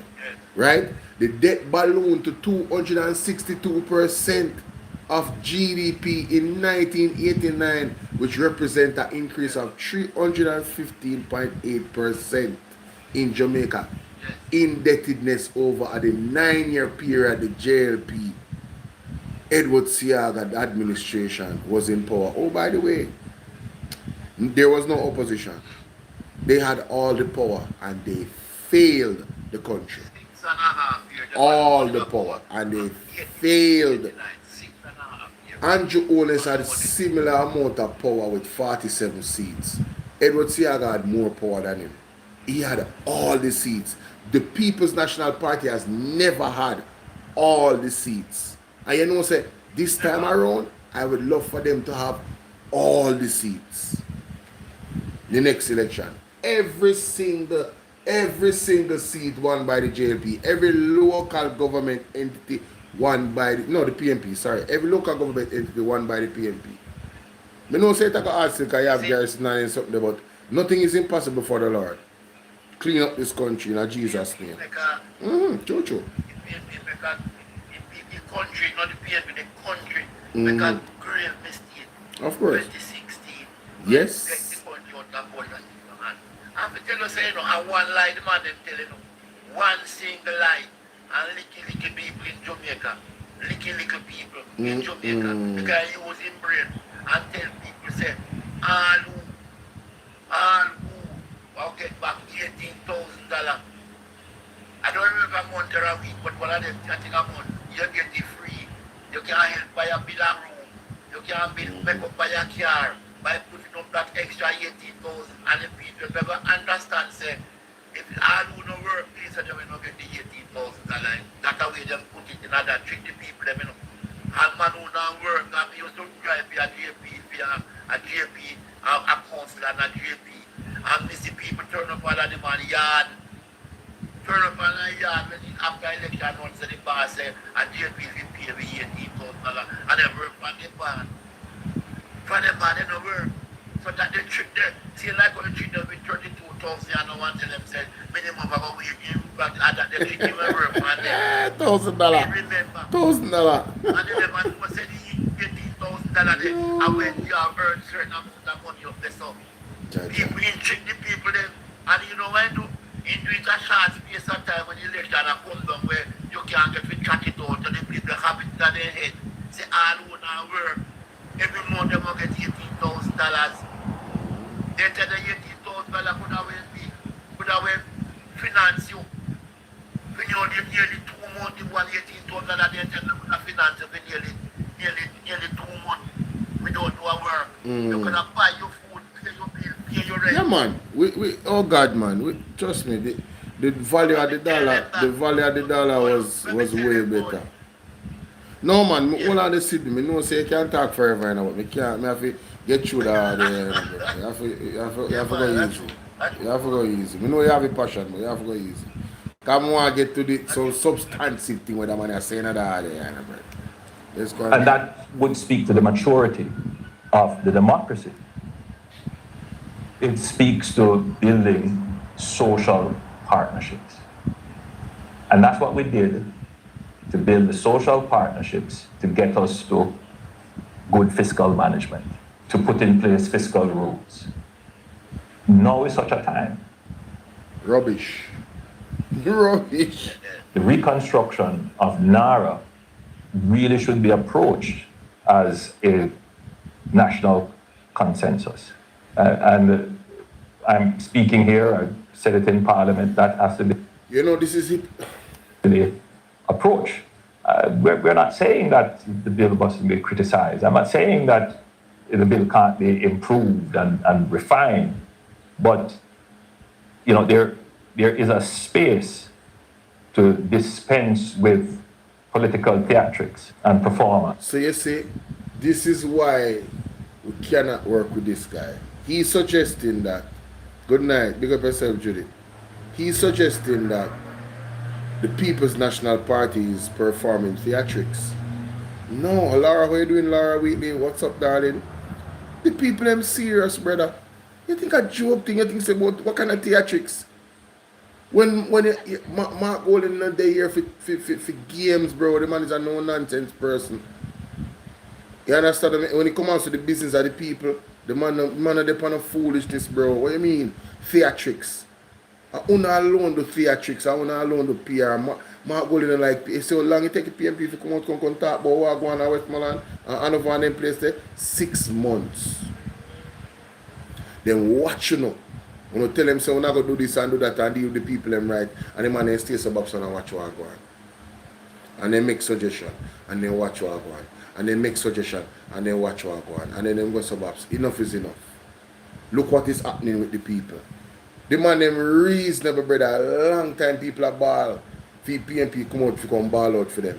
Because of wickedness one are going with. And I suffer the people them down west. Hanover, St. Elizabeth, St. James, right? Westmoreland. And people can even say East Portland as well. And focus on the interests of the nation. And I think so according to him, this NARA thing is the best interest for the nation. Jamaica, do you know that there is ADPEM, all of the things that we might try to do? The system is already in place. This is just making an extra entity that is supposed to be temporary to come do things in a certain way. And I'm sure it's going to benefit him and his wife. I am certain of it. I am certain it's going to benefit their friends too. Because anything to do with building in Jamaica, members of them in a building, members of them in a real estate and construction. Members say that are for them pet peeve, for wealth building. I'm certain NARA is going to benefit them. Remember, say Andrew and his friend, Mr. Brown, working at the office of the Prime Minister, have one of the biggest jobs them, when it comes to, that area, building. So there's a conglomerate of them in Jamaica. A syndicate, as Andre Stevens would have said, a film favorite word, that, a syndicate. But there's a conglomerate of the same thing. A big group of big dogs that will benefit from this thing where they are set up. So when the aim started, this is not something for us to, for corruption practices. Brother, you can't tell me that. All of the ministry them in the government right now, I deal with direct contracting, and they hear what the Auditor General said. This is the way how they steal direct contracting, no checks and balances, not there. No competitive bidding for the contract them. That's why man can recommend them Ben Spunani, and then Ben Spunani get $80+ million in a contract over time. And back up what you say, Bolo. Back up what you say. There's a clip going around. There's a clip going around. And parliamentary, I say the first 3 things when COVID in narrow, Mark only report them and the final say it not have no sense. Yeah. Mark only show him so what are the 3 first thing in narrow you're wrong. And the first I him throw one punch at Mark Golding first, I said Mark Golding don't really understand. Yeah, him out of order. Him out of You're order. a liar. Him out of order. Man want know it. But Yeah. take you too much time and bend on him. And you tell me say him don't really understand. So when the man say pint of order and get up and lick the nail for the tree thing by your head, you get silent. Yeah, but he can't. He can't. Alright, you see what they're doing now. They bank on persons not caring about politics enough to go and actually go look up where Mark Golding said. That's what they bank on, you know. So now him can say that, and in core support of them, I gotta say, yeah, you're fixing business. Rubbish.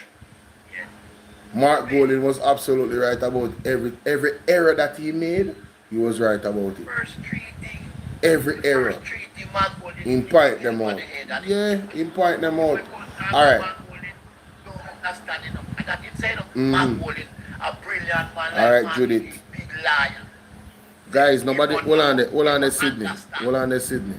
People, me they are burning midnight. They are telling me say nobody now buy me a drink. What's going on? Remember say tomorrow Saturday, no? You buy me a drink, man. Want to see some whale jump over it on the TikTok like so. Be a whale.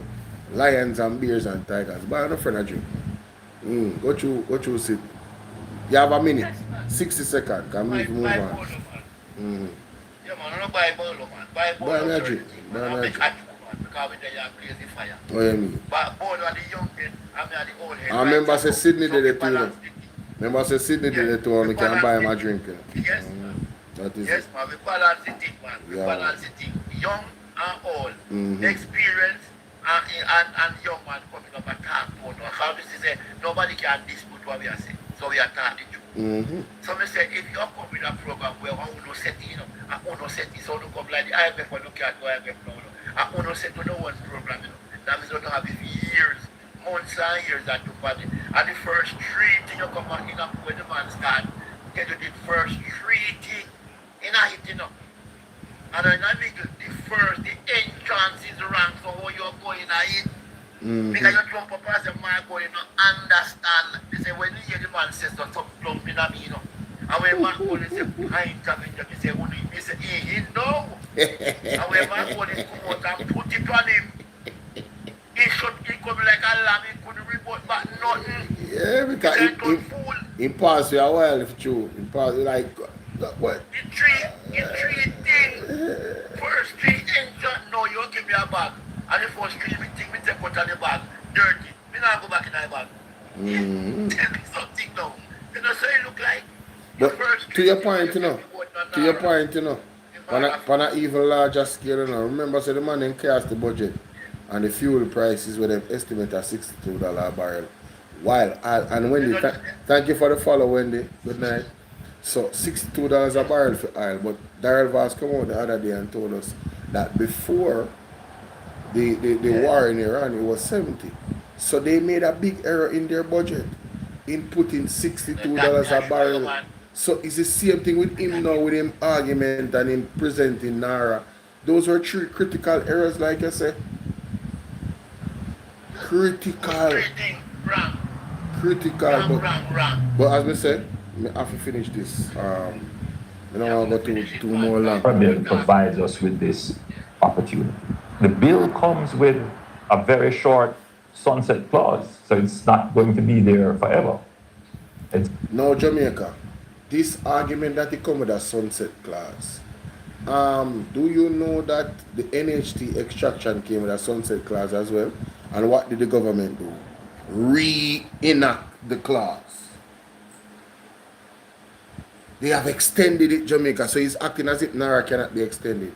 That is no comfort. NARA needs to be structured properly, because you telling us that it's temporary, we know someone can put it back if you don't feel like. So you see, these are the mind games when they play. Persons are really not pay attention to the thing. A very limited period of time to get a certain set number of projects executed. And then look on the track record of the government with Cornell Regional Hospital. We don't trust them now. If you do things in a timely manner. Brother, who is these people talking to, bro? You know, I really would love to be a part of. No, let's scratch that. Because I don't want to know what Andrew did. Probably have to ask questions virtually. Me ask questions virtually. I don't want to be in the vicinity of Andrew Willis because I am afraid that lightning and thunder and meteorites might just fall and destroy the place. The level of evil. You understand? Me don't want them nowhere near this man, brother. Nowhere near this man or none of them subordinates. I'm telling you. I want deep kind of road this up. And when we look at Andrew, I run and come around the corner. I say, don't go around here, be a gunshot road this so I can place a boom up. I run around this fast. If you go to the road, you will reach road this because we run quarter time, we run a long time. And I can't believe him. By the grace, That's supposed to rock him. Judith, by the grace of God, man. By the grace of God. Because I God alone protect you, you know. You understand what I do? By the grace of God. Projects can change the face of Jamaica. The question is also asked that why not do it through the existing bureaucracy? And I'll give you a few examples. So Jamaica, he's just admitting that there's an existing framework to handle this type of project. It's not just Mark Golding coming out and opposing it, you know. You have the Builders Association. I present serious concerns in the news. Sandra, I present serious concerns, you know, in the newspaper, you know, about this body named Nara who I got idiot. The man say, yo, brother, listen, we have issues among us, the agencies already. This entity coming over it, what's that going to do? That's not going to make it flow better. It's not going to make it flow better. It's not going to make it flow better. Just after your head, tell me the thing is leadership in it. No, you have to tell me now. I have to tell you? You say you want one PMP. Oh yes, oh my God. Yeah, but listen up. If you have a board of 12 and one little PMP, the whole PMP vice not your own out. Yes, but listen. Remember saying Mark Golding was saying to get all of the stakeholders together so we can have accountability. And just say we are the government. We do things our way. And now he's telling the people that we must just accept for them way. Accept them way? Yes. No, that him a do, you know. He might beg the people and to believe in Anara. But we don't trust you know. And with good reason. You say you want one PNP in there. One little PNP you say you want in there. Just to make you say you put a PNP like so I know one. Yeah, just to make yeah. That's like you have 3 kids. One of them is not your own, is your wife child. And you meet her with the child and you have 2 with her. And you buy present for each 3 of them. But you buy certain extravagant presents for your children, and then because you never want to look bad, you give other one something will show clearly say, you know, I just figure something for you not look bad while I buy you something. But I then me really love. And that thing I do. And that thing I do with this thing to say, yo, I don't want to look bad no more. I don't want to say no PMP no day night. And we never want to be transparent and we're trying to hide something. So here we go. I show you one little bone. One owner can come in over here, sir. And then 1 against 21. Get away, man. You're out of order. You're out of order. Because 20 wrap up the one price at all times. You know, see? So Mark Golding don't say nobody over there. No, go over there. If I say to go around, let them stay with them. That's true, man, that's true. Because when you mash up, we don't want them to say PNP where you unite with me. And then do that all the while. So Mark Golding, learn the lesson, please. As a little man, I love you and love the PNP and love the people of Jamaica. If I want you to get, let them keep them things because I don't make a difference, my boss. Straight. Let them keep them things. When the pile and fall up, we know say most of the because they don't have no head and they're not going to feel prosper, they prosper themselves. So they must drop trouble and let them go control. So Lord them and them thing man holding. I'm could tell you what I want. Tell you what I want, Magnitsky. Now you will are here from. You know what you're from? They just tell you what I want, sir. Yeah. All right.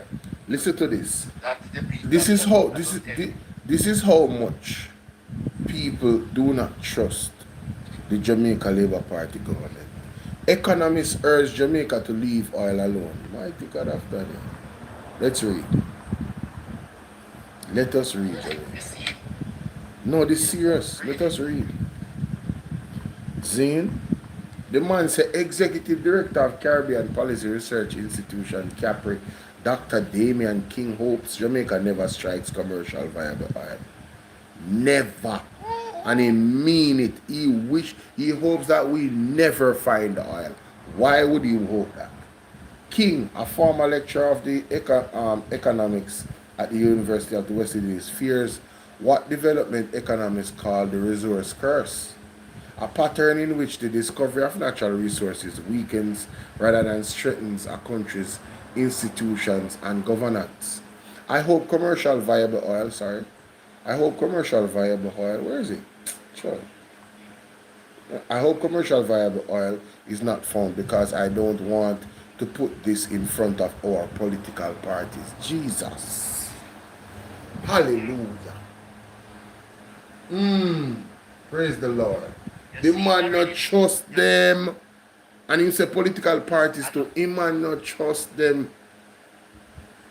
He man not trust them, brother. He not trust them. He not trust them. I never know that. He goes on to say No, me never know. Me never know. He said the potential wealth and powers that flow from oil discovery, he argues, creates fertile conditions for political and financial corruption. Mighty God. The man is basically saying it's going to be so easy for them to steal. It's gonna be so juicy. It's when I give puss butter for carry, you can't give these puss butter for carry Jamaica. Dr. Damian King said that, not my word. The man goes on to say oil will become a strong temptation. There are too many examples of local institutions becoming weak and undermined and corrupt when resources start to flow through them. ADPEM, with the bag of money we get from overseas, and Jonas Kite office. Ding, ding, ding, ding, ding. It's the money, Jamaica. You have nothing to do with dealing with the thing and to help the people. It's about controlling the money. Yeah. It's the resources they want to control. It goes on to say King contends. King contends that nations tend not to grow wealthy by extracting oil on its own in the ground, rather countries that refine the commodity. So you want to try to show you, say, Jamaica not a refiner, bro. You don't really make no money off of that. You understand what I deal with? If them have it in a no bulk and it's commercial, you're not going to get no money off of it. Yes or no, Sydney? And the thing about it, it starts already, what the young king say, because Darren Val say we want something like 2 years in this thing, then it step out, go look in Grand Prix them. Why say no? You might try to see it through. Yeah, man, you say no, but I resign.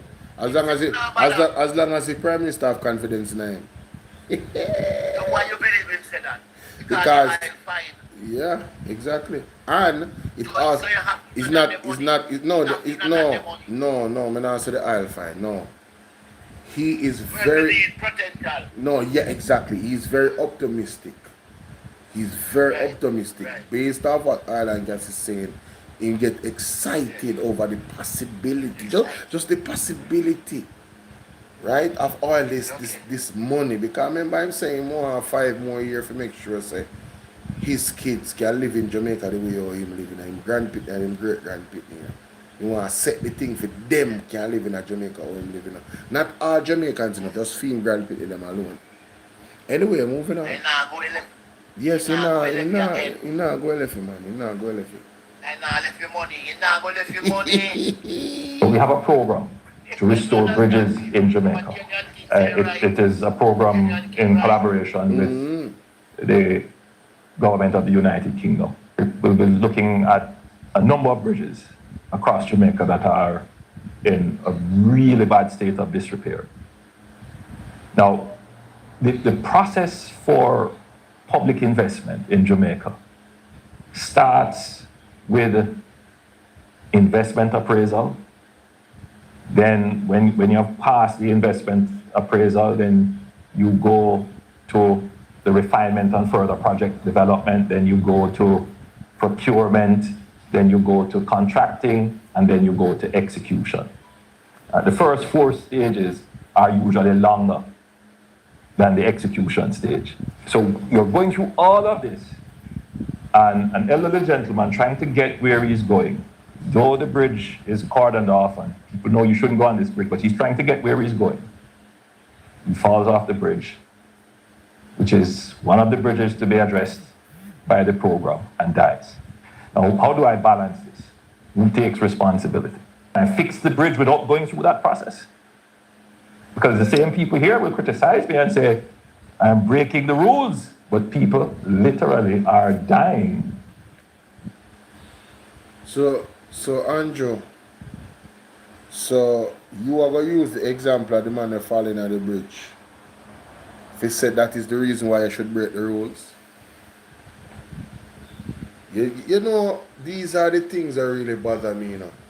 Because only simple-minded people alone can really talk their nonsense at you, you know. Brother, quarantine off the bridge. So nobody can pass until you fix the damn bridge. Simple fix. You don't need to break no rules. You need to do the right procedure in protecting people from entering the blouse and skirt bridge. If them enter it on them own risk, that are for them business. But you as an entity that govern the country should ensure that the thing is quarantined off, brother. That is like one meter ride dropping in Jamaica, right? And the government don't go on the site immediately and block it off. So people don't get exposed to potential danger and, you know, different organisms and then something. And when they look, everybody get infected and dead because you never do that. Are your fault? Are you for ensure anything? Yeah, are you for ensure anything quarantine off? That is your government. That now nothing man a drop in a hole now nothing to do with the bridge never fixed fast enough. It's because the bridge never lock off, brother. It never close off. You need to close the bridge. And the man first like me now, who done ya so at the bottom of the letter, make me understand say when the bridge clean up and clean up, no more $40 billion can mash up like up you with tax we pay. Brother. You know, Sydney, you know what I notice? The amount of things that go wrong in this country. You know, so we can literally, if we never have to sleep, we could literally sit here for a whole week and ventilate all of these issues. Yes. And we still would have issues to ventilate. Yeah. That is how bad it is. We can't go with the bridge that here done where you have $40 billion over one entity. Sure. Have tax. No pay. Sure. The country going around. Alright, you know, me notice them attack bureaucracy, you know. And all them tell me say, yo, you know, say we just want for thief. Anytime you hear them start attack bureaucracy, they are telling me that they don't want to be accountable. They just want to steal. They love direct contract because that is the way to make the money. That's all them telling me. Because listen, if you are an accountant, you just left university, you go to a firm, right? And the firm says, this is how we do this particular thing. This is standard procedure. After 2 years, 3 years, 4 years, 5 years, wouldn't you be smooth in the way how you do your job? Because you have the experience. What the hell is wrong with these people attacking procurement as if procurement never did it from day one? Only supposed to know how to do the thing better now and faster. After 10 years, they are getting worse and worse at procurement procedures. That's why you have 22 file missing a UHWI documents about contracts and procurement. That's why you have trillions of dollars in all of the ministries of the Jamaica Labour Party in their governance over 10 years. That is unaccounted for because they don't have the receipts to show us that this is where the money was spent. That is why the leader of the country is uncertified. He cannot present the document to show how he making money in Jamaica. It is a pattern. And it coming right from him. Which Western country? Which country in the Western? We don't talk about Middle East and somewhere. We are talking about England, America, France, Germany, Italy, all of the Western states. So you want to tell me which other country you going to tell me say rain flood out in our storeroom 3 times and 1 storeroom and flood out and now go just on the rain fall in our storeroom. That's how you have fine. You know, fly nowhere. 1 storeroom that you been carrying from flood out 3 times. Oh my God. With apartment and tell nowhere else but Jamaican people and you know find a big up store. Which part is you could have them never make call? Especially like England, where there's a man fling and play the grass, man take a bit, take the grass, the road and lick man on the head. Oh, sorry. Would have mentioned that way we are under the same Westminster thing. Which way you gonna tell them at England say rainfall now 1 storeroom alone 3 times and flood out papers. Madness. But we don't want to go into that now because I want a different ball game now. Because we're moving slowly. That's the reality. That's the reality. The existing process can't carry us through what we need to do here. And the existing process must address the things that are already in the pipeline to be done. So these new projects would displace. So we want what is already in the pipeline to get done. The new projects and those that we pull out of the pipeline to get those done quickly. That's the objective. NARA is not... So I'm glad to say it done. Because I late. But...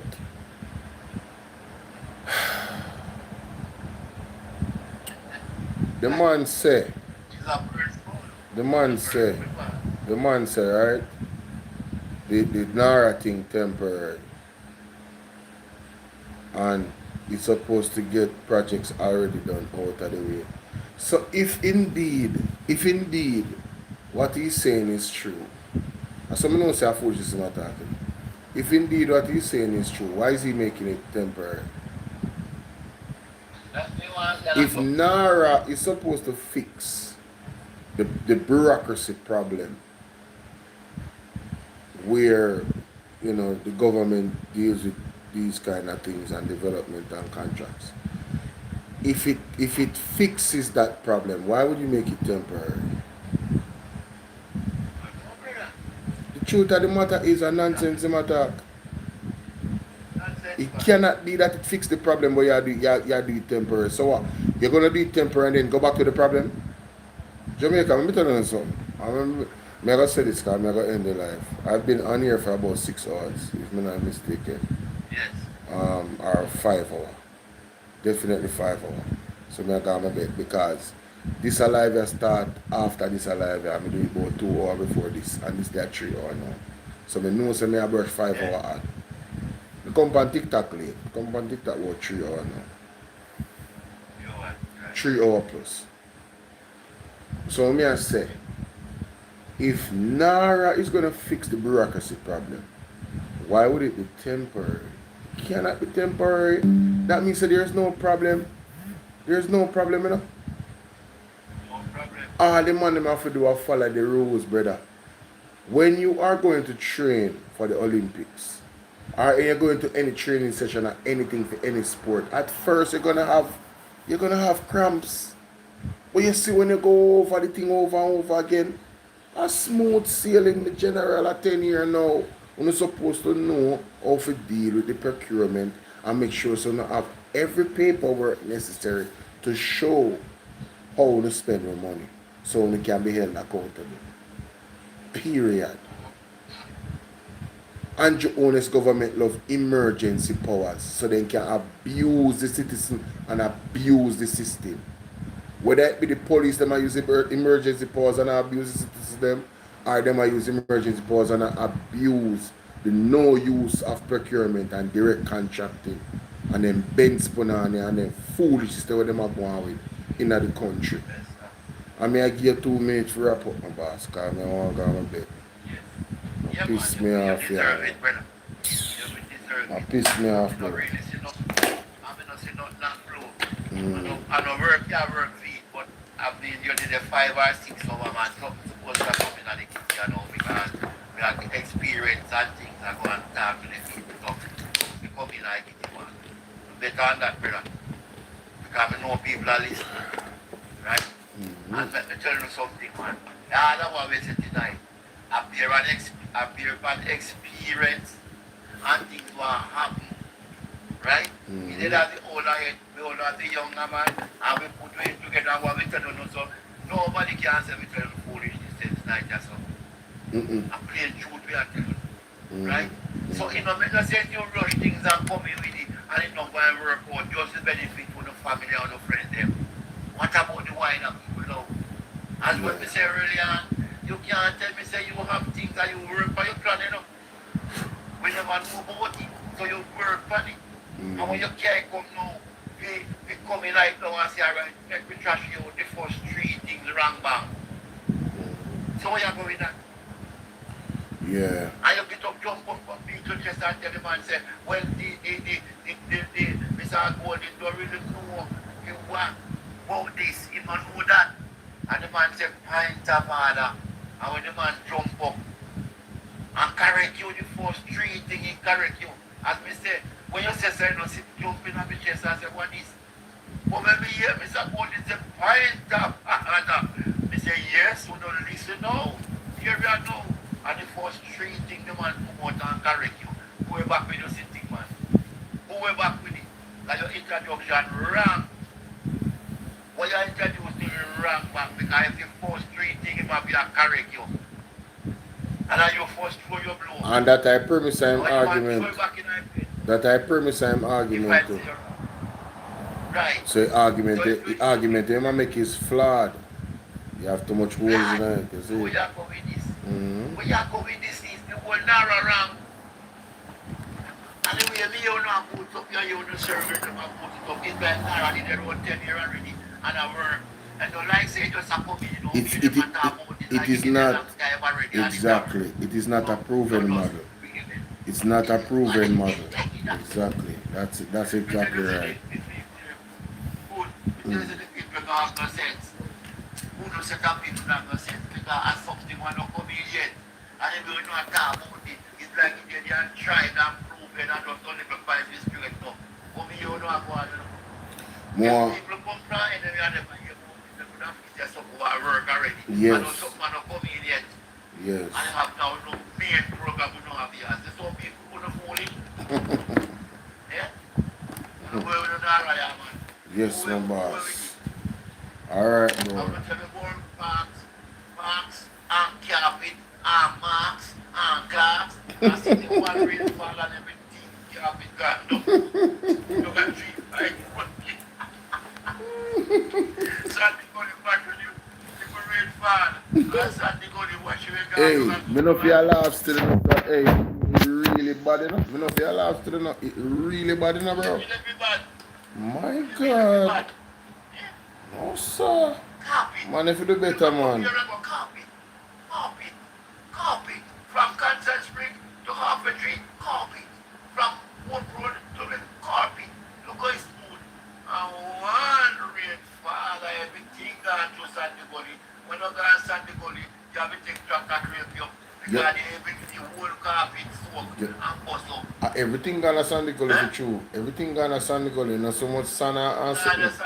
You know so much sun and sitting, then take from what I.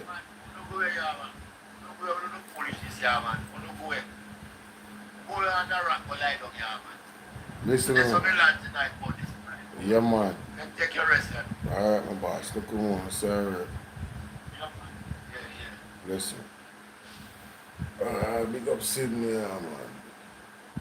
You know, my brother did in our chat earlier. I don't know if he's still there, but he said something like he must say something about the PMP. He said, me depending on politics or what you're doing for yourself. Those politician call you and pay you for what you're doing, or you just work off your opinion. Yeah, the fact say you ask me that is disrespectful. I mean, I tell you that straight. The fact, if you're there listen to me right now, the fact say you ask me that is disrespectful. That means say you don't know me, you're not my friend, because you don't know my character. You see, let me deal with. Um, I don't benefit really from this because the way our Jamaica system corrupt, right? People are fear for my life because me I talk my opinion against the government because of government badness. That is the perception that they give off. That them have police and the force to eliminate people and death squad and all of them something. That is the perception that is given off. So if I was here and not speaking about what I believe in, I would be foolish. Because no money value at all would be enough for me in our environment, political environment like this. There's no money where me I don't get no money from a politician. I don't even link with none of them. I don't even have a counselor. Let me see. I don't want to tell no lie. We get 2 or 3 interviews with some counselor from Portmore side, St. Catherine, and a Splash Digi. If him there right now, he can tell you, him push them interview them. Me talk to Mr. Dr. Alfred Dawes already on an interview already. Like on the phone and, you know, you can hear it on the show. Me talk to him one time because they want to do one project in the area to give the people them some free healthcare and them something. So me talk to him one time. One time. No politician now pay me if you do this. You feel me I deal with? This is my patriotic duty when me I do. This government is wicked. The man them evil to the people them. And if they must suffer people down a Westmoreland, then we do it to anybody. Because all of we are Jamaican. And if you as a labor right support what them do to the people them down so, you're wicked too. And I hope say God deal with you. Anybody will have their mindset there. I hope say God deal with you. I'm serious. I'm not a joke. It is despicable, it is disgusting, and we have to do better. We simply have to do better. Right? Me, Bolo, and I get no money from no politician. None of them. I'm not come and say I tell lie for nobody. You see one of them say come and tell lie for Mark Golden, and that's a lie about things and none of evidence. They don't read articles, they don't look for anything objectively, and formally them argument if say will make sense based off of the evidence. Can I tell you what me believe in? I tell you, I separate my belief from what is facts. Right? And that is important when I do this thing here online. You understand? And even when I dialogue with the bridging them on the TikTok, and you know them a come with you see time you say no, but don't that one and a sound. You understand? Check that. Because your integrity is important. To me, my integrity is important to me. Right? And furthermore, you know, I am not perfect, but I don't want to add on past sins when we already commit already. And to bear false witness against one is a big sin that. So I don't want to bear false witness against no one and put them on and like say, alright, me I say, yeah, him do this when him not do it. No, my general, me not depend that. That's why I like to go back and search for the audio when you say this out of your mouth, so me can play verses when you say it, yes sir, and me can say, see it there, this is a hypocrite. Based off of what me I play it on the two side. 1 minute you say this, next minute you say total opposite. Where do you stand? That's how we go to work. feel me, David? That is it. But I'm out, people. Bless up on yourself. Thanks for being here and soon later. Alright? Everybody, make moderator, then big up on yourself. I'm out.